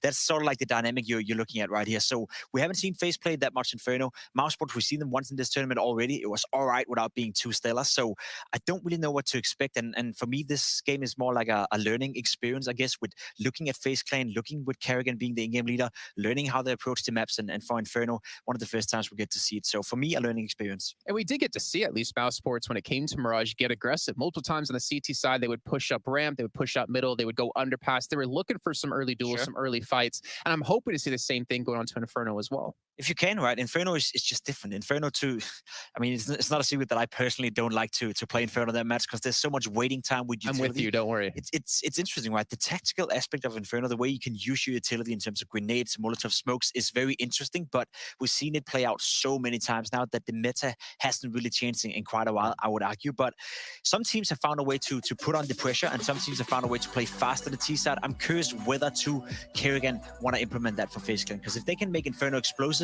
I think Mouse Sports is going to be in a bit of a struggle here. So we're going to find out how quite explosive it will be here after a short break. It's going to be FaZe Clan currently sitting 1-0 in this series against Mouse Sports, but the time will tell if we're going to a map 3 with Inferno coming up next.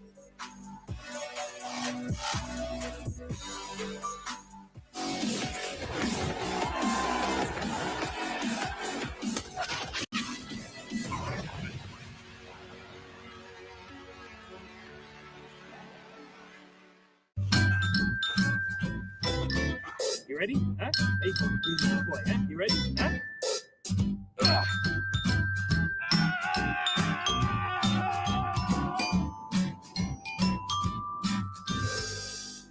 Start your esports career now at play.eslgaming.com.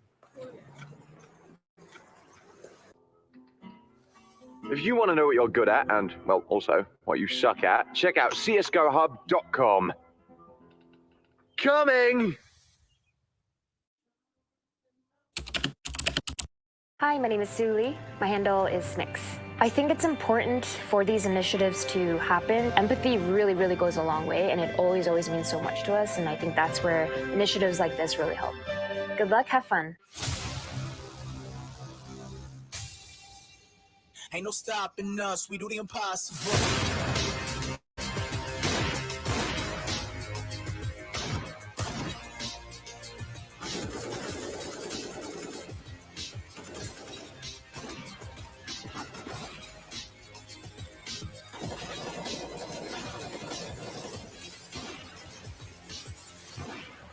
Robs has already caught him, and now they're coming from one direction. They can focus their attention, but Cold Sarah's on a mad one!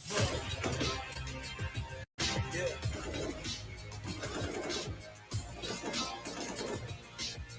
Ain't no stopping us, we do the impossible. Straight to the top. We're top dogs and you're not. Too good and we fake it. So close I can taste it. Ain't no stopping us, we do the impossible. You just gotta love yourself. Yeah. You just gotta love yourself. Yeah. You just gotta love yourself. Yeah. You just gotta love yourself.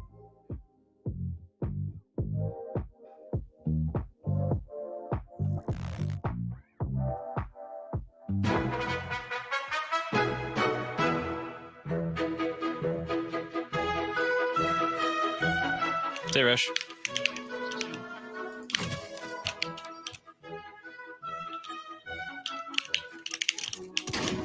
Nice. Nice. Doors, not looking at us. I'm going for this.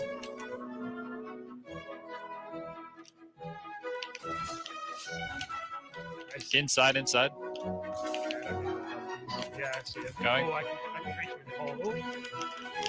Oh no. How'd you manage that? I didn't know you could get stuck here. Did you know you could get stuck I here? had no idea. Alright. Should we see if this works? Yeah. Oh, saved. Oh. One more. Yeah, hold on. Strafe. He's looking at us.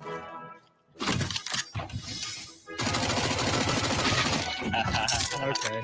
I would have Everything is gone to saved. takes that. Parachuter bird coming in. Commander. Guy on top of the tower parachuting up as well.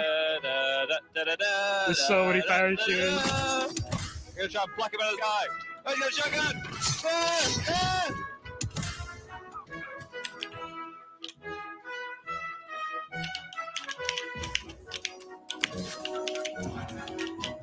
Nice. Get out of that, I'm impressed.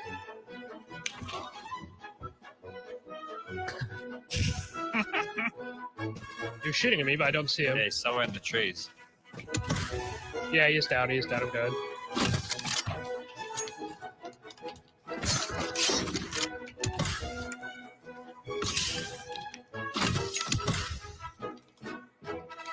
Out of the... Oh!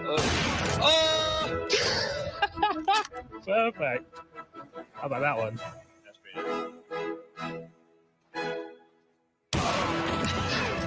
Impressive performance. Thank you in advance. ESL Pro League is brought to you by Gaming Malta, Intel, US Air Force, 1xBet, and DHL.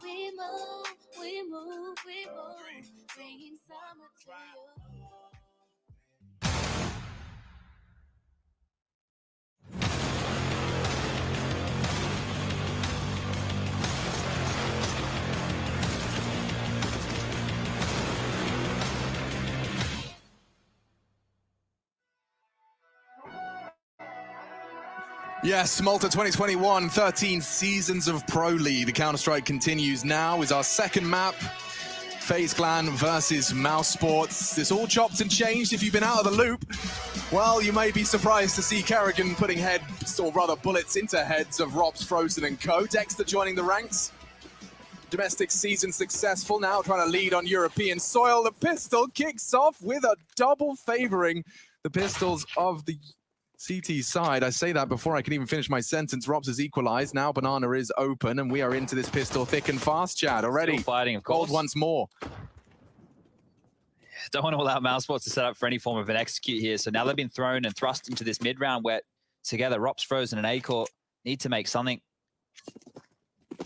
Up and under they go. Very noisy. Acor has a molly. Would be well placed over towards Coffins. That's where Kerrigan currently resides. Be interesting to see if Kerrigan wants contact.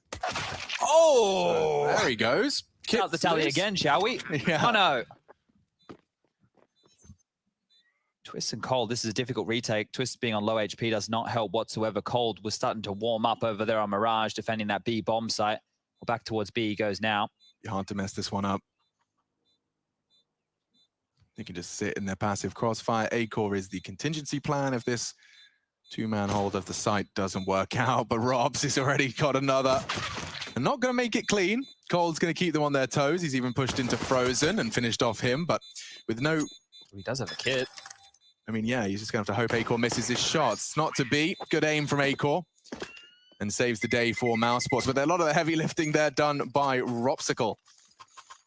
Yeah, if he can bounce back in a very impressive way right here on Inferno, we could be good for a third, but I need that to be proved right here, right now, because even though map number 1 was close on paper, I think FaZe looked like the better team. They're going to force buy in here, FaZe Clan. Wiggling that head as best he could. Forced. Brokey wants to try and find some early damage on that scout, makes the threat of the Deagle oh so greater. Dexter did catch a bit of early damage there, and I think Rain's getting the hell out of dodge. He spotted one logs. Robs has the only, well, not the only AK, Acor has one as well. Robs has one of the only AKs, and he's parked in very passively towards alt mid right now. So if he gets isolated and goes down, that's something that FaZe could work with. His Cold is so confident right now. The fact he's just standing here with the Deagle, continuing to pester top mid, it's going to make things uncomfortable for Mouse, knowing they can't just swing with mid completely under their control. He's reloading, he's making noise, he's making his presence well and truly known here. So they've brought Robs over to deal with him. Oh, that was supposed to be Robs. Cold completely flips the script. And now one of the AKs has fallen into Frozen's hands. He'll try and ply his trade as best he can, but Cold is keeping it competitive. Kerrigan even starting to float back towards A as the information's been denied on mid. More utility thrown out.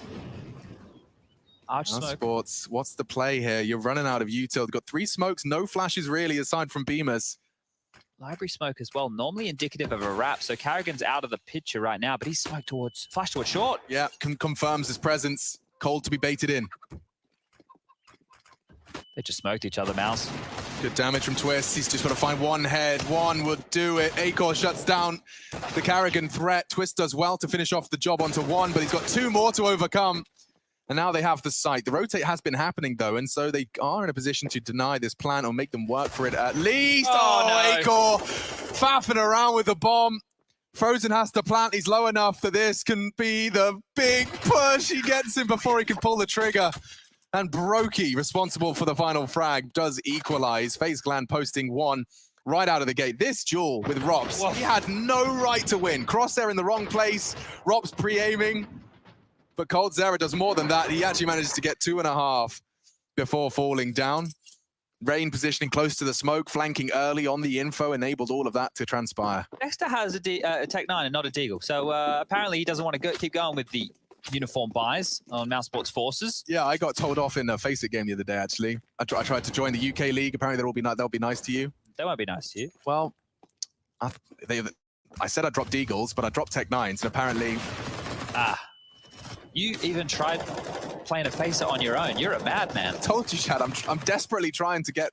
Gagging for the counter. The counter. All right, well, Dex is already dead. And right now, FaZe have a chance to extend the lead here. They grab this one. They'll be sitting pretty for a 3-1 start. You know what this pistol can do? As to the CTs, though, they'll be looking to keep these guys at arm's length. Close quarters, the Deagle just becomes like a bloody hatchet. Hacking into them with every click of his mouse. Yeah, trying to bait in Twist. Karrigan's been making no secret of his presence down Banana. He's not only made the steps, he's thrown the smoke. Brokey returning to middle at the perfect moment to find an impact frag. He spots one boiler. I think that's enough from him. Fakes the runaway. Heavy rotate back towards B, actually. In two minds here, but Mouse haven't made up theirs. Yeah. And back up mid, they peek. Oh, it's all Brokey.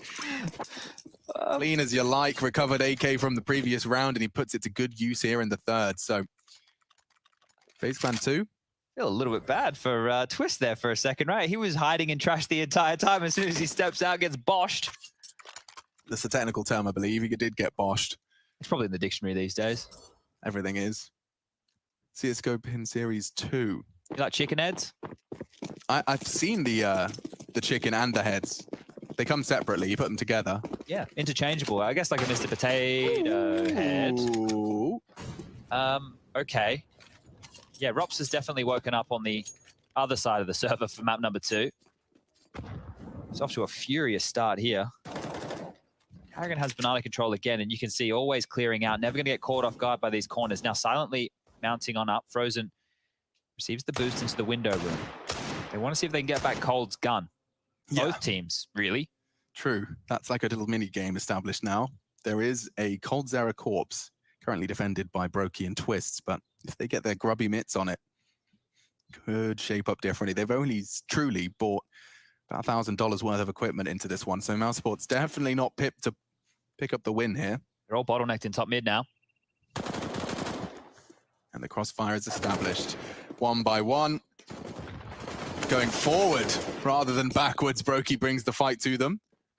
And Dexter looking for a Hail Mary burst. It's not to be. FaZe do deal with it. And Mousesports are going to be bringing out the weapons again, so we get to see whether or not this gap will extend.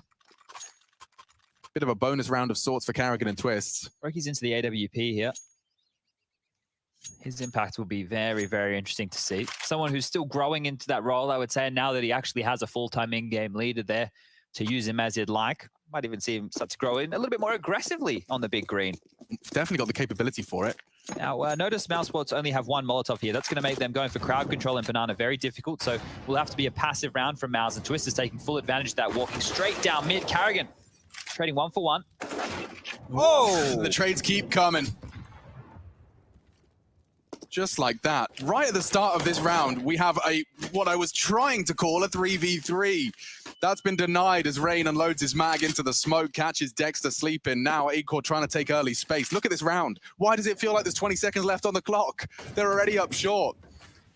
They're even dropping back, so they've completely sold this over towards A. Lots of present smokes, mollies. You name it. 1, 2, 3, 4, 5 smokes on the bloody site at the same time. Not a single smoke left for the rest of this round. So 60 seconds of smoke-free action, folks. Last one fades now. Vision is restored. Let's see if hope can be as well.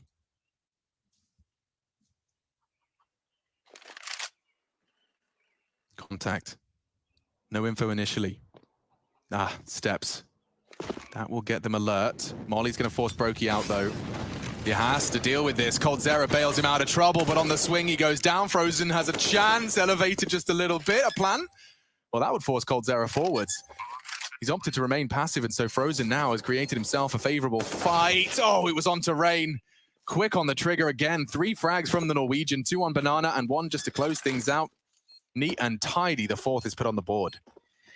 Well, then, 4-1. Oh, dearie me. And I think... Ooh, I didn't realize Rain had the style there. He's got the red gloves with the... I thought you were talking about the teabag, but no, the definite style. I was like, he's going for it again. He's been doing that to Frost a couple times here. The red down the center of the knife, does that mean that is like a well-worn It's knife? like a battle scarred or something. He's gone for the, the aesthetic approach. He's gone to the thrift shop, if you will, and he's given it a new home. So he's actually looked for gems. He's not like me. I go for the brand new, the factory new, because you know the wear's gonna be. He's actually tailor decided. I mean, I could use that excuse for my knife that I just went for one with a cool flow. I did just go for one that wasn't absurdly priced, like the factory new. Who needs a factory new one? I'm not sure what's going to cost more in 10 years' time, a Dragon Law or a Bitcoin. Like, at this point, it's starting to get out of control. But look at this buy from Mouse. It doesn't fill me with much hope. Rop's on a Scout. Beamaz with a Mac 10. They're setting up for a bit of control towards middle. Smoke towards arch side. Karrigan holding onto his nade. Very stoic with this one. Flash through. That'll be the cue. Nade trickles onto the feet of Beamaz and puts him down to 68. But this setup on A is looking strong. 2 towards Pit, both playing bike. Rops won't be having any more action as Arch will. That's the bomb first, bounding. Yeah, spotted on long, and Acore actually takes the orb out of Brokey's hands. Karrigan has to go into damage control mode here. And actually screws the spray, finds Dexter and a fresh magazine. It's Rops who's opened up the account on Pit. That's a huge find. And now Frozen's contributing as well. They can't surely be turning this one around. A 2-man advantage as well. Rain's the B player. Twist, known for his Pit prowess.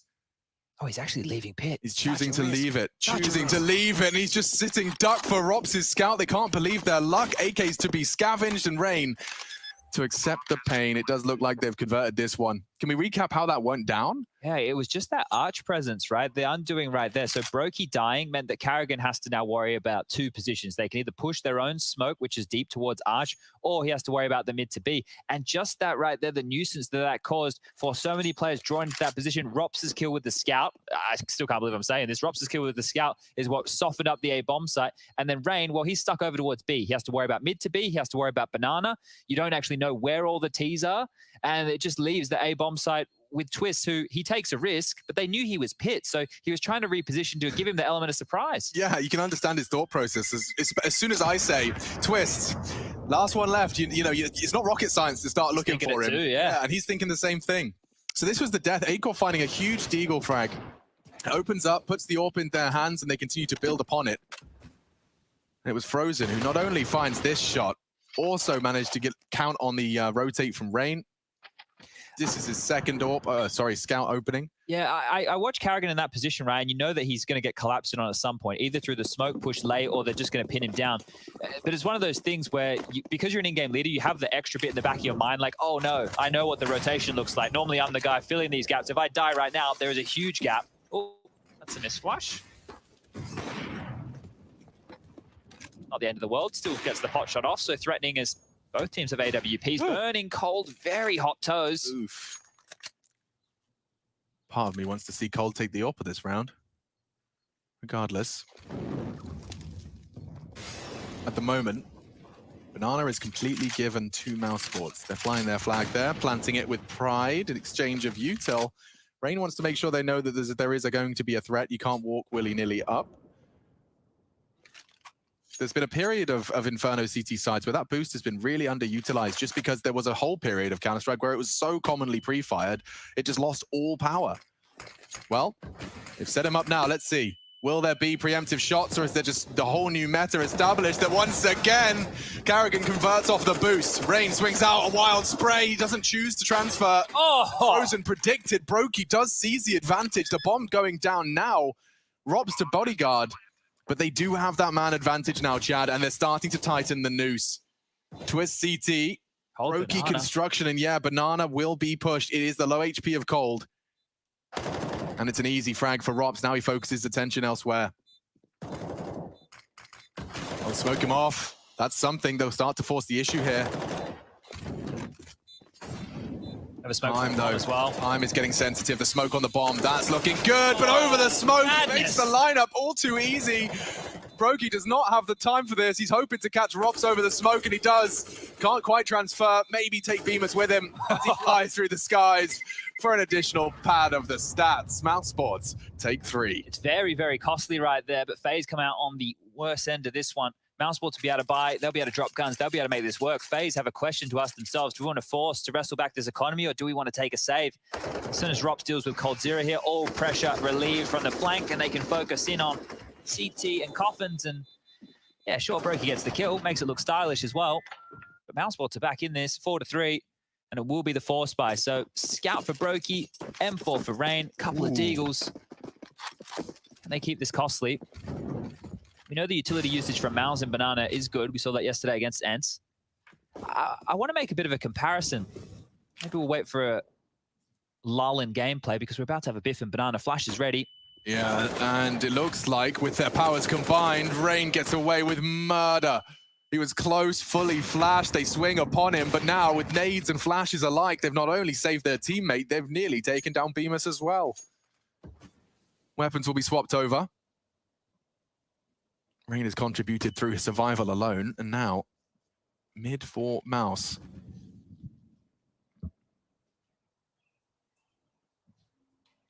Ready to boost here. Yeah, they're looking for twists. That smoke might lead to a peek, and Twist has worked it out, but still Robs beheads him.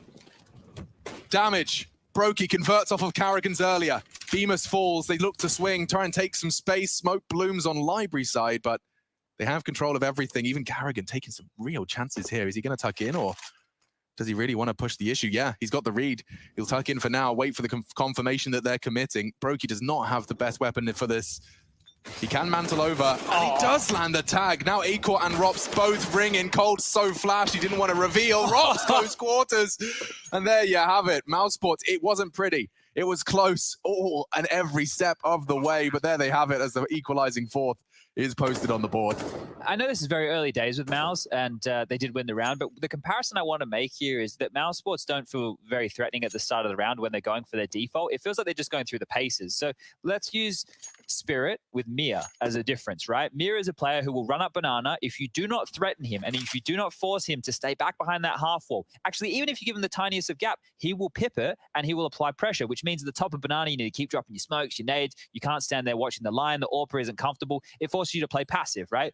Right now with Mouse, and this isn't just in Banana, this is in a lot of their T sides, and we've only seen them yesterday and today, but it doesn't feel like there's much conviction behind when they're doing their defaults. Like, we're going through our paces to get information to then make a call. The way that I feel Counter-Strike works now is if you're taking territory and you win a fight, everybody kind of needs to be on their toes to either react or pause on out. Now, this is well done here. I'm a bit stunned that both players had that awareness, right? Twists are ready for the boost, and Rops also able to convert off the top of it. Yeah, it looked like Rops was just about to give up on that line of sight, but Carrigan turned the corner. Great stuff. Brokey hanging out in spawn. Having a good time. Just making sure he gets that single flashbang to good use. He's deciding how. He wasn't allowed to spend much. Carrigan said, you're on a tight budget this round, mate. You want to get that AWP out. Rain knows he has to be the hero and positioning in a position to totally be it. He's lost it. And just like that, bodies are dropped. Bemis with a double, securing Banana and securing the only weapon that was in play for FaZe. Unretrievable, aggressive by the half wall. They won't have that. They won't even have the information as to how many reside. It's only Cold now. A P250 in a dream. Watching as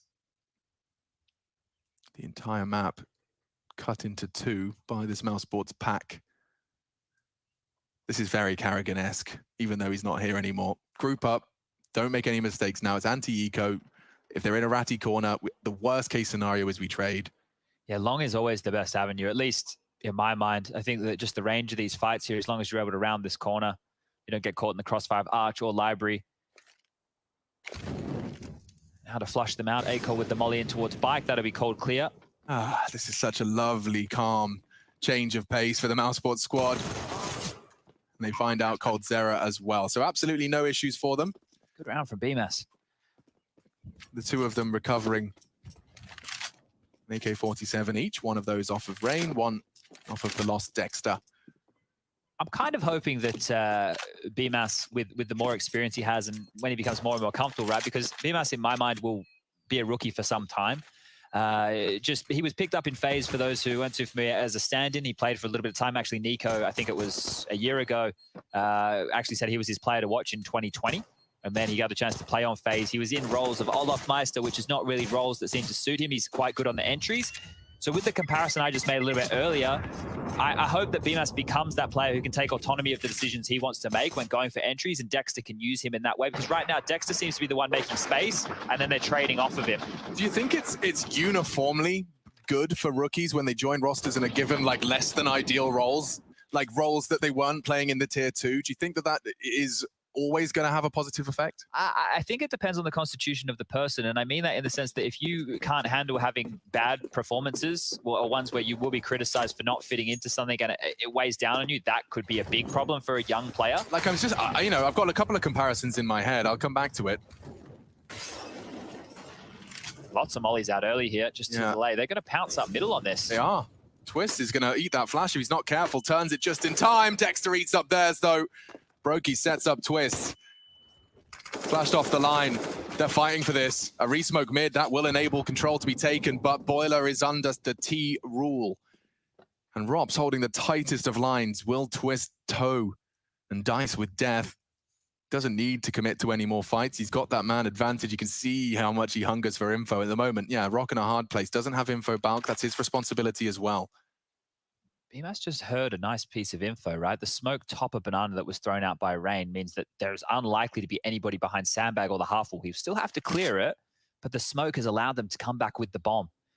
Carrigan still has one and a molly to limp on out, and, well, jumping out of the second mid window, it looks like Mousesports are making their play back towards the B bomb site. Brokey rotating on over. Cold Zero with that jiggle just called top mid clear. So this is an educated guess from FaZe.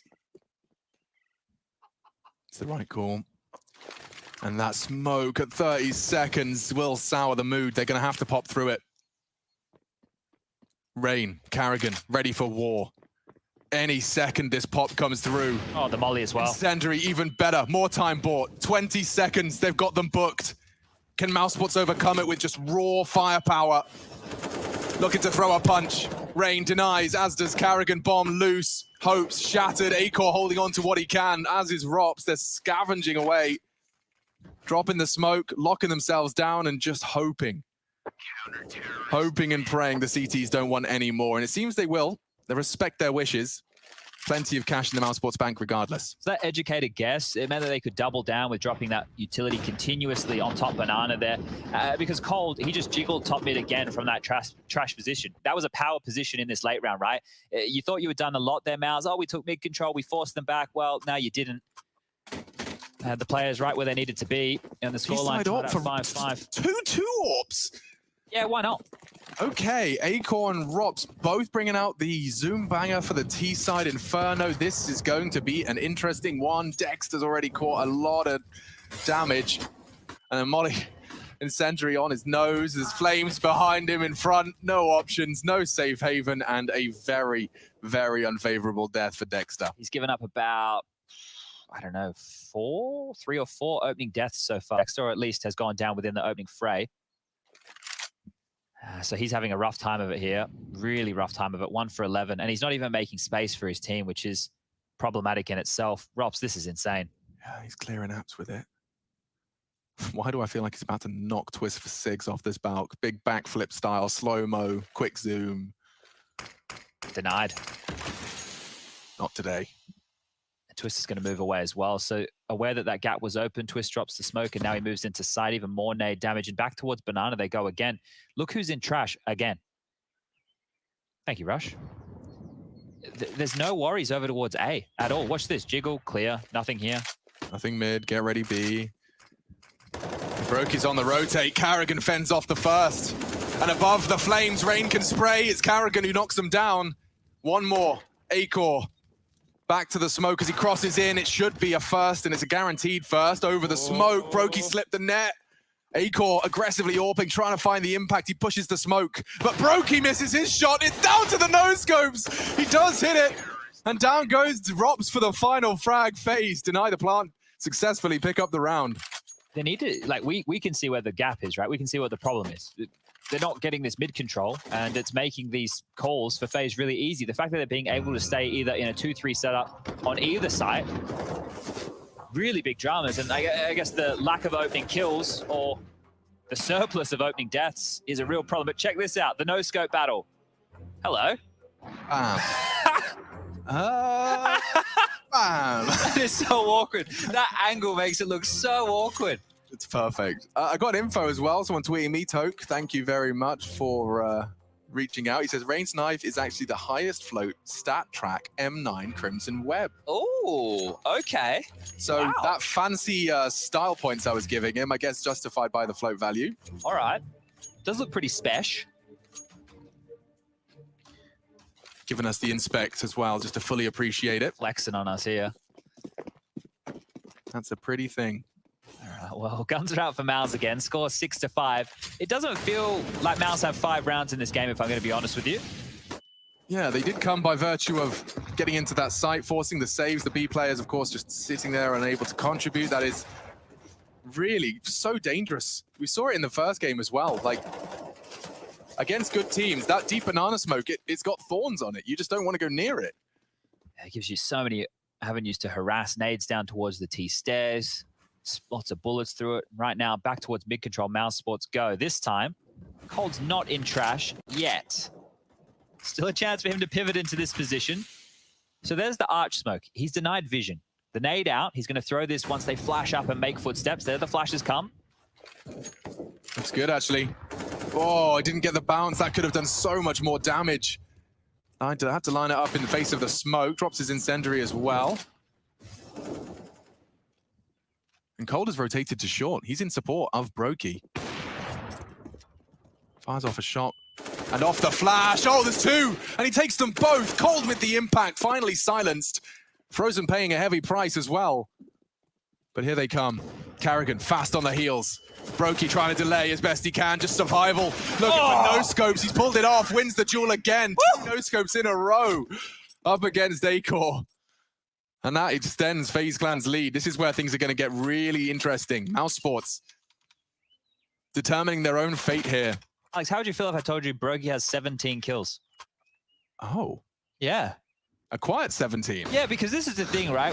We talk quite big picture until like the action happens and someone sprays down 4. But the thing is, so far in this game, Brokey's somehow gotten to 17 kills, and I swear we've mentioned his name about 3 times. So yeah, I mean, I think we probably just say his name was like, oh, another one from Brokey. And there he is again. Yep. That's the consistent opening kills. There goes Acor. He's doing a phenomenal job, Brokey, right now. Yeah, he's fast cementing himself as a top contender in the AWP conversation. I just feel if Twists only has to have 4 kills and you're winning rounds in this fashion, something is going very right for you. Your AWPer has showed up to play, and he gets no slouch on the rifles either. Carrigan, Hang on. you've overstayed. You're welcome. Oh, dear. Oh, dearie me. Yeah. It's not fun. Bemis could have made that cleaner, and it does mean there's only 3 now as they walk on in. More supportive flashes, but Dexter making space. Huge space found by Dexter. All of the frags coming from him, unarmored no less. Mousepots have turned this one on its head. Robs is holding. Twist, you talked about him, hasn't needed to contribute too much just yet, but this would be a very, very big swing of momentum. Rob's so ready, he had all the cues, he knew what to do. Cold-handed this one on a silver platter, not to be. Dexter will take his 4th. Not bad for someone with 5 kills, all in this round and for a round on the board. It takes FaZe Clan down to the 2K mark for some on the low end. Yeah, so not all round wins are weighted the same. The fact that Dexter has just won that one this late within the first half here, and he's been able to do so when the money of FaZe Clan is not perfect, this may set Mousesports up to walk away with 7, maybe even 8. FaZe are bought on in. They've got themselves the AWP on Brokey, who's playing lights out right now. Rain with a M4, Famas for Cold, Deagle for Twists, and Carrigan operating with an SMG. This round right here might determine who walks away from this first half with the 8 rounds next to their name. Gonna go for a boost. Barrel clear. Cold's following him here, just trying to really set him up. Might get Acor, he does! Perfect. Opening frag found. Bemis actually catching heavy damage through the smoke. That previous win, it loses a lot of its shine if FaZe immediately sees control once again.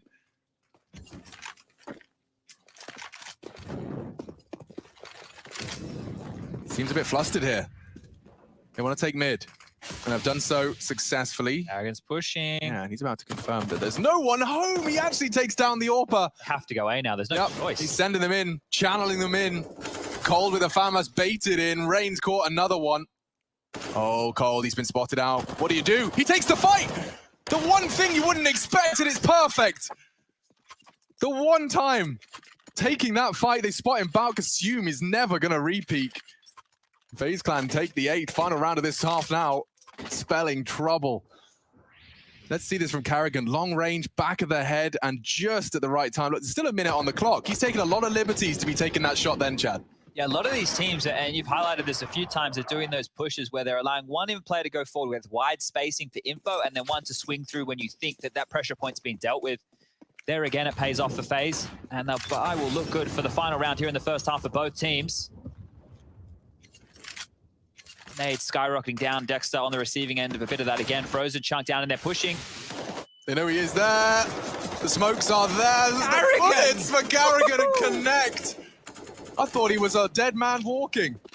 Bit of a spammy boy there. Oh, they tried to contest, Chad. That was an attempt from Mousesports to battle for banana control. There we go. It's Frozen through the smoke. Almost a second, and Robson a 1-on-4. Where's your money? Well, he's just trying to bait Twist into a peek, and he does bait him into a peek, just checks the wrong corner. Oof, 9 to FaZe, 6 to Mouse. Will we see a third?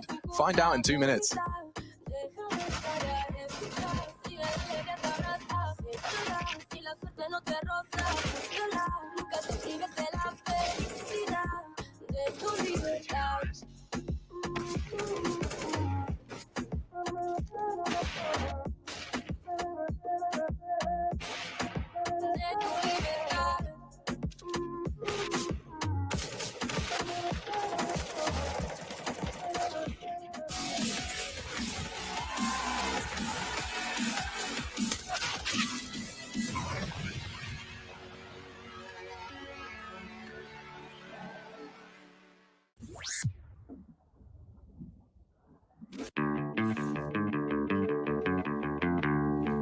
Hey Future Pros, we are back with an advanced execute for your T-side on Inferno. For this execute, you will need 4 Future Pros along with 3 mollies, 3 flashes, and 2 smokes. Let's break it down. Future Pro number 1. Your first job is to boost up Future Pro 4 onto the half wall. After that, get into this position and aim your crosshair above this point where the roof tiles combine. This molly will land and force out anyone playing first or second oranges. Then bank a flash off this window to blind anyone on site or in CT. This will allow you to get a quick smoke covering off CT spawn. And for good measure, lob this deep flash over CT spawn, which will further blind anyone playing on the site. Future Pro 2, you'll be smoking off coffins and also provide a supporting flash. To smoke coffins, get right up into this corner with the logs. Aim upward along the line of this fence and stop when you're at this line with this other fence post. This smoke will block off behind coffins. It is thrown this deep to discourage CTs from pushing through and hugging the side of the smoke. So be aware that someone still could be holding coffins. Alternatively, you can throw this smoke a little higher and coffins will be fully smoked off, but be wary of an aggressive CT. Finally, aim above these wires over the left of the plant bot. Walk forwards and throw the flash as you get to the second wire. This will provide a flash to blind anyone on the B site. Future Pro 3, you only have 1 molly to throw, so don't mess it up.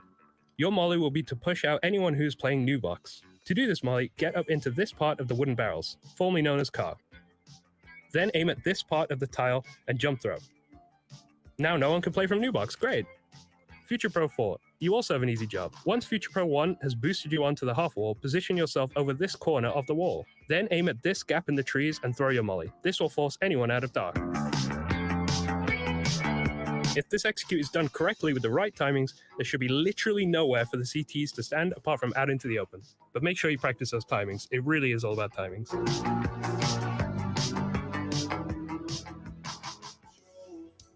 We feel the heat, but we don't wanna let go. We answer questions that we ask alone. I hear the words, but they're coming out in echo. Stop! Would you give up the fight if you had no time to even surrender? Would you give up your rights and let your life slide away?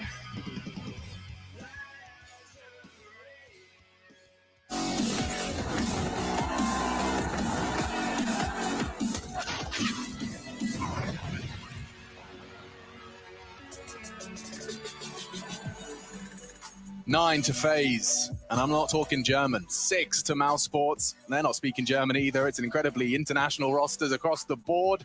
Definitely the global in global offensive. We're on to our second half. It's our second map and our second series of the day. Chad's here as well. Hello.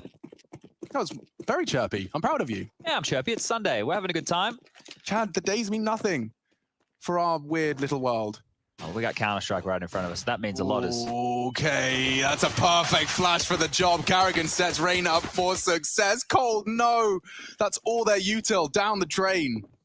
Oh, well, quickly. They're looking for a gap here towards apartments, so trying to make it fast. He knows. Frozen's just lost that little timing.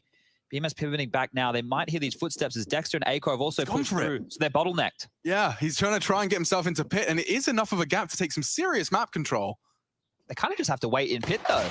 Oh, never mind. Oh, Frozen. He's not done. More to contribute in this one. Carrigan can't do much. Wow, that one is over before it really begins. You see them lose those early casualties, have to make a game plan on the fly. Now, before we get too far ahead of ourselves, Mouse won the pistol in the first half, and then they lost the force. So let's see if they can convert this time round, because guess what? FaZe, they're buying on in. Deagles are plenty. This is a must-win round for Mouse here. If you win both pistols in a series and you only walk away with about 7 or 8 rounds, something has gone terribly wrong on those gun rounds. Yeah, but there's few rosters that can boast the individual caliber on each Deagle. That's true. Like I have seen a crazy Deagle highlight from every single one of these 5 human beings. Looking for the clicks. Here's the first. Ooh, twists, knocks off Bemis. Akor's scampering, he has to run. Yeah, they've got so much space by virtue of just the single frag. Smokes Bloom. What are you gonna do? It spells their doom. There's no way in. It's only Robs, and he's gone too. Dropped him. They can't afford to let it slip. It's how Chad frames it, and immediately the picture is painted. Falling off the hook, dropping on the ground. I think all this one right here for Mouse Sports is saving 3 MP9s. I could not think of a worse thing you'd have to save right now. Maybe USPs, Glocks, that might be worse, but that is over in the blink of an eye. Twist had the full operation of apartments on his lonesome. Just, yeah, go on up, find an opening kill. And then Carrigan on that space knew that was a double halls aggressive setup. That's why they punish Arch, right? You know that there's nobody going to be close mid. You know that B rotation is far away. They run on Arch. Akor has to fall back. There's no cavalry, no flashes for him, no one there to help him whatsoever. He's out of the picture. It means that Rops is swarmed and he died in the back. It all comes down to that little piece of information. A lot of people, maybe you don't notice it. Maybe you just go, oh, yeah, they were just going outside. But this is playing on your toes, and that's what FaZe did. So operating under the assumption that the first frag not only gives him the man advantage, but also the information as to what, the preparation has led to. Like, okay, when he's here, expect to see him here. Yeah, the thing is, if you're going to play aggressive hauls on an anti-eco round, you're never doing it on your own unless you're a madman. Here, it was exactly that. Mouse Sports had multiple players in that position. And now they've force spot back. Rops with the Deagle, Akor with a scout. It's not a fun-looking CT buy, but it certainly can look fun in action. That's if Akor can start connecting those scout bullets. Dexter's dead. Yeah, well, Rain may have heard that. I think he did. Oh, maybe there's some info. Dexter will take the free frag. Thank you very much. Even Carrigan's in trouble. Yeah, he's gone too. Dexter brings the pain. Another impactful double. I swear all of his frags have been on the high end of the impact spectrum. And already taking more space. Look at him go. Oh, can't whip that, can't whip that. Can't afford to lose that. Oh, big problems. This is a disaster now. Dexter's gone down and so has his teammate. He's lost Rops. We've still got 60 seconds here. Acor trying to take some initiative. He hasn't hit the shot, at least not the wall. convincingly. And now, ladies and gentlemen, the 60-second mark gets very uncomfortable. That wall is the difference between 30 HP left on Twist, and now he has 86. He is the highest operator right now for his team. Acor's going to be kicking himself when he sees how much damage he did. Yeah, Frozen hears these steps up Banana, so he'll be conveying the information that there is at least that land lost. Acor floating, trying to be there for the impact frag. Well, I'm afraid your impact may not be felt. Frozen's could still be converted, though. Let's not forget, he's tagged him up within that one-shot scout range. A stray bullet through the smoke could certainly connect. 20 seconds, he wants to deny it. Missed his Hail Mary and missed the following two as well. Smoke does fade, vision is restored. Acor's got to clear Twists. And that's not so easy. Bemis, very wild, chaotic with the spray. Certainly not far out of the realms of possibility. But FaZe Clan are extending their lead and are running now towards that magic number. First two rounds off the back of a one pistol from Mouse. They won the pistol in the first half as well. You talk about stretching their legs. They can make a massive stride here, FaZe. They know they'll just be up against the eco of Mouse Sports. Oh, but the turnaround. I had forgotten that Dexter started that off with nearly 3 kills. Yeah, and then low ammo in the UMP. Misses at the backline. In no man's land, gets taken down. Will be deal for Acor. Rops is like, why aren't you talking about my knife? Got an emerald karambit there. And a Zeus. Zeus skins when? Ah, okay. Acor. Ooh, he wants another one, but Coldzera, Virtue of the Flame, gets gifted the fight. Back turn, Carrigan farms another $600, and look how confident he is. Look at that. The jumping accuracy, quite nice there. B is open. 12 is theirs. Bomber's on the way. They're just securing this broker with 21 kills now. Nice shot from Twist to Acor in the chat. Always good to see that. And now it's just Drops. Executed. Brokey will find his 23rd kill. Only died 7 times. Doesn't even have a single assist. Looking hot to trot right now is Brokey. Yeah, I mean, plying his trade with the AWP on CT now, as we were talking about, more than capable with the AK-47. And it's a luxury that not all teams are afforded. Yeah, and the thing is, they don't even need to call into an AWP, right? It's not something that they need on the T7 of Inferno. So just get him operating with his AK. Carrigan's even going to hold on to this MAC-10 in a bonus situation. Twist is repurchased on in. And on the other side of things, Mouse Sports, well, they've got the buy, they've got the rifles, they got the AWP. Do they have the round? 3 players over towards Banana early. Lots of nades, they're getting pushed. Look how fast that smoke is. The flames arrive as well. Carrigan has demanded control of Banana, but miscalculates. And the spread of that molly, just a stop molly thrown by Frozen, has found them a trade. Well, if they're quick back up mid here, they can isolate. We've seen this position from Rops a lot. How prepared is Rain? That's the question, isn't it? Like, Rops is very, very proficient from this boosted position. And look at the element of surprise. Great to see it from the other POV. You rarely see it. Just how hard and how early that contact is taken. It's ahead of when you'd normally be getting shot at. And it's enough to convert a crucial Mouse Sports round. Only Cold now. Bomb under Bemis rule. Here's Acor set up as well for the boiler swing. There should be no way in. Just needs to make it expensive, Cold here. Go down with a fight. Kicking and screaming. Make as much noise as you can. Can't even shoot a bullet. Acor takes him down. 8th round. Well, FaZe can buy, right? They do have residual cash to work with. The only one with no money is Twist with 1.4. Carrigan, he buys into an AK. Actually not dropping Twist it. He'll get a Deagle. So the only player without a rifle is Twist going into this next round of play. We'll consider this one a gun round for all intensive purposes. Intensive purposes or intense and purposes? Which one is it? Yeah. I thought it was the first one. Well, I've been saying the first one, and then I heard a lot of people saying the second one, and now I'm like in that weird spot where I'm like old enough where I should kind of know what it is without asking, but I'm asking. Let's find out. Because tweet at us. For all intents and purposes, makes sense. Yeah. Like that actually is a sentence. That's true. intensive purposes just sounds like you're doing something else. Let's Google it. Sure. Lines up his smoke for the potential on Arch. I have the answer, but let's wait for this round to finish. Okay, Rain. And the entirety of FaZe Clan now testing the A defense. Bemis, he's had his fair share of woes and they continue. Oh, Twist has got the deagle. Now Acor can't miss that. Mousesports having a round stolen away from them. It's not over yet. FaZe, they're wounded, limping around the site. Frozen can certainly be the hero here, partnered up with Acor. Pressure points from either side. But they had all the pieces in the right place, and now at a disadvantage. The flash is important. Caught by both on site. Brokey has his vision restored, but now the swing. Acor would have to hit the Hail Mary. I think he realizes it's too little. Too late, though. 3 frags to his name. Brokey even wants to punish. Look at this. Making a beeline for the hunt. Oh, heard the door.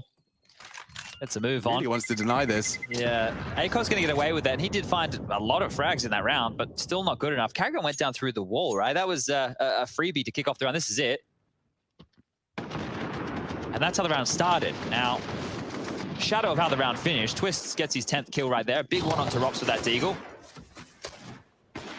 And that's the Acor miss. Yeah, it's like panicking, right? Because there's so many targets in front of you. You want to try and help your teammates out, but as soon as you miss that, it's a problem. Now, it will be a buy again. So we saw the double ops from Frozen and Acor yesterday. It's back out.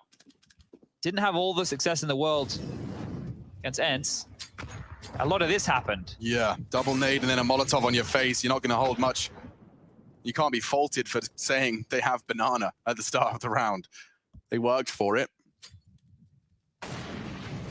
Might have a lull here. For all intents and purposes is a phrase meaning essentially or in effect. It's often mistaken as for all intents and purposes. You're right, Alex. Got it. Just slowly working out how to adult better every day. Yeah. But we all do it silently, so we all operate under the assumption that everyone knows what they're doing. The truth is, no one has a clue. We just don't talk about it. Oh, Carrigan. That should be Rops is there all day, every day. Aims for the belt loops and finds them, but hang on. What's going on? Chat, they're in A. Yeah, they gambled over towards B with all that early utility over towards the top banana. That kill onto Dex to help things out. And now, oh no, look at the angle. It's so perfect. Rops, however, denies the inevitable. Things get a little more uncomfortable now. It's almost like FaZe were counting on that one because now this man advantage and a prime Rops is making his way into your site. They even have util for this. I think they're going for it. They're lining up nades right now. Yeah, Molly's site closed. Twist is burning. So dead. Cooked to a crisp. They have to go for it now. And Frozen's hit the necessary shot. 1-on-4. A 1-on-4 for coldzera. The clock is his only friend. They're checking their corners. Frozen is found. If they only can knock him off the bomb, he's hitting another one. Oh, there's a chance! It's Rops on the defuse, and Cold can't hit the shot. It was so close to perfection from the Brazilian. Mousesports instead post their 9th. Risky round to go for a retake, but they pull it off their mouths, and they manage to keep their head above water here. It's so really good, so close. I want to see it again. Yeah, perfect. How much of Rops was visible? The X-ray could have deceived me. It's smokes. That's why. Yeah, I was just glued in on him and the headshot, but that's the difference right there. That smoke making it infinitely harder for coldzera to make the impact he was looking for. 100%. It would have just been a stray bullet. RNGesus to take the wheel. Okay, well, FaZe just back down to Deagles here. They're happy to concede the what might be Mousesports' 10th. Mousesports can't afford to lose another one of these Deagle rounds. Just going to state the obvious here. Regardless of win or lose, I'm just saying for their own sanity, for their own mental health. Really good find, but just completely smoked off. He's opted for the close spray. Robs, obviously, you know, he makes the educated assumption that coldzera may be expecting that close diffuse tucked in on the box. It's the safest way to do so. So just using that smoke to obscure a more disconnected and slightly more distant diffuse. All right, Deagles, 3 of them in play. Shouldn't be anything more to say for Mousesports. This should be 10. A clean conversion. Be lovely to see Frozen finding them on the MP9. He's for his own fragging charts as well as his cash stack. All right, well, pressure already applied to top banana. They have just dropped the top B smoke at 1:30. I've never used the word cash stack before. I've been watching too many RuneScape videos. That's great. I'm using it all the time. Cash stack. Yeah, dude, when you carry your cash stack, that's your actual income. You know, that's what you keep in the bank. This is problems, Alex.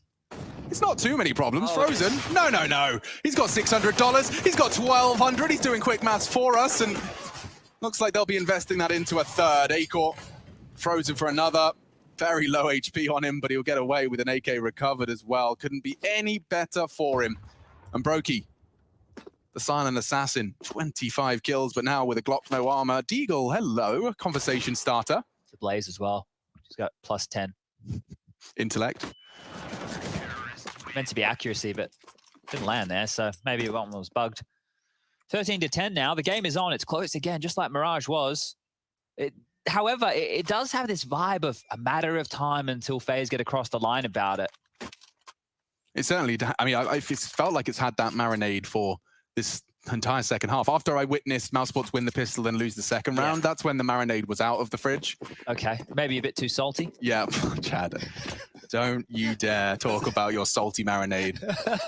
That's a story for another day. Yep, Chad nearly gave the Lanchin food poisoning. Oh, I wouldn't go that far. I mean, I would. Dramatic effect, at least. Anders keeps telling me to drink more salt. Yeah, but Anders is not one for health advice, is he? The dude's drinking olive oil from the bottle. That's true. Rob's being cheeky around a bit of a one-way here, but nobody home on the Palace Ascent. Now, very passive scenes here from FaZe. They do not want to give up an opening def by any means. Now they'll start to have a little bit of a look for Boiler and Holes control. So just allowing those early aggressive maneuvers of Mouse to go without anything. Sure. This feels very intimidating. It's limited util, but it's a go.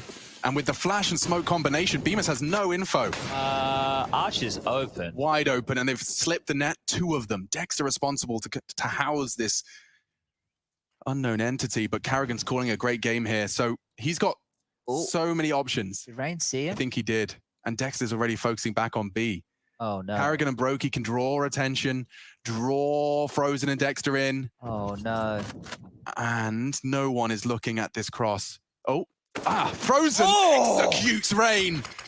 They're ready now. Smokes have bloomed. A CT smoke in front of Nubox. Dexter throwing a bit of a change of scenery in. They can't find the same lines of sight, but they can find frags. Need one from Frozen.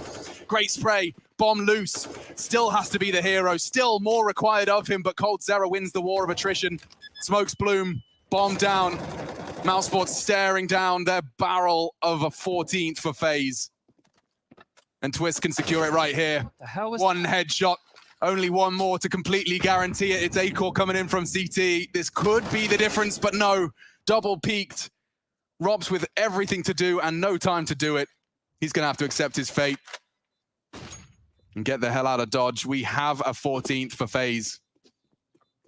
And to recap how that one shaped up, that was a complex moving puzzle that Mousesports couldn't keep up with. I can't believe how much access they got to CT spawn, right? They were just through for free. This is the same arch gap we saw them pip with the long wrap. Yeah, and the thing with it is there's no info at 50 seconds left that the comms are there's potentially players in CT spawn. Which is what you saw Dexter acknowledge. You know, that's the comm. And then the fact he pivoted away without getting punished is crazy. The gap, they took it away from him. They got onto the site, but I can't believe it. Please, can we have a skybox for that take as well at some point from the desk maybe? Just because what I think they did so beautifully there was the pop flash came first. Bemis loses vision, tucks in. By the time his vision's restored, the smoke blooms. Like, it was so perfectly timed that there could be a miscomm. Yeah. Because he's flashed, it's smoked, he throws his incendiary. By that point, they're already up speedway, and Acor bringing some speed to his way in round 25. That was a stretch, I'm sorry. I still liked it. Thanks. The women on to B though. Look, Carrigan is so punishing. He wants another one. He knows it could be the underutilized Frozen. He's desperately holding onto his smoke, but it is forced out. A gap. Oh, he saw him. They know they've crossed. The site could be theirs. Frozen doing the dance in the smoke. Bullets are thrown down range. Through the smoke comes Acor. He's gone too. FaZe Clan with the bomb going down. Frozen the only one who can voice concerns. It looks like it's just stacked against him. An MP9 and a dream. It's just not to be. They're so late on the retake. Brokey's already gone hunting for more space. Mounts Frozen's head. And oh dear. B site exploited back-to-back rounds. And it's Carrigan at the front lines there. Double kill, in fact. Yeah, that was just that space I was talking about, right? When we see teams who are happy to walk up and take those fights and back their aim, just like Carrigan did right there, if you hit that shot, think about how much pressure you can apply. Your teammates are behind you. They're following you in. The Molotov from Frozen, it delayed them for a second, but that's all it did. It just delayed the attack on the B site. Saving his BMAS and Rops, both with rifles. They'll get away with these. But is it going to make a difference? 1900 for Frozen, 21 for Dexter, 21 for Acor. We were talking about Mir earlier, and these are the kind of fights that we would have seen Mir taking. It just speaks some truth into what you were highlighting in regards to that CIS, that punishing luck, the confidence in their own ability to make you. Every CT jiggle is a risk. You know, like, that's scary stuff. The amount of times I saw Spirit winning maps based off of the fact that every CT jiggle felt punished. They just stopped taking them. And team damaged. Yeah. So it's really, really not great out there for Mouse. Certainly not when you've got to string together 5 rounds and your start has been brought within 30 HP shaved off of him. Fortunately, some utility success, and Rob's found great success in his previous round from this boost position, but they're up this time. Oh, look at this. Carrigan, he knows where these gaps are. He's just calling walk arch, minute 24. And Acor knocks on their door, not to be They baited him into that too. Rob's trying to hunt, Twist was ready for it, and this is just falling apart at the seams. Pushing in now, Carrigan trying to stabilize. Bemis could have his hero moment. Twist decides it's not to be, and oh no. FaZe Clan have it in the bag. Frozen's put in a dire circumstance. He does evade Brokey's first info push. Cole to do the same in a second. He's hoping to catch that walk, and there you have it. FaZe Clan, they'll make it look easy, despite some strong starts from Mousesports in both maps. Pistols, everything you needed. FaZe Clan post their first win on the board of ESL Pro League Season 30.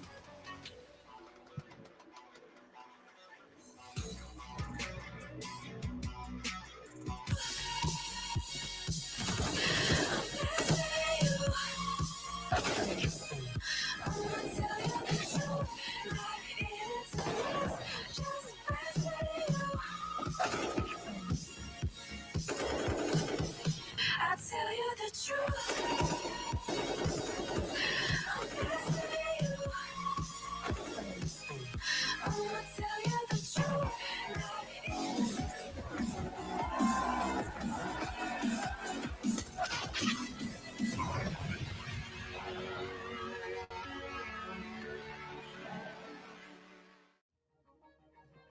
Now Cirque has got to turn around. He's got players coming from every position but the Palace. They didn't have anyone here, so they've got to bear it in mind. And now Cirque out with 2 is suddenly stripped this man advantage away. Carrigan. Oh, he is ready. I was going to say, oh my word, where's this come from? This was a 4-on-3. Nick Stacey trying to stand the test of time, and this thing's not going anywhere. Here comes the B play. This is what it comes down to. K&G looks to try and be the defender of the site. The breaker of dreams! Rattle, Dupree, he rattles right back through the smoke. Oh my goodness. No! Dupree! Boomich moving back into middle, and surely they don't expect this play. Oh, he may have just brained them hard, Harry. Double mollies, though, and double flashes. They could check this corner, and they should be able to trade, you'd like to think, but do they check it? That's the question. One goes by, and Boomich playing it like an absolute beast. He finds them both. JW, he's back on the shotgun again, and he's just going to be up for the chopping block. JW anymore. Oh, he's found his second. Pistols JW. He's going to draw his own. No knife for Stewie. He's got it all to do, and he's stuck here. He's trying to play for time. Crims, the eyes of the world are watching, and this is where Crims might just do his best work. Shuts down everyone just to let find, and there we go. Roland once more close on ramp, has got to do it all. Yeah, flashed in. Roland trying to deliver, and Roland gets 3. Oh, he takes them all down with him. You thought Roland's heroics might be enough, and indeed they are. The ace for Roland. There's just 2 players left to get past Carrigan, an unknown entity, an unknown factor. Flicks on down. Carrigan drops the bomb. 7 seconds. And he's done it. He's stolen it from Fnatic.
Rest of flashing in library. I'm not going with it. That's your library. Mid. Nice, guys. Good job. Fucking nice. Good job, guys. Big command. Nice. Still a little bit of a rocky result for FaZe Clan, but they still take themselves the 2-0 victory when it comes to their match up against Mouse Sports, and they get themselves their first victory here in the ESL Pro League Season 13. Still Jason Kaplan, still Pimp. I was going to be talking about that last match to get you guys ready for what's coming up a little bit later on today, but let's start things off. FaZe Clan, it wasn't an easy game for them, but they got the win, and I think that's important. Yeah, they got the win. They were the favorites, at least in my book, coming into this game against Mouse Sports. I think there on the first map was possibility for Mouse Sports to sneak away a win. Yeah. A game with a lot of nerve in it. It was interesting. It was back and forth, and basically it was defined and decided on the small nuances of Counter-Strike. When it comes to Inferno, though, I felt FaZe Clan were the better team. Mouse Sports, the way they approached the Inferno game right here, I liked it in a sense, but when you win both pistol rounds, as Chad also said in the cast right here, and you still don't win, you're not even remotely close to win a game, then you're not doing well enough in all the other rounds. And that was the problem for Mouse Sports. They had, I would say, they had some areas of Counter-Strike when it comes to like setting up positions, setting up each other with flashes, yada, yada, yada. That was okay. But when it came to the execution, when it came to actually deal with FaZe Clan and the firepower they had, they couldn't deal with it. Yeah, I think you even mentioned it after map 1 that when we came to the pistols and we looked at the buy rounds, FaZe Clan seemed to be stronger overall. And if I'm not mistaken, you have a clip you actually want to break down for us in relation to the pistol rounds. Yes, and this is where everything just went to hell for Mouse Sports. They win the pistol round, they go 9-7 in the game, and you think to yourself, okay, if Mouse Sports convert here, there's a good chance. They have 3 players towards this small bomb side, right? And if you want to take banana control, that's fine. You leave 2 players over towards B, that's okay. The problem for me is that they don't go aggressive banana, and they go aggressive in apartment. So if we play out the clip right here, you can see there's 3 players over here doing nothing. There's no reason for them to be 3 players. Now you have then 2 players in apartments going aggressive right here. As you can see, Twist is sneaking up. He's got to win this duel, and this one duel is just going to ruin everything for Mouse Sports. Because look what happens. Rubs is now alone.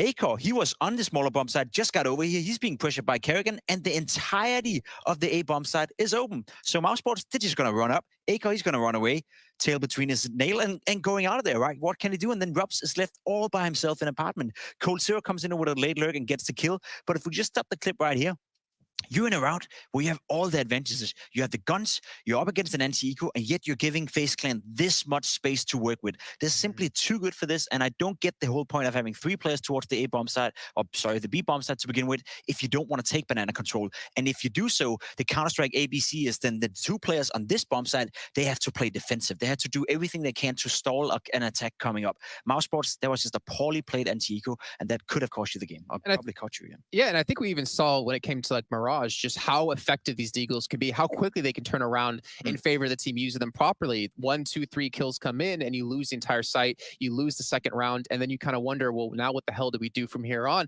And it's unfortunate because I think Mouse Sports did show some signs of life. We saw Dexter even getting some entry frags when it came to the T side, albeit 4 of his kills in that round totaled up to his 5 in total he had at that point.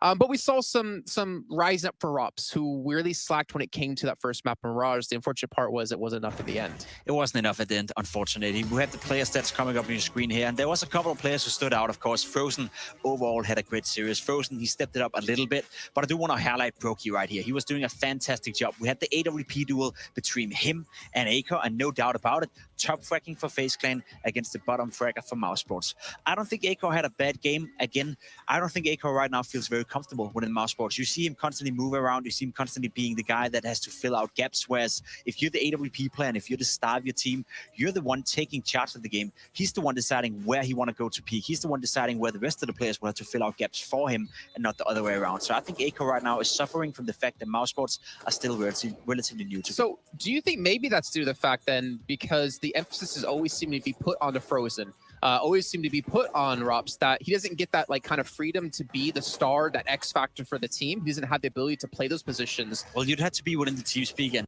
right in the practice to really know, but I think it's just a work in progress, right? Dexter is coming in, as we spoke about. There's so many new impressions he has to deal with, so many new players he has to deal with, and so many different characters, I guess, within Mouse Sports he has to set up. And as I said, I think the priority list is quite clear. You want Robs to play well, you want Frozen to play well, and then you can start to build an Acor afterwards. So for my taste of money, it's a clear sign that it's still very early on for Mouse Sports. I don't think they did a poor job here. They just got outclassed by a team who right now is just slightly better. I think it's really easy to forget for Dexter that he's been mostly playing in Australia, right? Playing in that region alone, where you have the likes of Kerrigan, who plays against these enemies so often, these opponents so often, or eventually his teammates. He gets really good understanding of how to utilize them, or like what their strengths and their faults lie. For Dexter, I feel like that's the toughest part, is you're coming into a team and you're coming to a region that you don't normally play against that often, or as often as other people do, and you have such a steep learning curve to have that, as we discussed before, hopefully they give that time, that ability to finally learn a little bit more about his team and what he can do with them. They should. Like, there's no doubt that Mouseport should give Dexter time. Again, we don't know because we're not on the team speak. We're not part of their practice. But from the outside looking, I'm not too worried about Mousesports. I didn't expect them to do well in this group stage. I didn't expect them to beat some of the top tier teams we got in here in terms of Vitality, FaZe, G2 for that matter as well. I think those are big tasks ahead. It's not okay that they lose to INS. You know, that's a problem for Mousesports. They should at least finish fourth in this group. That should be their goal.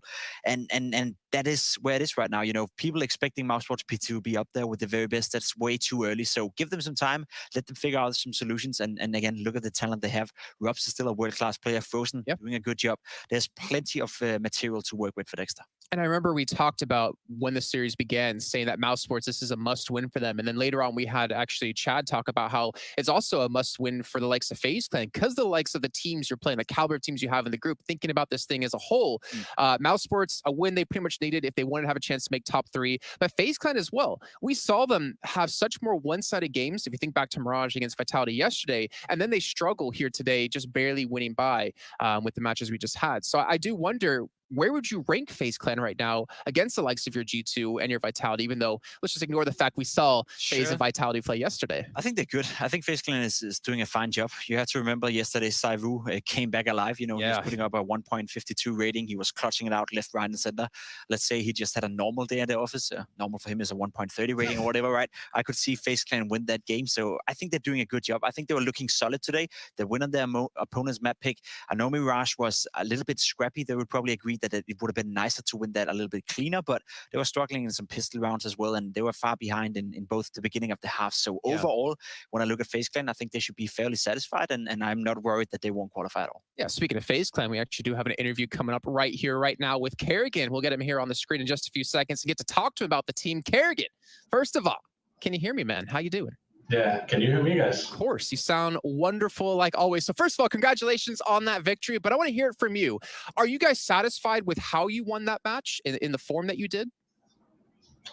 Yeah, I mean, it's always a game of chess when you play against old teammates, right? They know me, how I think. So it was more like throughout the playbook, think on the fly, and I think that worked wonders. I mean, they had a good start on Mirage. I had to figure out what to do to change. So, and then we lost some expensive end seekers on Inferno, and that's why I felt like it got so close in the end. Kerrigan, we saw on Mirage, you and Rups had a lot of duels in between you. I don't know if you know, right, but you won 8 out of 10 duels against Rups on Mirage. Was there anything in particular you noted down, or was that a part of your plan, or was it just pure coincidence?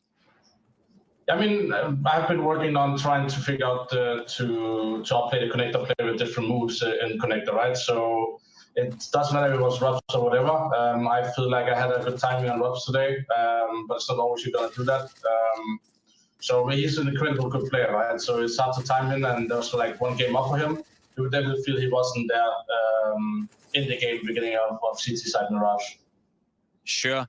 Looking at yesterday as well, you lost to Vitality, you lost to Saivu. I would say he was playing fantastic. Are you overall satisfied with your progress as a team so far? It's still relatively early for you, of course, in FaZe Clan, and you are looking solid on some maps. Is it too early to start judging whether or not this has been a success or not? I mean, if you look at the game, right, we're playing top 5 team in the world. Saivu didn't have so good impact on the first map, and I think you could see that on the result as well. And then you wake up the beast by giving him 1 on 5 pistol round on those 2, and you know it's going to be a tough game from there, right? They played really good CS, and I was really focused on, after talking with the team today, after we watched the game, to take the positive from the game, because we cannot expect to beat everyone. We need to be on the same page with expectations. We have sat down as a team, talked about that. So for me, it felt fine to know that, okay, that's the one of the games we can lose in the group. You know, like we cannot expect to go 5-0 already. Bring a new game leader, a new player. It's always tough, right? So far, so good, I would say. Like beating Mouse 2-0, they're in the same boat as us. So yeah, I would say we're progressing in the right way. So anything else than qualifying for the next stage would be a disappointment for you guys, yeah? Yeah, I think the word disappointment can be tough, right? But our expectation is to go through to the playoffs. Depending on what fashion we're losing as well, right? If you're losing because of a three-way tie or stuff like that, if you lose 2 matches, win 3, and you go out on a tie, that can be unfortunate, right? So we need at least 3 wins, and now we have 1, so we need 2 more at least to have a chance to qualify, right? So yeah, I would say it will be pretty disappointing for us if we don't qualify. So Kerrigan, I don't really get the opportunity often to talk to like in-game leaders of your caliber. And I want to ask you something about what was your goals, like your initial steps as coming into FaZe Clan as an in-game leader to accomplish in terms of getting the team to work well together? And then down the line, let's say in the next month or so, what's your goals to hit there? What are you trying to focus and work on within the team? You have 1 hour to talk about. Yeah, we got time. I'll try to shorten them down, right? Coming into Katowice with 3 days practice, I decided to think long term. I didn't think about short term, what we need to achieve for that result. So I threw everything they had out of the window. We start from scratch. I will implement my style. We will make sure the players are getting a good feeling. That was very chaotic in Katowice, right? But I see, if you're watching the game, you can see a different FaZe Clan right now. We're playing to our strengths of the players. Kosero is waking up as a clutch king. Russell is getting impact, and Hobie, like Rain, is getting kind of a new role, but it's not always hard into fracking. So for the first month is for me to get to know the players, to see how the players involved with in the new roles and how they adapt to my system. And always work from 0 to 3 months. It's all about a testing period, right? So you go into a tournament, you might win it. You go out in group stage, next tournament, try to figure out where we can improve as a team. So down the line, we want to be the best team in the world.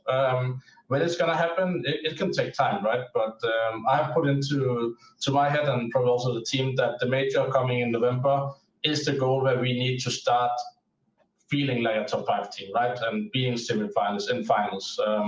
So yeah, for now, game by game, improve day by day. And at some point, we need to see if we can do something extra to improve. Okay, I got one more small question. I'm loving his answers, honestly. I'm so sorry if you want to leave. Don't worry, this will be the last one. You said you're trying to get the players to work with your system. As an in-game leader, when you come into a new team like this, how often do you take into consideration the players' ideas into forming your own plan? That's part of my DNA, I would say, right? I look at the demos before I join a team. I look at the interviews, the mentality, how to think about the game. I study all small details before getting into the team, right?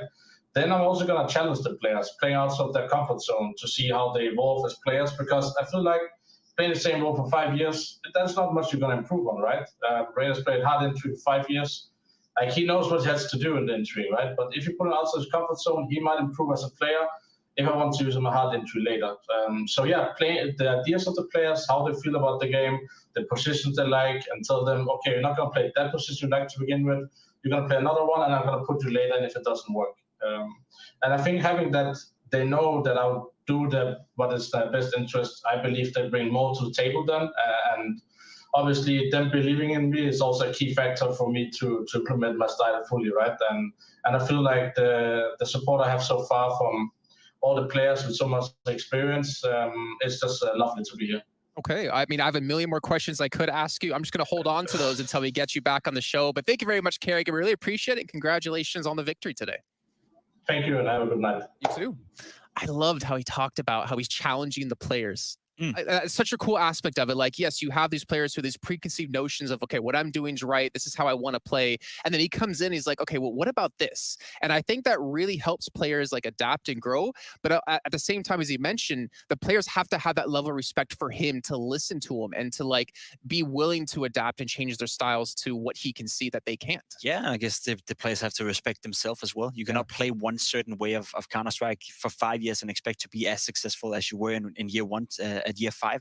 The game changes, the meta changes, the way you approach Counter-Strike, the way you have to act as a professional changes. So it's not really, they say it's not new news, right? But I think Kerrigan is one of the few in-game leaders out there who really thinks it into his way of working with the players, that he's deliberately trying to put them out of their comfort zone sometimes. If he sees a potential idea, you also have players who are just so good in their role, like Robs, for example. You don't want to take him out of his comfort zone. You want to do exactly what you did with Robs, you know, for the rest of his life, because he's so stable at it and so good at it. So it's about knowing your player, it's about knowing the tendencies, it's about knowing all the different nuances of Counter-Strike. And as you said, this could be an hour-long podcast. Yeah, it really could. I mean, luckily he just did one recently with HLTV confirmed, but we do have to head to our own little break now as we get things ready for G2 up against Team Vitality. It's Nico, it's Zywoo, and that's coming up at 7 p.m. CET.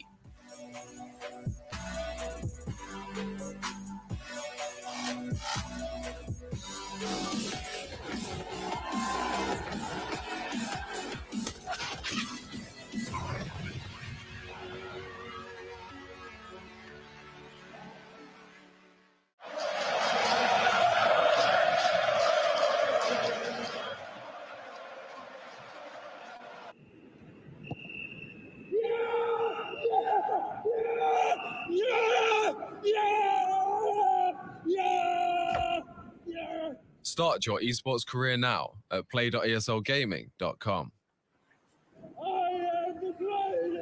My name is Jordan Gilbert, aka Nothing.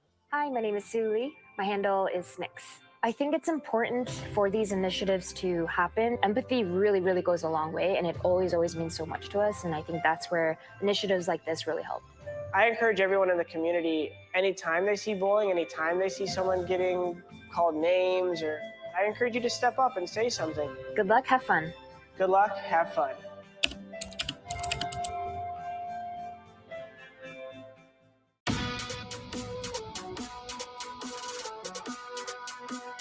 It's time to once again get ready for the grind, as March 8th marked the start of the 13th season of the ESL Pro League. You know what that means.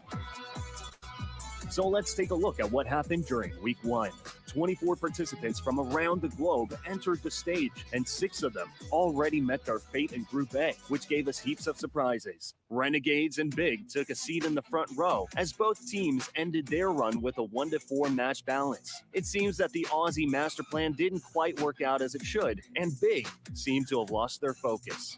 Come on, Steeko, give us something. Farley with his AWP is outside as well, and there are players here. That's not a smoke. Searson. That was to try and get the AWP back. Not the mistake you want to make at 14-14. High pressure moment. On the other end of the table, we have Heroic, a team that after an unsuccessful run at IM Katowice 2021, decided to refurbish their lineup, and then allowed them to be almost perfect. He's desperately hoping that Heaven gives him something off. Just opts to pull the trigger, tucks in from the potential. Suddenly, complexity scramble. Won't be able to respond. All of this waiting around has enabled him to not only perfectly flash, but plant. Flames back up the ladder. Refresh. Oh! Great headshot! This is happening! What on earth? The trigger discipline into the reactions. He's filling everything you could possibly desire into a clutch. It's poison, and he solves the riddle. Ending up with a perfect score, and proving that integrating new players is definitely one of their assets. But not just Heroic, but new blood to the test, as OG did the same with Nico. Big, running up long, already been called. OG know it. Nico is this the Nico spray down moment? Nico, here it is. Pad them stats, get the ace. Oh, get it, Nico, get it. And FunPlus Phoenix fielded Sunny as their temporary in-game leader. It might have been his 2021 debut, but it almost immediately bore its first fruits. Time ticking though, starts to favor the Phoenix. Great flash. Sunny's double. Bails them out of trouble, needs more. Expect himself off. Stops them. Cadian caught on the gap. There's a chance. He reveals it, and Sunny finds all of them. Woo. After a second-place finish at DreamHack Open January, and then defeating none other than Gambit Esports, the recent IM Katowice champions and Snow Sweet Snow #1 grand finalists, FunPlus Phoenix is showing potential as a team that might cause quite some turmoil on the servers. Something that they underlined by taking down OG in the last match of the week. Nico is having somehow pull the rabbit out the hat. He's already done it once today, but under very different circumstances. He was the defender, and now he needs to be the offense. He needs to attack the site, and Farlick drills him down. Alas, all good things come to an end. So here are your final Group A results. But don't blink, as the next set of teams are about to turn up the heat.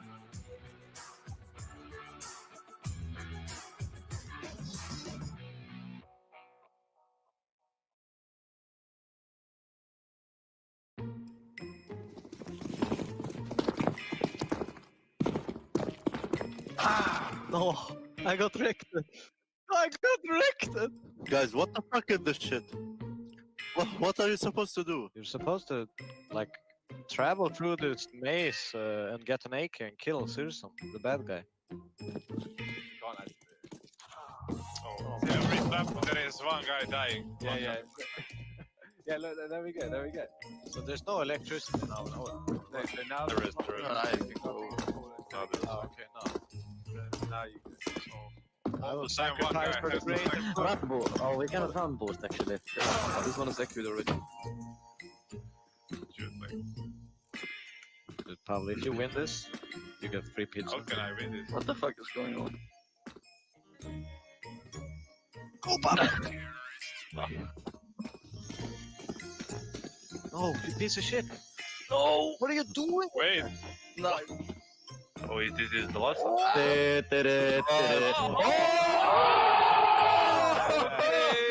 You baited! Swarm, second.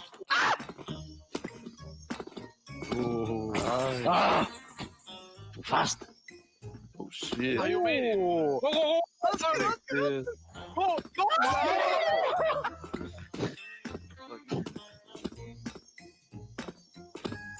Careful for the. Okay. What's going on? Oh, look at this guy. Wait, did you win now?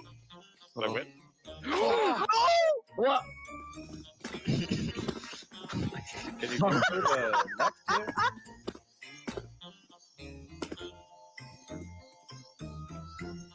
Can he see me?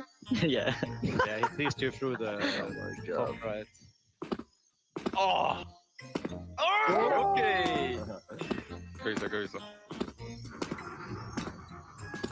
Just fly up, you can fly up. And hope. What, really? Yeah. Like Just a jump fan. on it and it flies Here? up. Yeah, it's a fan, yeah. No, like go on top of it. Yeah, exactly. No, bro. He stopped. Oh, he disabled it. Oh.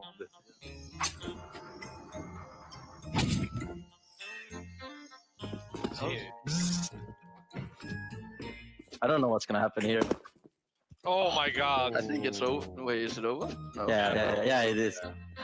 We never went this far. So You better go find a hiding spot.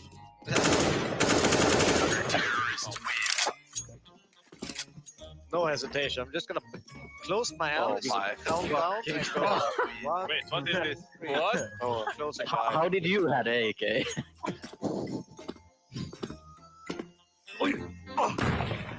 No.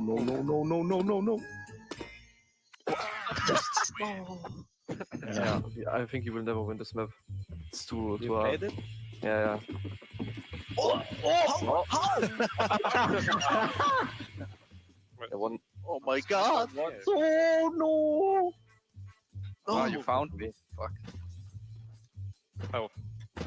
Oh, you can go. What is this? Help! What? Oh, what the Whoa!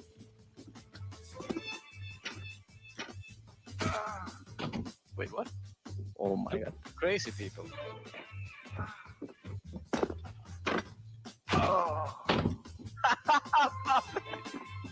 Speed demon. What? How did you die? I have no idea. I sacrificed for the greater good. So close. Okay.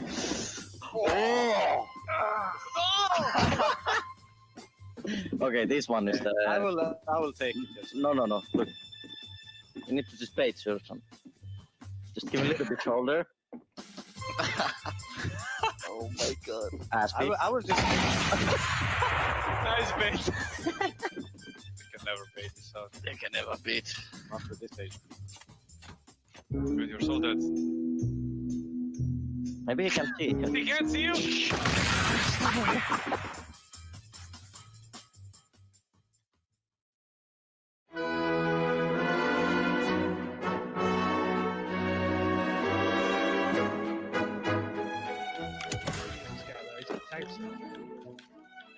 Yeah, I've seen him. I'm going for this.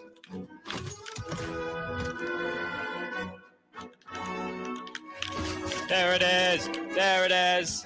It's taken a while. Oh, it's beautiful.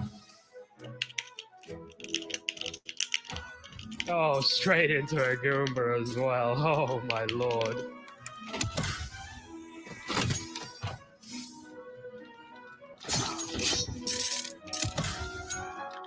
I see one guy over here is coming for their drop. I'm just gonna go. Push late.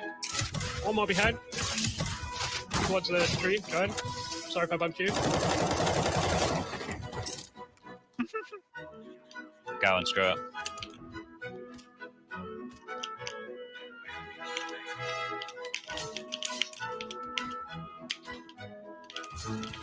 Alright, I see the last guy. Enemy remaining. Oh dear. I'm on a tree. Oh, dude, this is good. No. I got him. I still got 3 breaches here. Ah, nice. 2 enemies remaining. One below me in the town.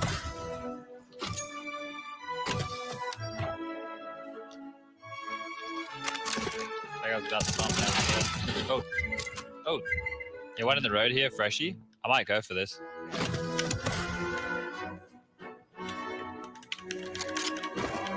Nice.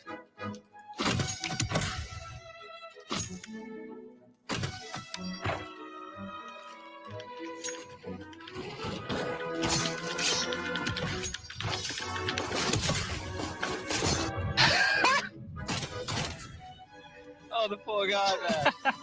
I was trying to bump mines at it. Hey, Future Pros. Today I'm traveling to the wonderful world of Sirocco to teach you all how to use the mobility package to its fullest potential in Danger Zone. Yes, Danger Zone is still a thing, and yes, people still play it. You may remember me as the guy who died to the Danger Zone back at Katowice 2019. This is worse than Summit Rush. This is just, that is... What a blunder! But I've come a long way since then, and I've also learned some fancy tricks with the mobility package I want to pass on to you all. The mobility package is a purchasable item that you can buy from your tablet at any point as long as you have the cash. The package costs $1,000 and contains an exosuit, parachute, and 3 bump mines. Let's go into all 3 items, starting with the exosuit. When you pick up the exosuit, it will attach to your legs and give you more movement options. If you hold space, you will jump at least twice as high as without it. Pressing crouch and jump at the same time will launch you forward and allow you to cover more distance with a bit extra speed. The exosuit also affects fall damage.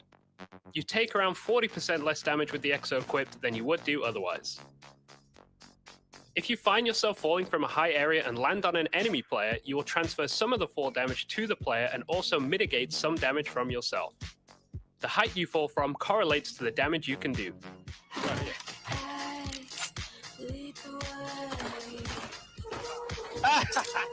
You like the view? It is possible to kill a full HP player if you fall from high enough. I like to call this a Goomba. The second item in the package is a parachute. This does exactly what you think it would. However, I highly recommend not using the parachute. There are tricks to avoid some fall damage without it, and there's nothing worse than hitting a perfect jump only for your parachute to deploy, giving your enemy the easiest kill of their lives. Last but not least is the bump mines. This is where the fun begins. You will receive 3 of these in the package. Bump mines are a throwable object that stick to any surface and launch you into the air. When thrown, they take a small amount of time to activate, which will help you position yourself correctly over them. Your position over the bump mine heavily correlates to where you'll be propelled. Standing directly over the mine will launch you straight up into the air. If you stand in front of the mine, it will launch you forward, but with less height. When using a bump mine, try to always have your knife or your fist out. This will give you the most distance compared to having a weapon out. Now you understand what each item does, let's start combining them. When using the bump mines with the exosuit, holding space will give you an extra boost to your bump launch. This is also the case with the crouch jump too. Crouch jumping with your fist or knife out will give you the most distance from your bump mine. And that is how to bump. Now you have bumping down, let's talk about mitigating fall damage. The easiest way is to jump from a lower position to a higher one. Landing in water will also negate any fall damage you might take. On the advanced side, depending on your speed and trajectory, you can actually surf on slanted ground, which will cause you to take no fall damage. This is hard to do, so I suggest practicing this offline. If you start getting good at surfing, you can do ungodly things. For example, placing a bump mine at your surf spot ahead of time to allow you to cover practically the whole map. I enlisted the help of Sid and Cobra, a legendary duo in the Danger Zone scene, to show you this triple bump on Blacksite. You can find their info below. I hope this helped you all, and I look forward to seeing you in the skies of Danger Zone.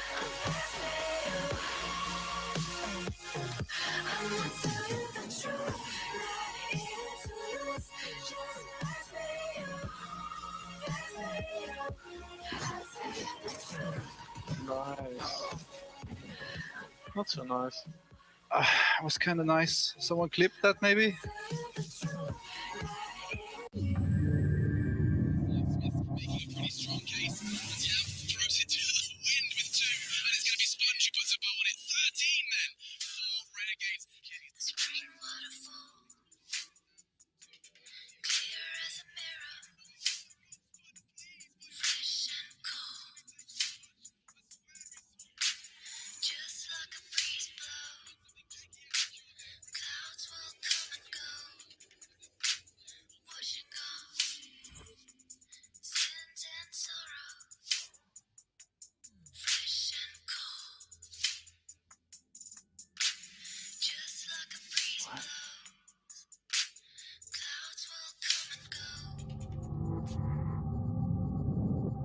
What the hell?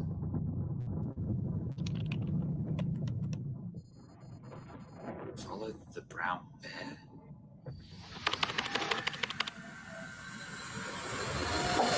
Who is it?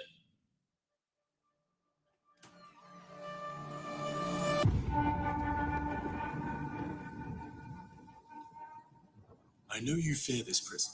A prison you cannot smell, or taste, or touch. A prison for your mind, for your soul. I want you to break free. And I know you want to. You want to feel the taste of victory on your lips once more. And so, the choice is yours. You take the blue pill, and the story ends. You wake up in your bed, and you're coaching that spawn-based Counter-Strike you've always been dreaming of. Or you take the red pill, and I show you how deep the casting rabbit hole goes. The team you're coaching? Cloud9.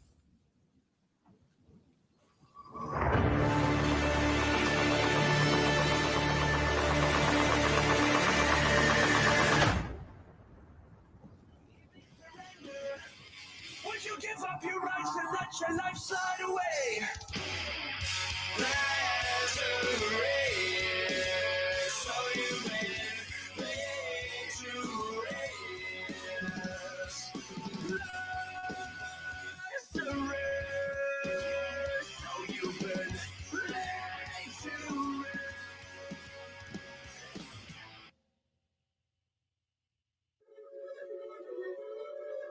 Yeah.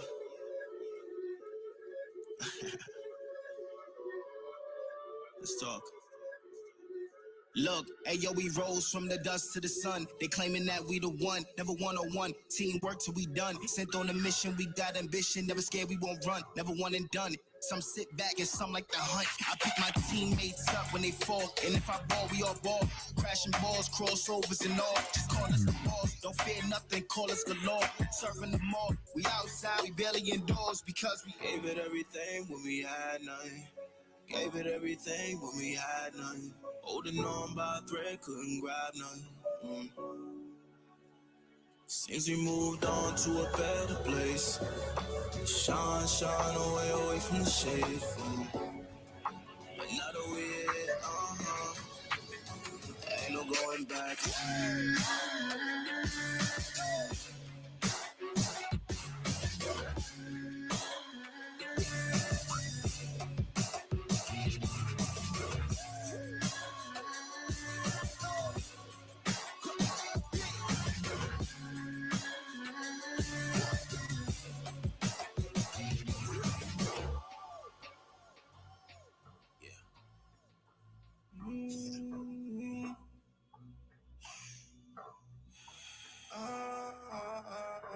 This is the moment to go. This is the moment to shine. This is the moment to show. Show me the rocks you could climb. This is the moment to feel the path like you legally blind.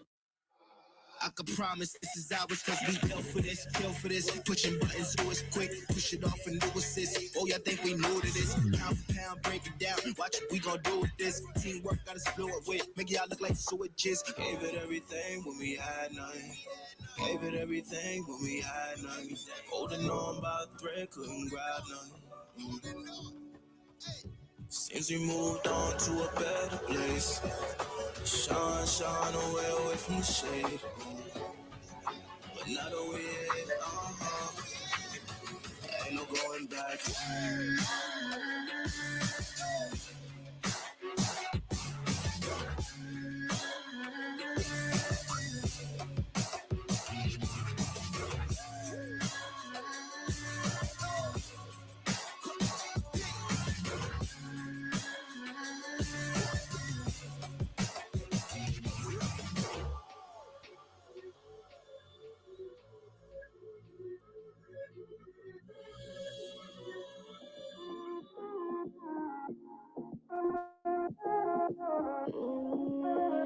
Chiqui, escucha loco, siéntate y relájate un poco, que en esta vida el tiempo es loco, puedes perder momentos preciosos y sepas que cuando pides ayuda yo me levanto, todo lo que tengo lo comparto, y aunque me sienta triste yo canto, ay canto, vive una vida llena de personas que te quieran, que te respeten de veras y que lloren cuando mueras. Deja de mirar la acera y levanta la cabeza, sigue pa'lante y no temas, resolverás los problemas. Ay mamá, si una cosa no te gusta, cámbiala, si la situación te asusta, enfréntala, si la vida es injusta, tú grita, deja de callar, escucha, si la alegría te abraza, acéptala, si la suerte no te roza, búscala, nunca te prives de la felicidad,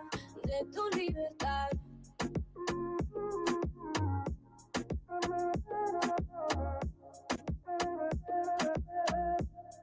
De tu libertad.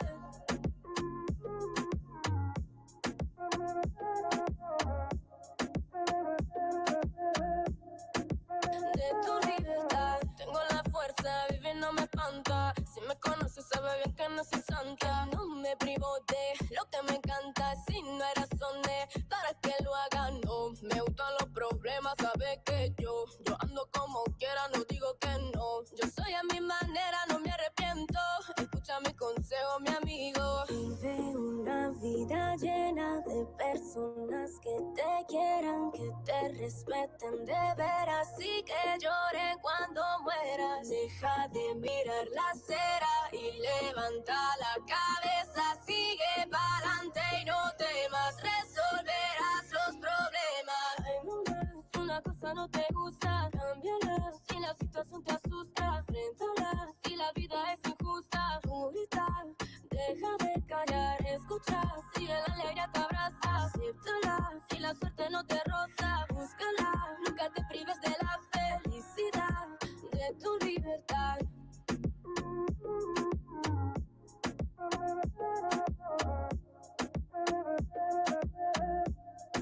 De tu libertad.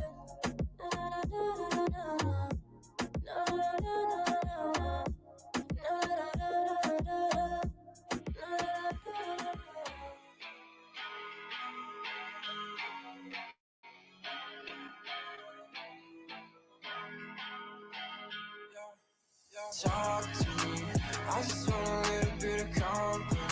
You acting like you really wanna fall for me, but baby, can you tell me who you wanna be? Wanna be, yeah. Talk to me, I just want a little bit of company. You acting like you really wanna fall for me, but baby, can you tell me who you wanna be? Wanna be, yeah. I left my demons in my past. I still want something that can last. You make me feel like I'm okay. We both know that you feel the same. Ooh, baby, I got nothing else to prove. You're talking about your best out of mood. Remember that you always get to choose. Talk to me, I just want a little bit of company. You acting like you really wanna fall for me, but baby, can you tell me who you wanna be? Wanna be, yeah. Talk to me, I just want a little bit of company. You acting like you really wanna fall for me, but baby, can you tell me who you wanna be? Wanna be, yeah. I don't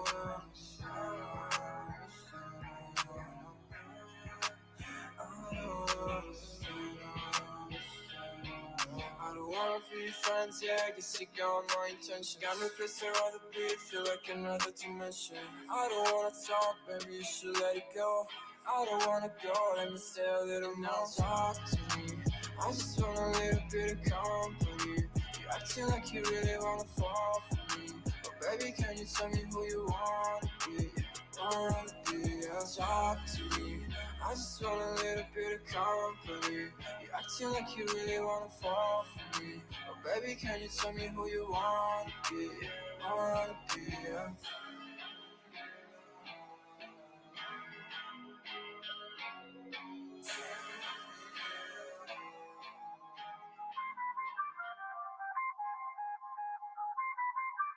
I feel on top of the world, I feel on top of the world right now. I feel on top of the world, I feel on top of the world right now. I always wanted the world, I wanna conquer the world right now. I feel on top of the world, I feel on top of the world right now. I call the shots in the man with the plot and we only go bombs away. Ain't no one protecting my mind as a weapon, that's why I'ma dominate. Taking advantage of every second, now I ain't got time to waste. They all tryna sign my name, they want me to sign my name. Count me a blessing while I count that in my winnings. We take 50s and 100s and throw them up to the ceiling. Everything I envision, now everybody gon' witness. Only difference between us is I ain't stop till I finish. I feel on top of the world, I feel on top of the world right now. I feel on top of the world, I feel on top of the world right now. I always wanted the world, I wanna conquer the world right now. I feel on top of the world, I feel on top of the world right now. Savage, you've been distracted, your best my average, there's a reason for that's a fact. So they snapping back, mad at the fact that I don't have a backup plan, I need that. Outworking everybody when I relax, so I ain't tripping about none of y'all feedback. Every day I wonder when I'm gonna peak at, and that's why you count your blessing while I count that in my winnings. We take 50s and 100s and throw them up to the ceiling. Everything I envision, now everybody gon' witness. Only difference between us is I ain't stop till I finish. I feel on top of the world, I feel on top of the world right now. I feel on top of the world, I feel on top of the world right now. I always wanted the world, I wanna conquer the world right now. I feel on top of the world, I feel on top of the world right now. I feel on top of the world, I feel on top of the world right now. I feel on top of the world, I feel on top of the world right now. I always wanted the world, I wanna conquer the world right now. I feel on top of the world, I feel on top of the world right now.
Hey, it's Shox and this is my Prime 6.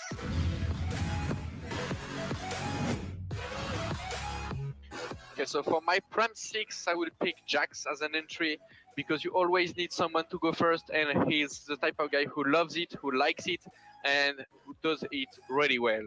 And on CS, you always need someone to go first because if no one go first, then you're never gonna win a run. So you better have Jax on your team. And for my anchor, I'm picking Rob. He's been really solid since a lot of time now. I know he's someone who gonna make good choices. Will not do some greediness or whatever. And if he goes on your side, he will always have 2 kills minimum, a lot of time. So you better have on a team someone as a B player side, having someone who is this type of guy for sure. As my upper, I'm picking Smith. Having played with him for several years, I know he's gonna position himself pretty well. He's not gonna overpick. He's also a really good team player. So he's gonna rebase in my team, a really solid thing when I can rely on. As my in-game leader, I'm picking Carrigan because in my team I want someone who can always create some new things and just adapt run by run. And I know it's one of the best capacity for Carrigan. And having all these players around him, I know he will use them as their best value. To complement this team, my star player will be Zaiwu. I mean, he's one of these talents you can see only maybe every 10 years. He can do everything. So yeah, to just finish this team, I will pick someone who just can do everything in the game. As my coach, I'm picking Zonic. He's been there for like almost 20 years, even plus now, I think, with his time back in 1.6.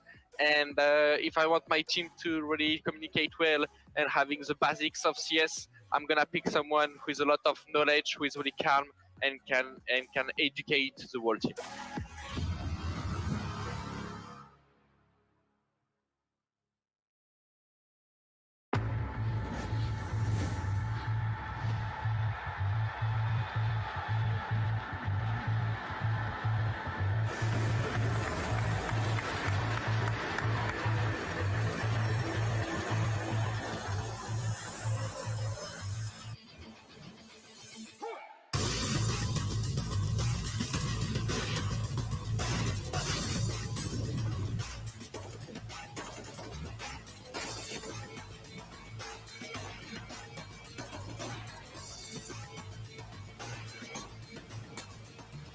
Yeah, you got the bomb down, but where's Zaiwu's frag? He's got to start posting something, but from where?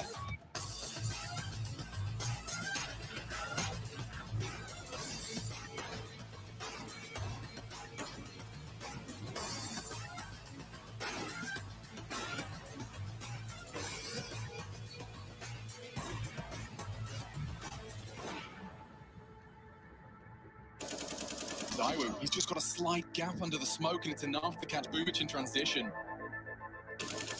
ZywOo wants to pull it across the line. 2 frags onto 2 of the best. And now swings out for another. He's possessed. ZywOo won for another ace. Another clutch. Perfecto hunting him. No one has been able to knock him on his ass yet. And he's got 6 HP. It didn't stop him before. And it doesn't stop him again. ZywOo.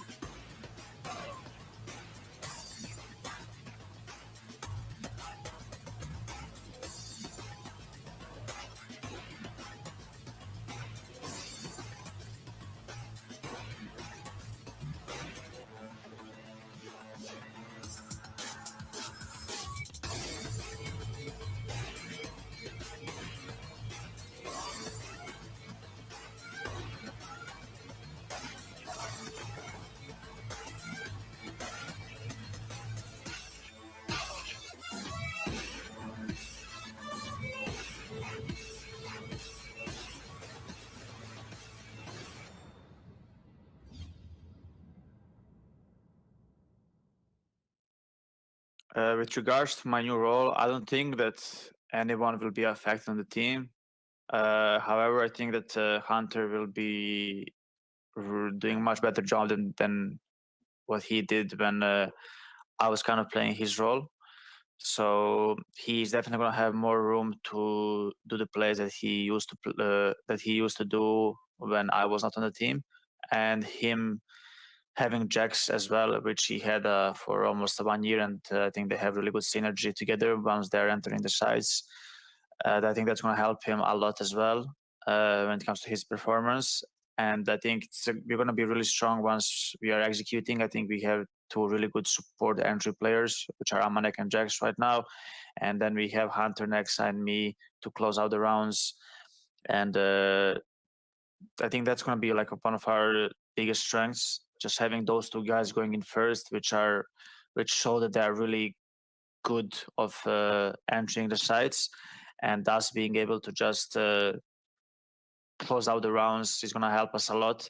And when it comes to just my individual playstyle, I won't be using op as all the oppers out there. I will be using it on the maps that I really have to use it, such as I don't know, Train City side and T side, Mirage, City side mostly, T side not like every round. Like I'm not gonna be the opper that's gonna have that I need to have op every round pretty much. So I will still try to have the rifles in the situations that I can have.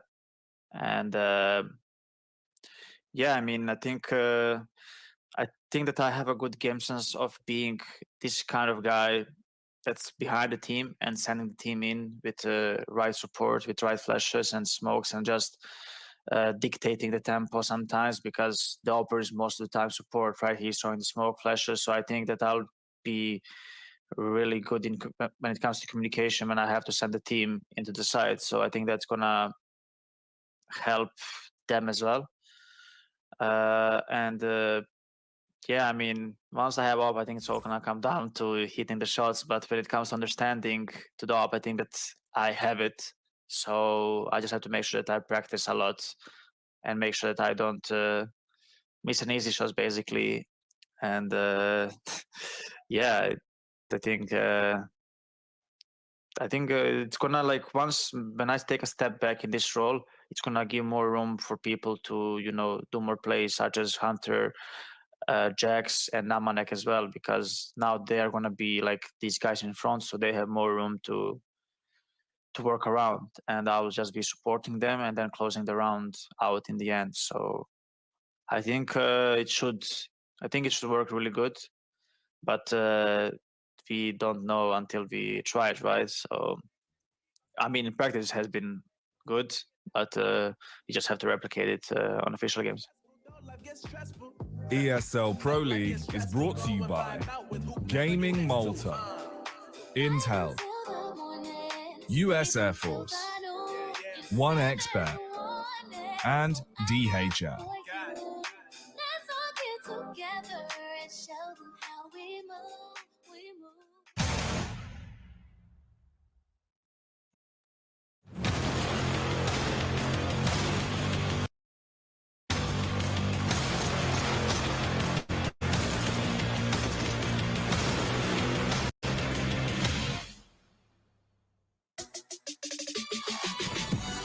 It's time for the match you've all been waiting for. Team Vitality take on G2. And more importantly, ZywOo takes on Nico in the newly crowned op role for the side of G2. And I cannot wait to see how this one's all going to break down. Jason Kaplan joined by the very pumped, veiny looking pimp here, working at the biceps right before we came back on air, and is looking good on you, man. I'm sorry, I'll bring it back. G2 Vitality, let's go. That's better. That's better. A game that I've been looking very much forward to see for many obvious reasons. Of course, yesterday we saw ZywOo coming back into shape. He's been struggling a little bit in the beginning of 21 so far, but yesterday he was standing out like being the star he is. And then, of course, going up against G2 with the roster change, with the role change as well. We got to see Nico play with the AWP for the first time yesterday. I wouldn't say he did too bad, but he didn't do good either. It was a little bit of a lackluster performance considering how good he is. So he gets up against ZywOo today. That test in itself is going to be a statement to how well he's going to do for the future as well. I mean, that's a tough test, right? Yes. That's like the hardest test you could possibly imagine having as someone being appointed the op role for the team. But we did hear Nico talk a little bit about in the interview there, saying that he's not going to take it every round. It's not necessarily going to be a hardcore op role every single time. He use it when they need to. But we need to take maybe a closer look at these two players, the two operators for both teams between Nico and ZywOo. As we heard Kerrigan say before in the interview, you don't want to wake the beast up. And when the beast woke up yesterday, pulling off that 1v5 pistol ace on Dust 2, we know what ZywOo can do. And you can see here the stats between the two players. He was stellar. ZywOo yesterday was stellar. He was back to a level where only one player can contest against him. And that's not even Nico. That's simple, right? Those two are the two best players in the world, hands down, no doubt about it. Now, Nico, yesterday, he was doing all right on Inferno. He was not doing so well on Mirage. He was not really feeling too comfortable. I feel he was being put in positions, right, where he had the chance of making a shot where he was just lacking a little bit. It was the very first time we saw him with the AWP, so way, way, way too early to conclude anything. But all I'm saying is that if he struggled yesterday, he'll have to do even better today against ZywOo, because ZywOo is a different beast. And I do wonder if Amanek might pick up the op a little bit as well, like we did see yesterday in their match. But let's take a listen in. If you guys missed out on the interview after the G2 match, we talked to Malik, and you can hear what he had to say about Nico. So for the starter, I think we should be all in. That's very important to behave like that. Like if you do the move, you just go all the way. The commitment is key, and he needs to practice. We played Mirage 3-4 times. We decided to play all maps in 1 week instead of focusing on 2 maps, and that's it. So for that reason, he lack also a bit of experience about what he can do, and also the play styles and the rounds we have been calling is maybe not the ones that help him shine as well. So that's also a topic. But if he needs to play more AK in the future on some maps, he will. As I said, we just need to win. We just need to build a team that is like dangerous at all times. And if he needs to op less on the map, he will. If he's transitioning really well on the map, he will op. That's as simple as that. Now, we heard it from him, going all in with Nico. It's a very ballsy move, I will say, considering there is a potential chance maybe you won't qualify out of the group. So we expect them still to do so, but it also reinforces the idea that they've realized this isn't going to be a short-term change. This is in for the long haul. It's in for the long haul. He also did say in that interview that he's a star player. Nico is a superstar. By then, we're going to give him all the freedom, all the space to be a superstar. He even brought up I think it was simple, that does the same thing for Na'Vi. So clearly, the way G2 sees this is that Nico is such a talented player that he should be given any space, any role, whatever he wants to do on the server is whatever Nico is being able to do on the server. I like that. I like the all-in approach. I like the fact that you're realizing, okay, Nico may be your best player, Nico may be a superstar, and there may be some potential we haven't seen from Nico with the AWP. Still too early to tell, right?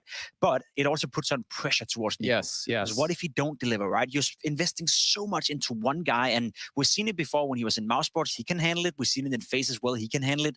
But Nico has never been part of a team that for a longer period were the #1 team in the world, and that must be the goal for G2. So I personally am very curious to see how that's going to pan out. I think Nico has the talent to pull it off, but does G2 have whatever it takes to surround him and support him in that sense? I'm not too sure about it just yet. So you're saying he has the talent, but does he have the consistency to play at that level time and time again, like ZywOo, like Simple? Who does, right? There's only two players. It's like having Cristiano Ronaldo, having Messi, and then you put in Neymar in there, right? Neymar is a fantastic football player, but then does Neymar have the consistency to be compared to the likes of Messi and Cristiano Ronaldo? Most likely not. I'm going to keep nodding because I totally know football. I have no idea about football. Well, there you go. I think a lot of people out there would understand what I'm saying, right? Neymar's a fantastic player, so is Nico. He has the potential to once in a while be up there where you think to yourself, okay, if he could do this every single game he played, he could be compared to the likes of Simple. He could be compared to the likes of Saivu, but we haven't seen that from Nico. At least not in the current setting of Counter-Strike. Maybe with this new role where he gets even more space, who knows? It's still way too early to tell, but I'm excited to see it. I think it's a ballsy project, and I will be following it very, very closely. Well, you mentioned Zaiwu, and yesterday, if you guys missed out on an overpass, and Dust too, of course, you missed out on some crazy clutches, some crazy things that he can do, and you have a certain clip on overpass you want to break down for us. Yes, I kind of want to break down this clutch once again. We have the situation right here where Saivu and Misuta is in a 2 versus 3 situation, and you can see there's constant movement going around. Saivu is constantly looking for something. Misuta, he will go down in CT spawn in just a couple of seconds. He'll die, and if we stop the clip right here, right? We often talk about how do you win a clutch like this? Well, Saivu, he has to isolate these duels. He's in a 1 versus 3. What Saivu is going to do is he's going to turn around towards Twist, and he's going to isolate this duel right here using this box as his cover. So as we play out the clip, Saivu goes for the duel, and if we stop it right here, that's 1 duel, right? That's isolated. Now he again can have 1 duel towards Cold Zero, 1 duel towards Brokey. He's going left, hide the box, good for the duel again.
runs. So it's still retakeable for G2. Relying on those couple of deals to do the damage. Mizuto's P250 finishes the job, and G2 are running out of players. Nice mow down. Oh, G2, they get collapsed upon, but they win all the fights, and Zywoo's gone as well. Oh, Vitality try and hunt G2 coming out of connect.